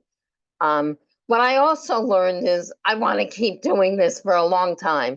64 interviews was unbelievable, way too much for me. But I learned that I am staying with qualitative research. So then I started my dissertation, and Dr. Jocelyn was my chair. And what I was studying is the experience of getting the label, again, I'll stop sharing so I can see you guys, of getting the label of bipolar disorder as an adult. So these are people who didn't know they had as if there's a real thing. They never had the diagnosis before. Some of them were diagnosed with depression before or anxiety, but as adults, they were diagnosed with bipolar disorder. So I was curious about what the experience was. And the experience for many people was both relief. Finally, I understand all these things I was having the whole time. But the other experience, which maybe was even stronger, was suddenly I'm one of them. There's like, oh, anxiety and depression. Everybody has anxiety and depression. Celebrities have anxiety and depression. But now I've crossed some kind of threshold. Now I'm seriously mentally ill. I'm crazy. And many of the participants talked about, oh my God, now I'm crazy. What does that mean that now I'm crazy? I can see if you put comments in, so if it or questions. So if somebody, Gio, if you could tell me if there are questions as we go along. So when I went to Duquesne, as an assistant, I was actually a visiting assistant professor when I went there. And I'll stop sharing. I know this is making this hard to be on and off, but it helps me to be able to see you. So I knew that Duquesne was big on existentialists. And so I said, okay, I'll do a research study with my students on what is the most meaningful experience of your life.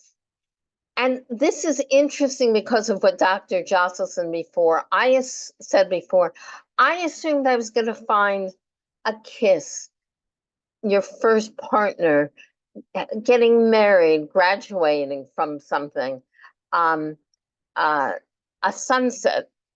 I expected, and I knew there might be some sad things, a parent dying, but I expected there would be these moments that in my life that I cherish. And, for some people getting married, having their first child.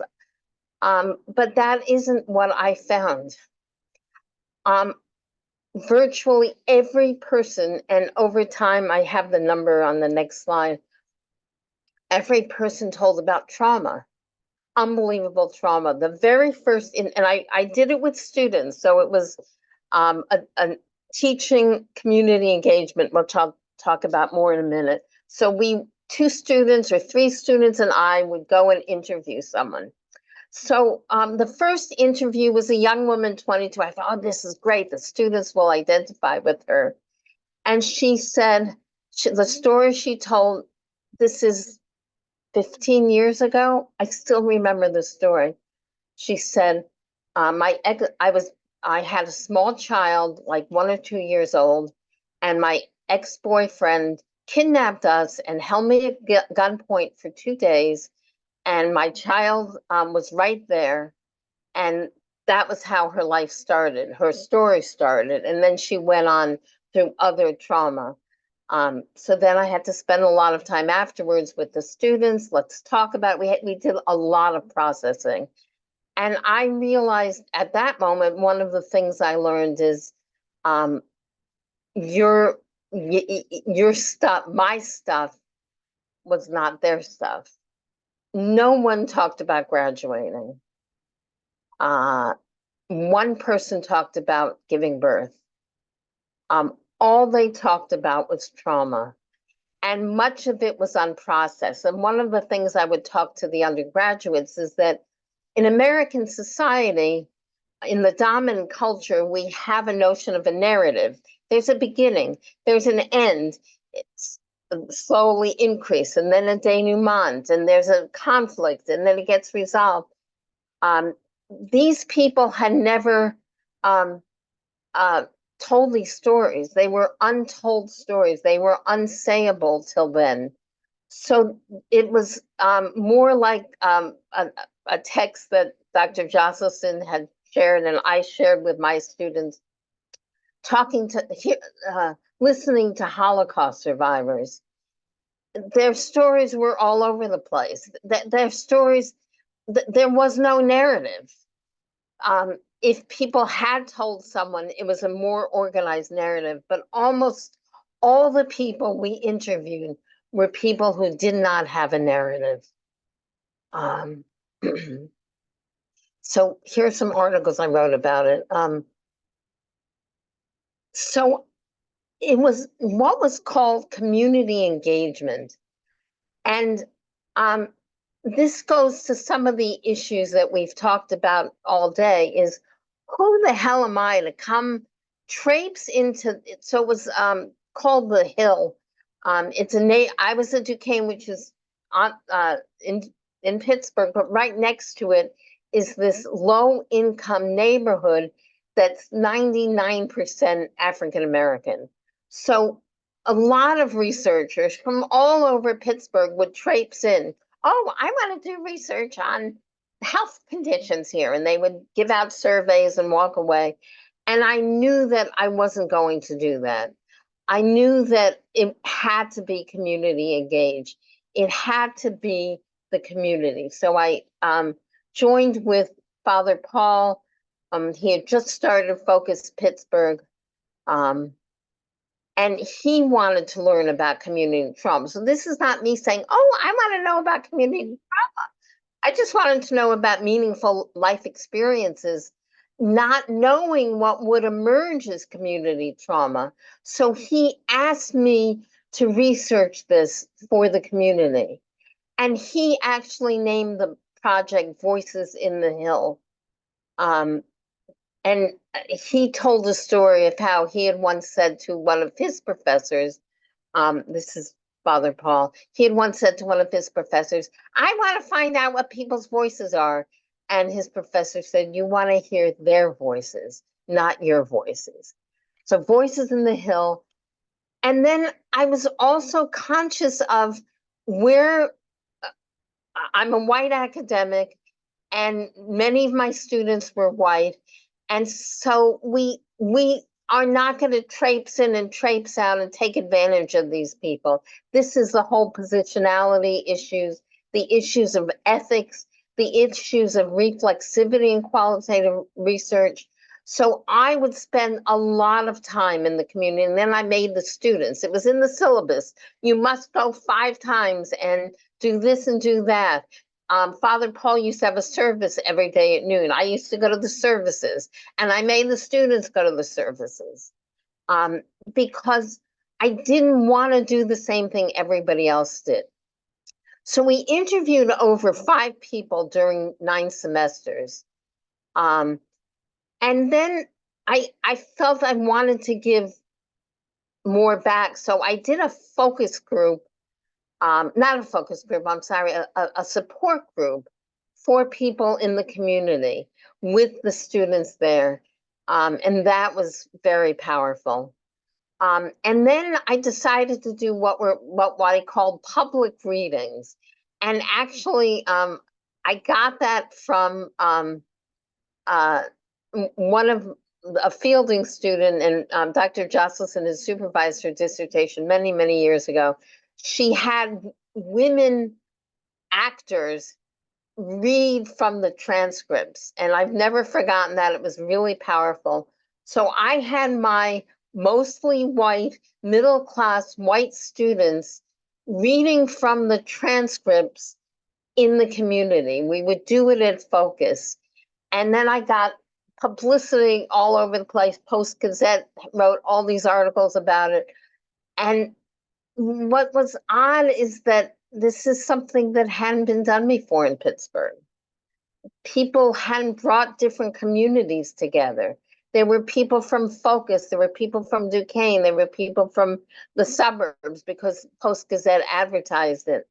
And I'm going to now show you 2 pictures after the public readings. I think with qualitative research, it's necessary, absolutely necessary to bring it to the larger world. And this was after 2 different public readings. That's Focus, the red building, and they put up a little stage, and we would do it in that little stage on it was a lot, an empty lot, because in the Hill District there are 1 million empty lots, and we'd put up chairs, and people would come from all over the community and see it, and that was really moving. And I said recently to someone at Duquesne, this is probably the most important thing I ever did, I feel.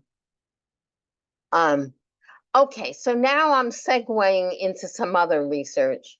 I got curious about psychobiography, and it's a certain method in qualitative research. And I wrote 2 psychobiographies, and then I just wanted to do a call out to my student Elisa Wiles, who did an unbelievable psychobiography of Joseph Stalin. And if you guys want to read it, she hasn't published on it yet, but it's in the dissertations. Very, very powerful. What I found, so maybe these are the 2 articles I had most fun with, because they were about my family. The first one was about my mother and how she loved opera. And it was interesting, Dr. Jocelyn mentioned music. I felt that I talked about intergenerational trauma in my family, and my mother loved opera, and I came to the conclusion that, which I do not like, I like nice, beautiful, quiet music. She loved the drama in opera. That was how she managed her pain, through opera, and transformed it into something else. So that was this article. The second article I wrote for Dr. Jocelyn in a course. I don't know if this is, there was a guy, art critic named Bernard Berenson, in the last century, actually 2 centuries ago, but in the 20th century. He was at that time a very famous art critic in Italy. And he was Jewish from Lithuania, but he claimed he was born in Boston, and was first he was Episcopal and then he was Catholic. And what was interesting is that the whole world knew he was Jewish, but he couldn't own his Judaism. And he had a first cousin. And so I compared these 2 cousins. The first cousin named himself Bernard Berenson, and that's my great-grandfather.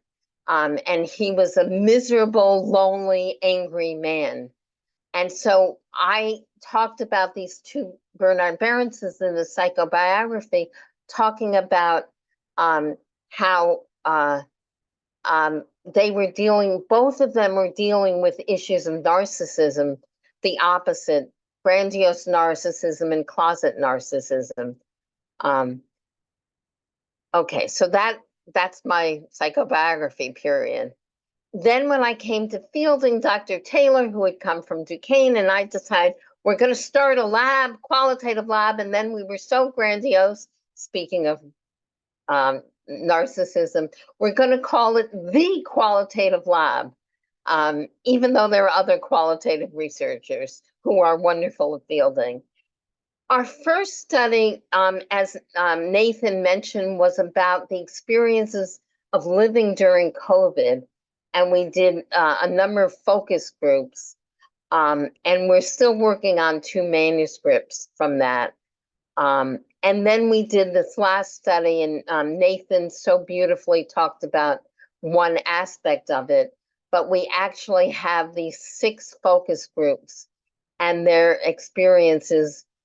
Each of these different groups' experiences of social justice during COVID. So now I'm segueing into some of my theoretical influences. I'm not going to go into this a lot, because I also think I have too many slides. But I can share later if you ask, if you email me the slides and the references. So Duquesne is world renowned for human science psychology, which is basically qualitative psychology. And this article here is about how they frame human science psychology. And also Gadamer, Ricoeur, Dr. Jocelyn, phenomenology. And one of the things about doing qualitative research, or at least narrative research, is you have to hold on to your theoretical and conceptual understandings. You can't just say, talking to the Somalian man was powerful. It was. But if I were to write about it, I would have to find the larger picture of what is the experience of being tortured. That's the phenomenology. What is the experience of being tortured and having to leave your country and go to another country? It's not just his experience, it's his experience, the question of what does his experience mean? So again, when I was at Duquesne, I got interest in the post-structuralist lenses, and Foucault was one of the post-structuralists, and Dr. Lobsher is the chair, or was the chair at Duquesne, and one of his, this was actually taken from an article, I forgot the site. Psychology has to take the socio-political context into much more serious account than it has. And what post-structuralist content does, it contextualizes it.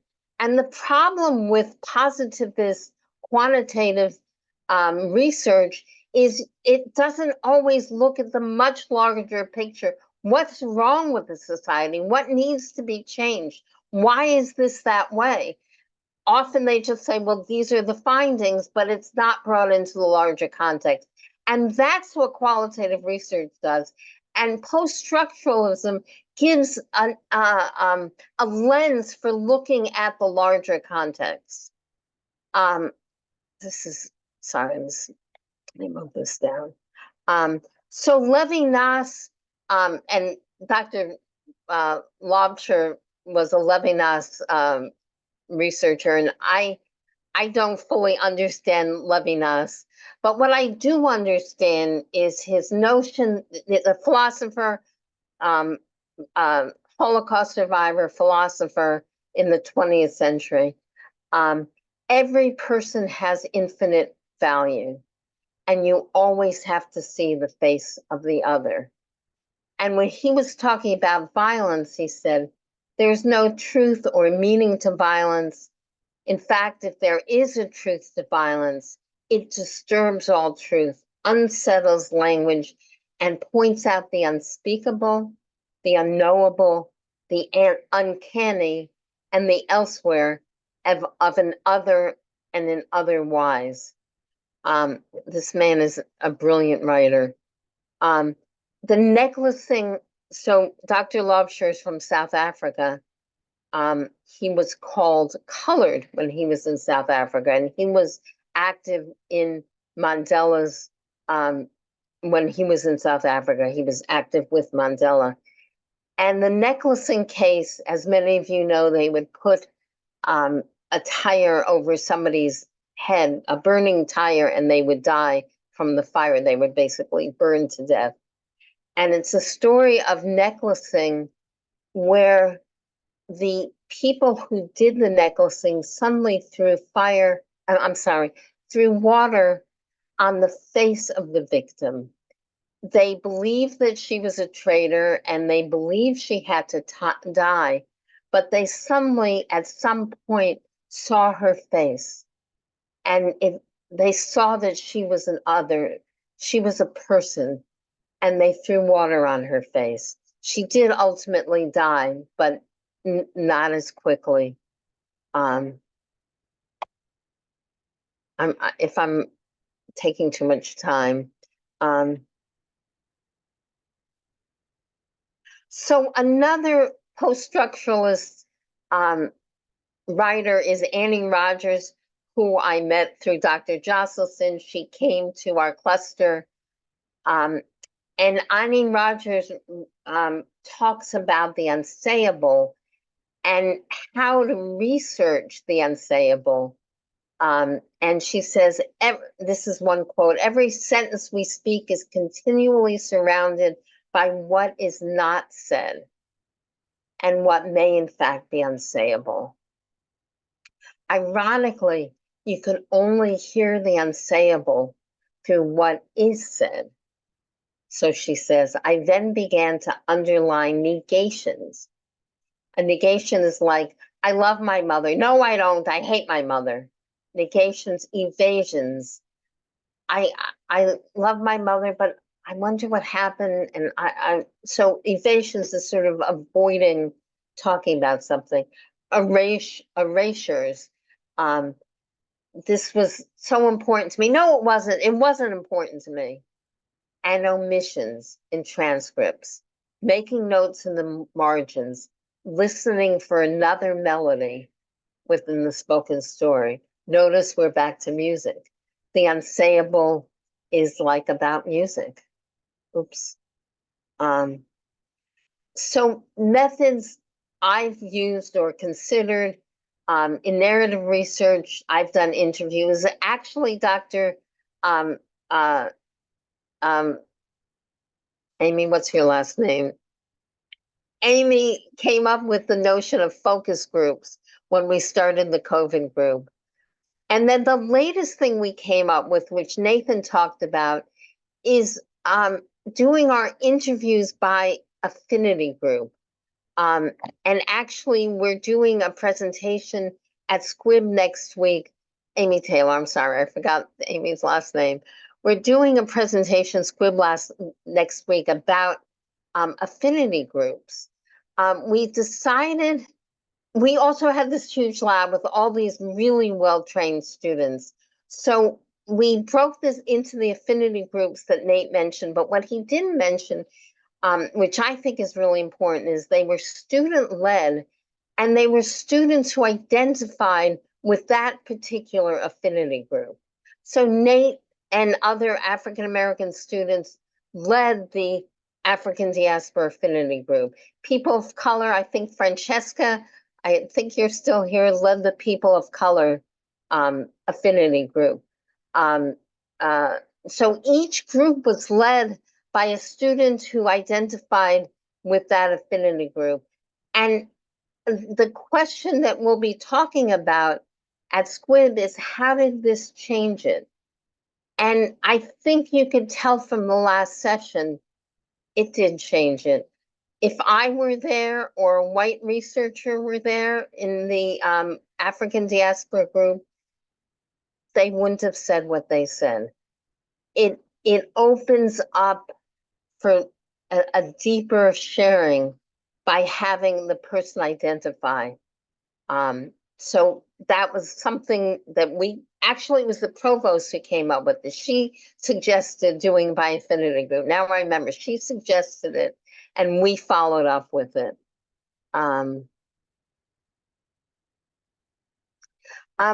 I also, as I discussed, did community engaged research by working with Father Paul very, very closely. I didn't make any conclusions that he didn't, if he didn't totally agree with it, he at least understood.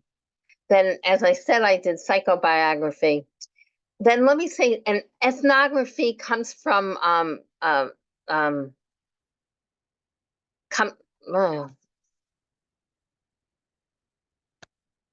wait, hang on. Okay. Ethnography comes from anthropology. One of you said you studied anthropology. I did also initially.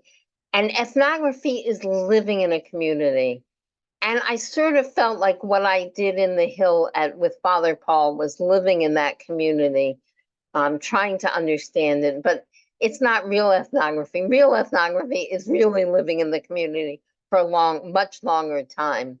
And autoethnography is a kind of method that is not used in psychology. Some students went to a conference last week called the ICQI, International Conference of Qualitative Inquiry.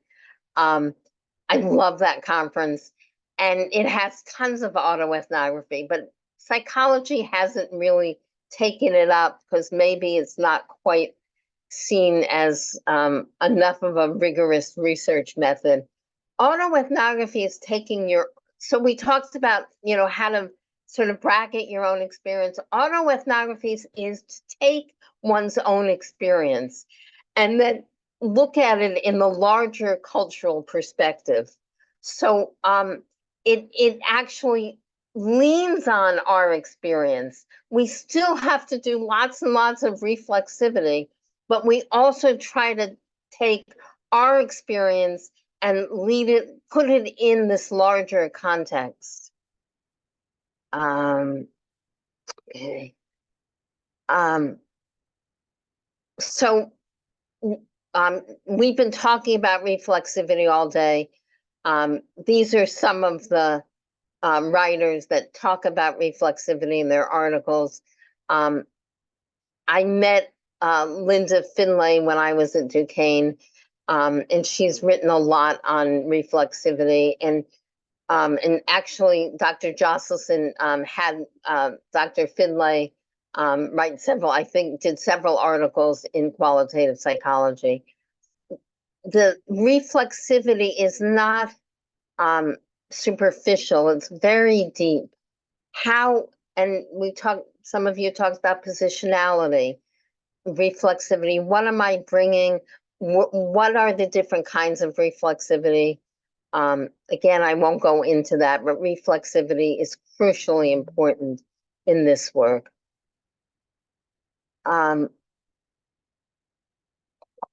Okay, so here are some things I thought of yesterday, examples of Dr. Jocelyn's continuing influence on me, but I'm sure there are a gazillion more. So we already talked about this first issue, and I talked about the student who was like writing about her own experience with returning Peace Corps volunteers.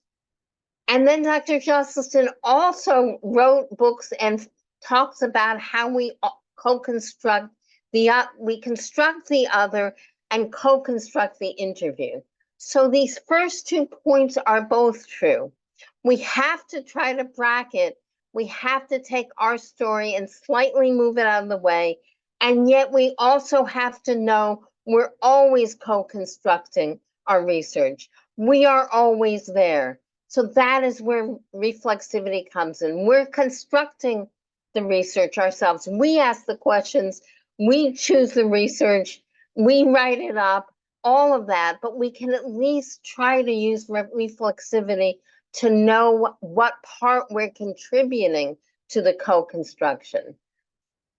Dr. Jocelyn, never forget the theories and the conceptualization, like Gadamer. Never forget both the big question, what do we really want to know, and the little question, how do we talk to another human being? Tell me about your life. We don't say in a fancy way, tell me how you are making sense of we're like, tell me about this. And then this is really important, be rigorous. Don't settle for sloppy work, be rigorous. And yet, for those of you who are students, you also have to finish. So it's a tension. You need to be rigorous, you also need to finish. And then Dr. Jocelyn always talked about when you finish, you've got to publish. This is not just for us to hear, this is for the world to hear, to see in writing. We're not doing this just for ourselves and for other people who read dissertations. We're doing this for the larger world. We've got to continue to influence the larger world. So this is actually my time is pretty good. So some other things I thought about yesterday that I've learned doing qualitative research. Every person will be with you that you interview for the rest of your life. And I told you about that gentleman from Somalia. I don't remember his name, don't remember anything about him except his story. I mean, I do remember something about him, his story. I don't remember the external things, but I remember his story, and I remember all the people I've interviewed. They're with me. They're with me all the time. So research for me is always about both faith and suspicion. This is about taken from a Dr. Jocelyn article. It's both to capture the person's lived experience when we're sharing it with the rest of the world? What is their lived experience? But it's also about suspicion. How do we, us as researchers, as theorists, make sense of it? And sometimes our making sense of it isn't what they are thinking. Sometimes we have to move away, maybe always, we have to move away from capturing their lived experience to taking it to how are we making sense of it? Research ethics and reflexivity are crucial. Whose story is it? Are we traipsing into other neighborhoods? And it's more true with qualitative than quantitative, where it's just fill out this form. Qualitative, we are asking someone to tell us about their life, and they don't get much out of it. Maybe they get a $25 gift card. They're doing it because they care about research. They're doing it because it's a gift to the larger world. But let's remember that they're doing it for us. We're not doing it for them. They're doing it for us. And let's remember that. Whose story is it? It's their story, and we're taking their story and making it into something else. That's what we do. And then we're sharing it with the universe. Another thing I've learned is to submit a manuscript to the best possible journal. I submitted 2 manuscripts to major journals without knowing they were major. My ignorance was bliss. I would never have done that. I would be way too insecure, like, oh, me, who am I to submit to a big journal? And my Berenson paper, I submitted to an important psychodynamic journal. And for those of you who know me, my I left this out. The psychopharm paper. I talked about I left out other kinds of writings, but aren't research. But the psychopharm paper, I submitted to a top journal, not knowing, oh, clinical psychology, that sounds fine. Now that and they both got accepted. So now that I know that, if you are someone who is a Fielding student, please write a paper when you graduate, write an article when you graduate, and submit it to the best possible journal. And sometimes you may be surprised if they'll accept it.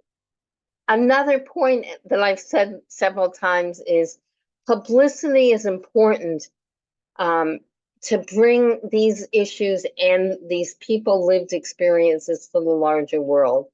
We can't just write for one another in these journals that only other academics read. We have to bring it to the larger world.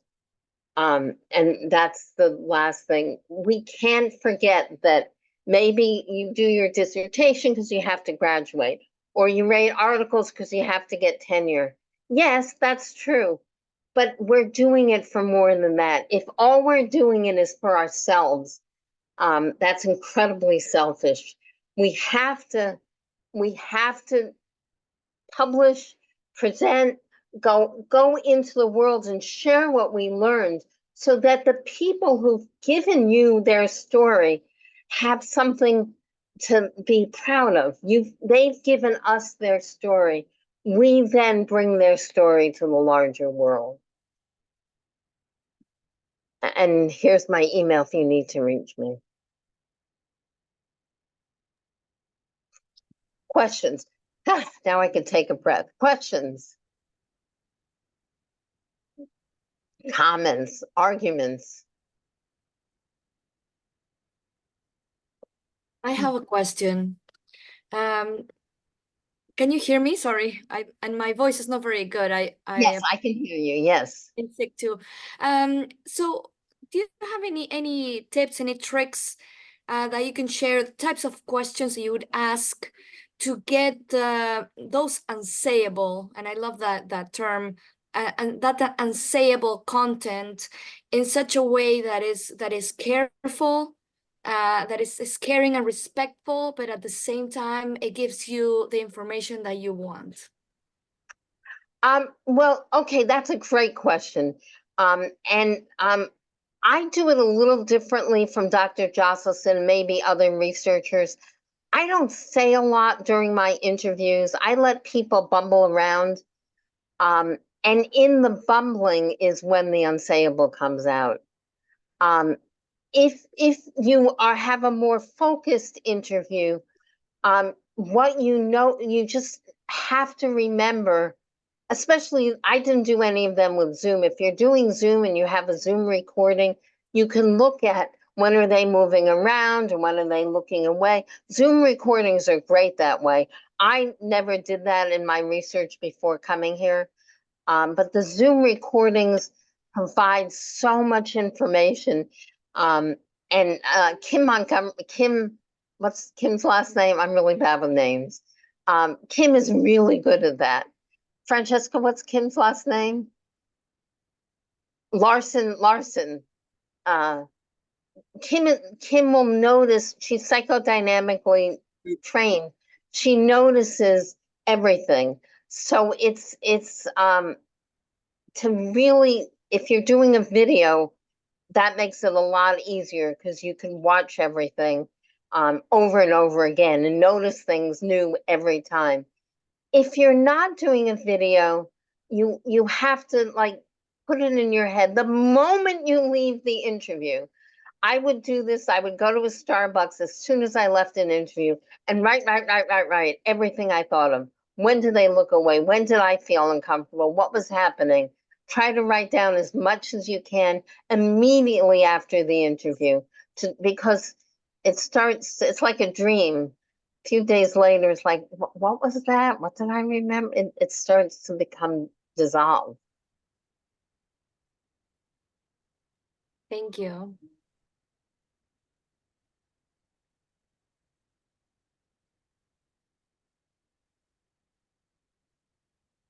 I have my hand up, but I'm not sure if I didn't okay. see it. Sorry.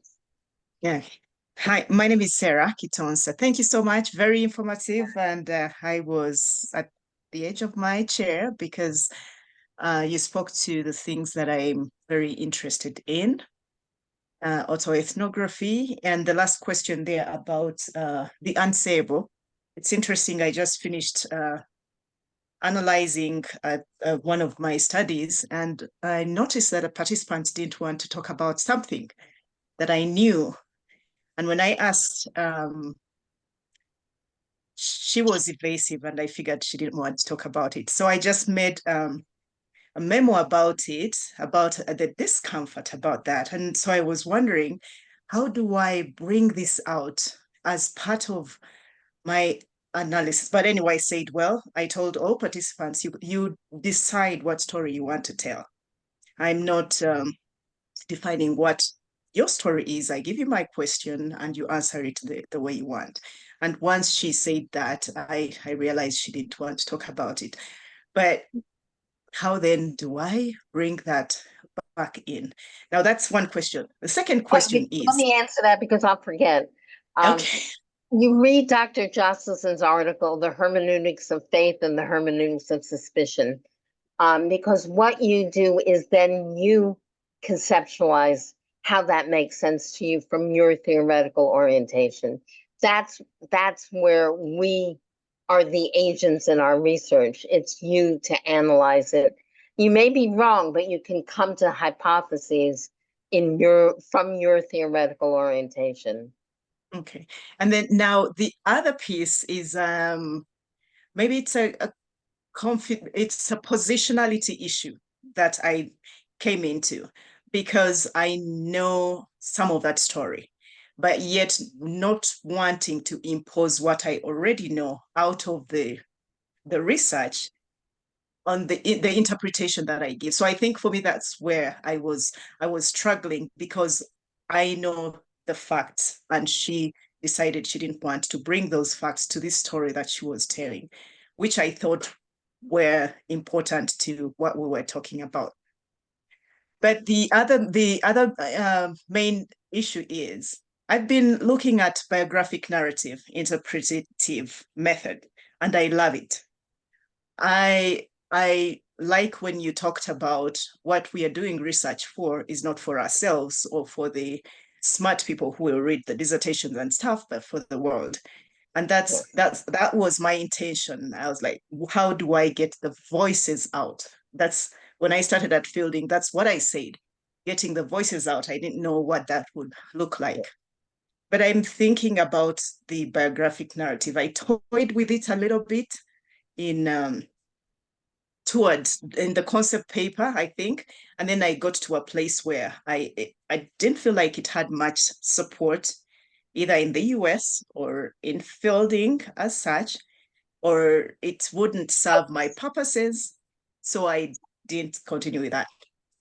Talk to Dr. McDonald. She does that kind of work. Isn't that right, Dr. McDonald? You still there?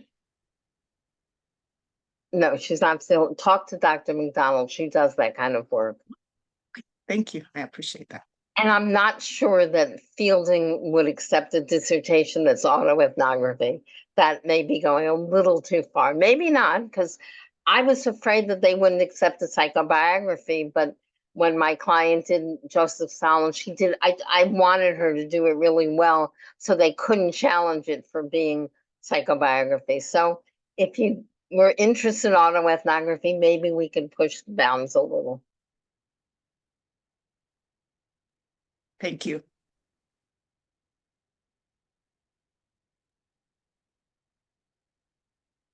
Hi, Dr. Goldberg. I think. I see you, Edwin. Okay, great. Thank you. First, I want to say thank you. Your presentation was spot on, and I have a lot of takeaways in my handy book. Where my alert ear went up was your slide on what I've learned.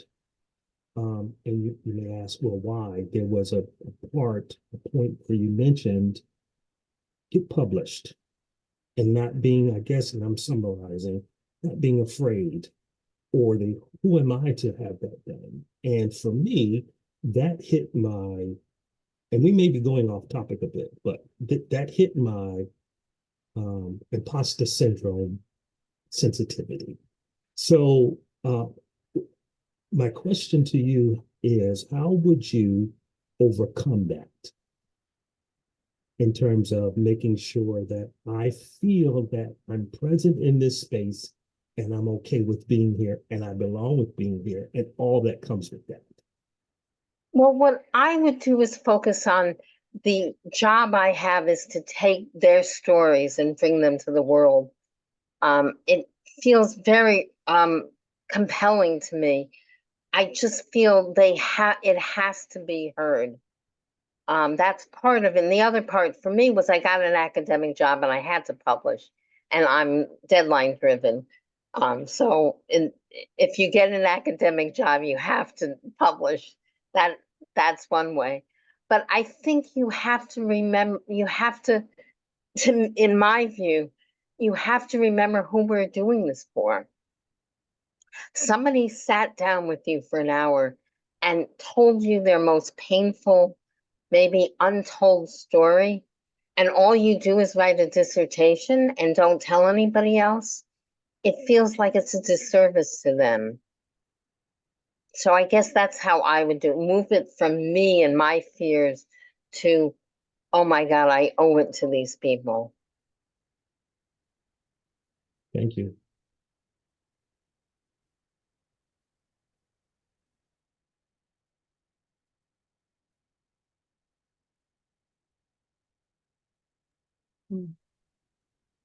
Well, so I'm thinking we can transition into our more general discussion. We can, absolutely keep speaking about, Susan, some of what you brought to the group, but, I also thought I'd expand this into our discussion of the day, just as an opportunity to process some of what we've heard, to think about some of the presentations together and what it's brought up or inspired, and also just to encourage people to think about future directions for qualitative research and where you hope things will go here at Fielding. So, first I just want to pause and say thank you to everybody. This has been really quite amazing. There's a lot that I'm holding on to from the day. So thanks very much. And I'm really interested in hearing some of what all of you are holding on to. I want to, I'll kind of keep track. I want to have a list of, things that we can hold on to, or maybe things that we can share and keep track of from today. So, you're welcome to just kind of, jump in and say something. It doesn't have to be elaborate or sophisticated, but just, anything that you're kind of holding on to or that's stuck with you from today.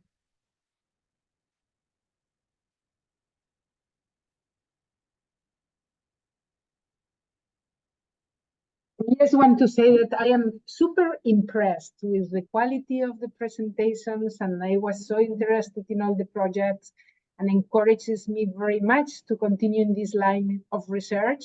So I wanted to thank you all for such important and beautiful work. Nathan, for the chat that he organized.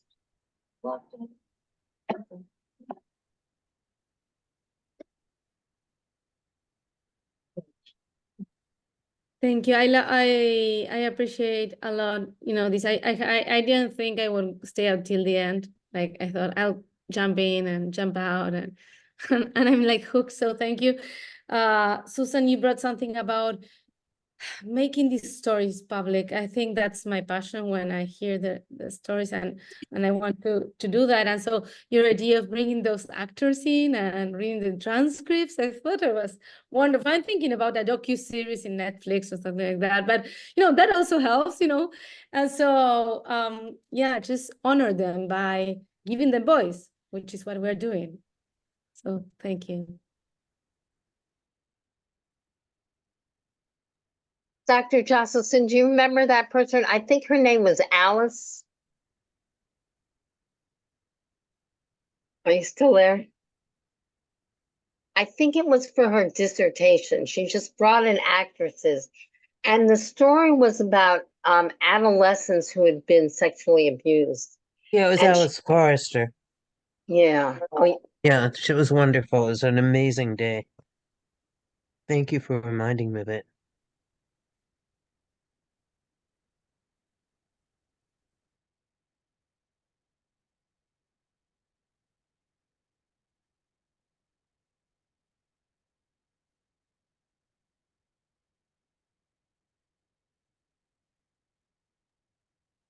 Jenny is asking in the chat if you can say the unsayable quote again, Susan. I think that you put it on the Okay, screen. let me pull it up again. Can I maybe copy it? Let me see. Can I copy it and put it in the chat? Oops. No, I can't copy it. Do you think that maybe, when people have all these unsayable things, they are like in what Belenki and her colleagues were studying about the silent state of knowing? Belenki and some other people studied ways of knowing, or epistemologies of how women learn. And so I'm just going to say that their first stage was like silence. They didn't have words. And maybe when that is there is an unsayable, they just don't have words, but we come from our concepts, our constructs, even the interviews help them transition to a place where they start to have voice, or they grasp. I don't know, maybe afterwards when they read themselves, or when they hear the whole group of stories, we might help them. Wait, Dr. Goldberger was one of those 4 people, women's ways of knowing. Yeah. Thank you.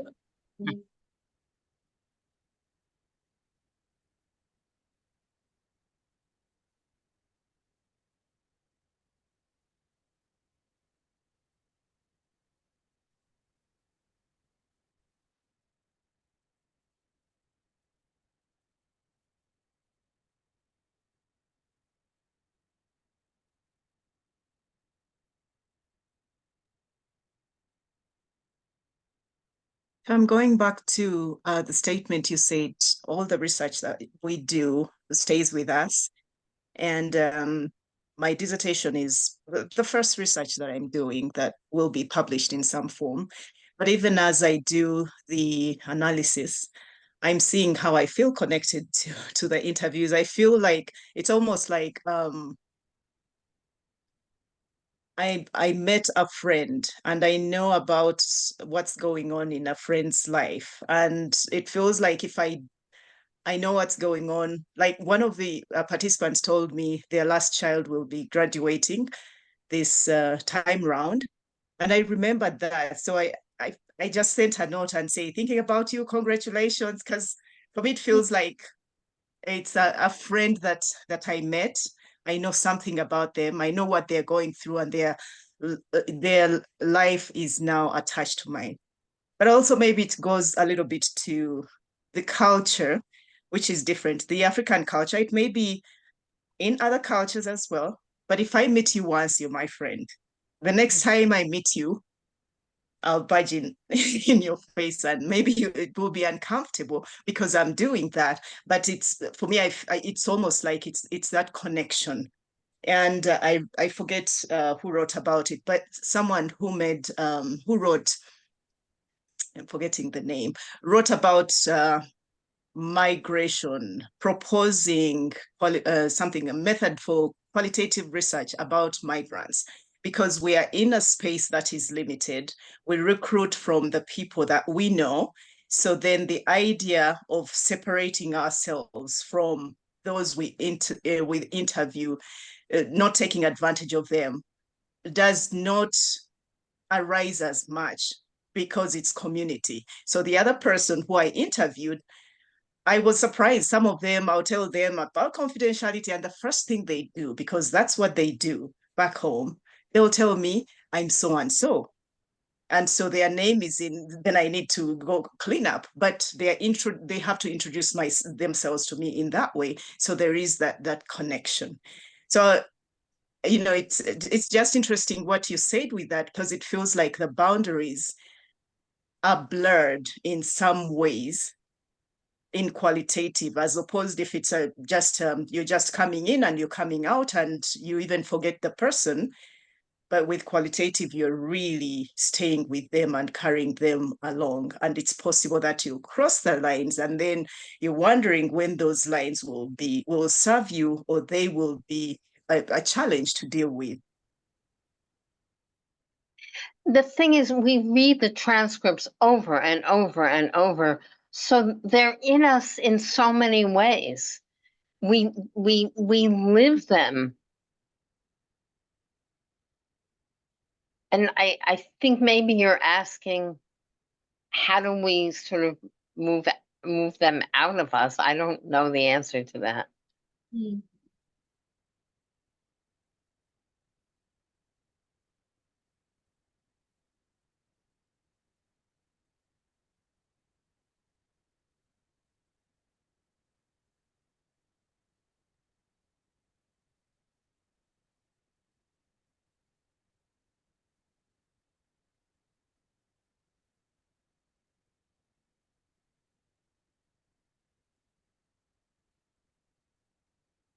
I'm just thinking something that I will hold on to from our discussion today is just this idea about being surprised by your findings. You're being surprised by what you discover in your work. And Susan, I think you gave an example of that happening, and it becoming really interesting and moving and, leading to new directions. So, it's definitely something that I will aspire to. I just wanted to say I found a copy of an early article of Annie Rogers on the languages of the unsayable, which I just emailed to you, Amy, and to you, Susan. Yeah. So I don't know how to get it to everybody, but if you could find a way, I don't know how to post an article on this, but anyway, you guys have it, and if other people are interested, maybe they can find a way to get it from you. Okay. Okay. No problem. Send me an email if you'd like it, anybody. Actually, I can post it. Great.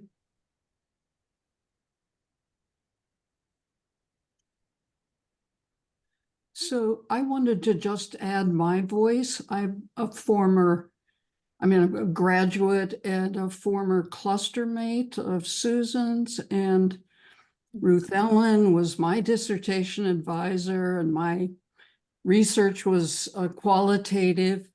But I went on to work clinically, with groups and with individuals as a therapist. And at this point, a couple decades later, I'm really struck by how my skills as a researcher, interviewer I can only imagine they're like 100 times better for my years of experience as a therapist. So I just think those of you that are still students, there's so much to learn as you're doing that part of your PhD program that will serve you well, I think, as qualitative researchers and staying in academia. So it's just a joy to see, both of you, and I saw Barbara's name, I think, earlier, and congratulations to all of you. It's a pleasure to be with you today.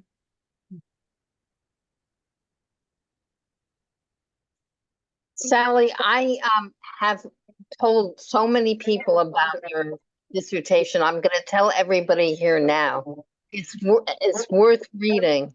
It's time out of joint, she called it, and it's when the student is being supervised by someone who is younger, and that applies to so many Fielding students. So look her up.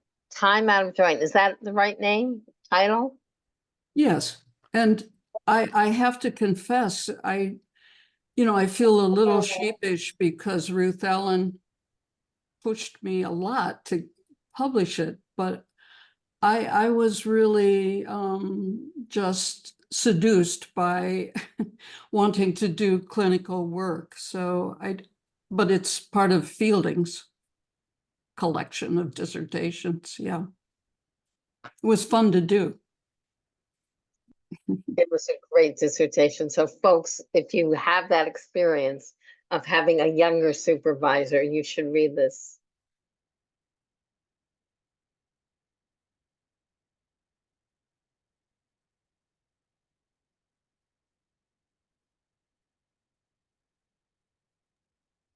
You know what happened to me today in this setup that is a little bit different from the HOD or what I've been, because I'm at dissertation phase, I hear a lot, we need to get on, we need to get finished, we need to reduce tuition, all those things and sometimes that goes against, a little bit, it's the tension, no? As you said, Susan, to get done, but also, to enjoy the process and to give it enough presence and enough depth of sharing with us, just being here, listening to you. I don't need to go on and interview one by one.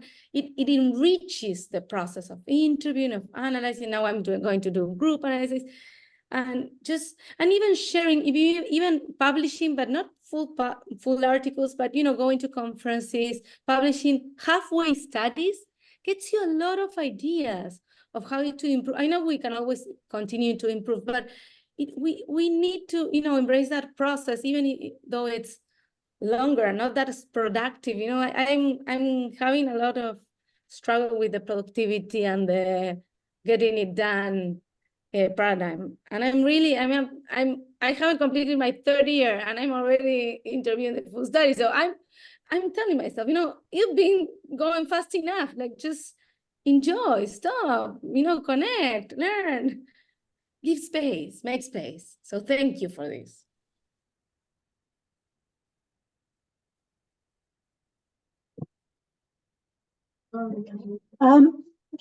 So I'm sitting here with my PDS, and we have had such a wonderful day listening to all the speakers and discussing it in the breaks. It's really been a really terrific experience.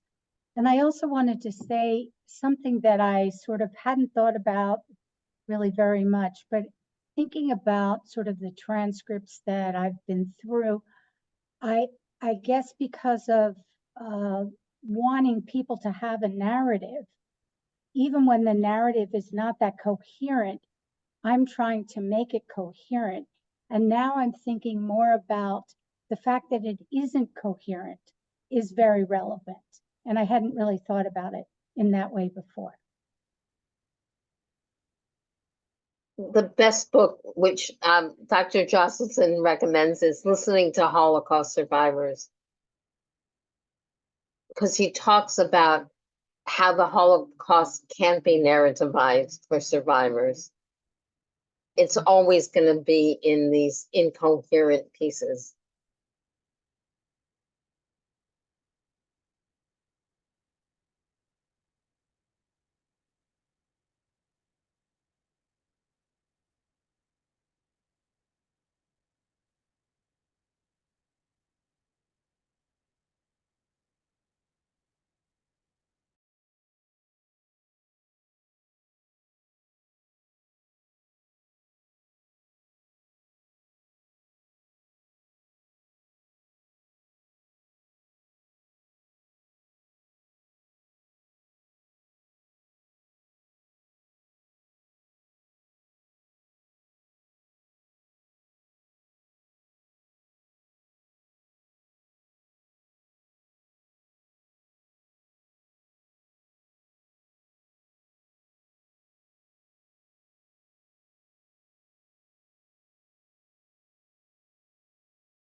I'm also thinking about where we go from here.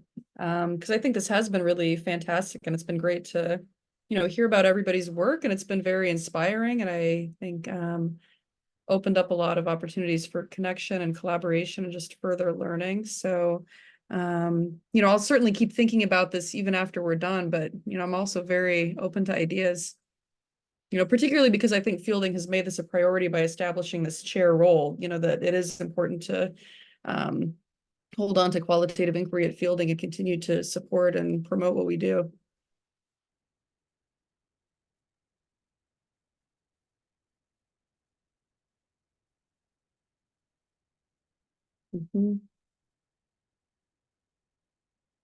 Yeah, more interdisciplinarity and linking the schools together. It's also been nice to see representatives from the different schools within Fielding. This hasn't just been a clinical psychology event at all.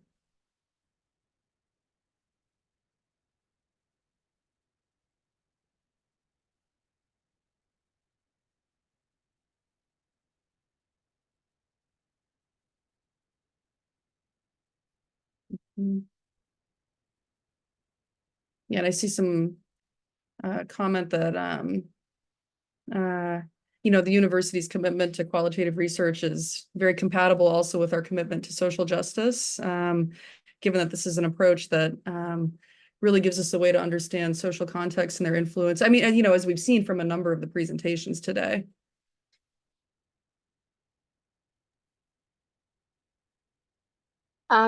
I just want to repeat that everybody already knows this. Dr. Jocelyn spent decades working to get qualitative research accepted at APA and here. So the fact that they've established a fund in her name is just a huge accomplishment for all of us. We can benefit, so let's use it.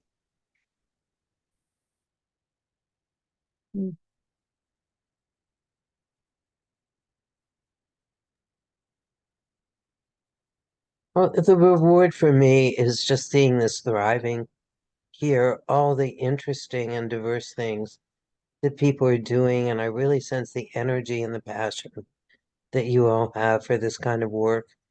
And that's just enormously heartwarming for me and very, very meaningful. So again, Amy, thank you so much for pulling this together and launching this as I hope, a repeated experience where people can really come together and share the interest, the excitement, and the possibility that's in this kind of very difficult work, because it is difficult work. And it's something that I think has enormous potential that you all are realizing in a wonderful way. So I appreciate all the presentations and all the just joy and passion that people were putting into their studies. Thank you.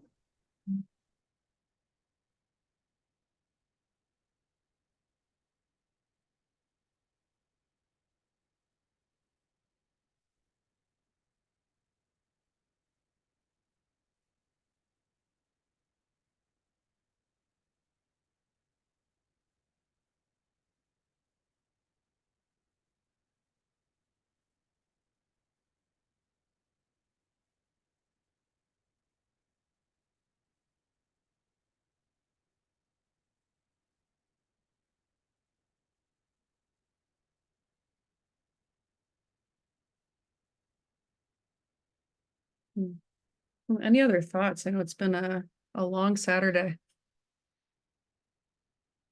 I do want to say, so I'm gonna make a recording of this available, because we had a wonderful large audience for the whole time we were here, but there were also people who got in touch with me to say that they wouldn't be able to attend. So, so we'll have a record of what we've done here, and I'm also gonna send out an email just sort of recapping a few things and sharing some thoughts about the day. Yeah, and I do hope this is a repeated event. So this role renews every year and different people take it up. So it's bigger than one person, but it does seem like this has just been a really wonderful chance to get together and think together.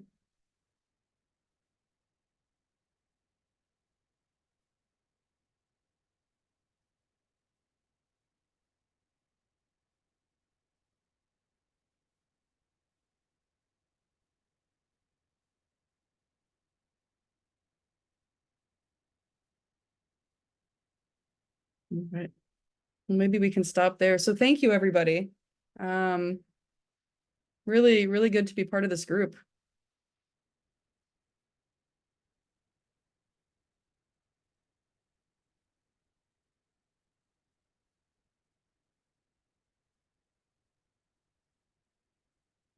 All right. Well, take care. Enjoy the rest of your weekend. Yeah, you can unmute and clap. Yeah, this was great. Okay.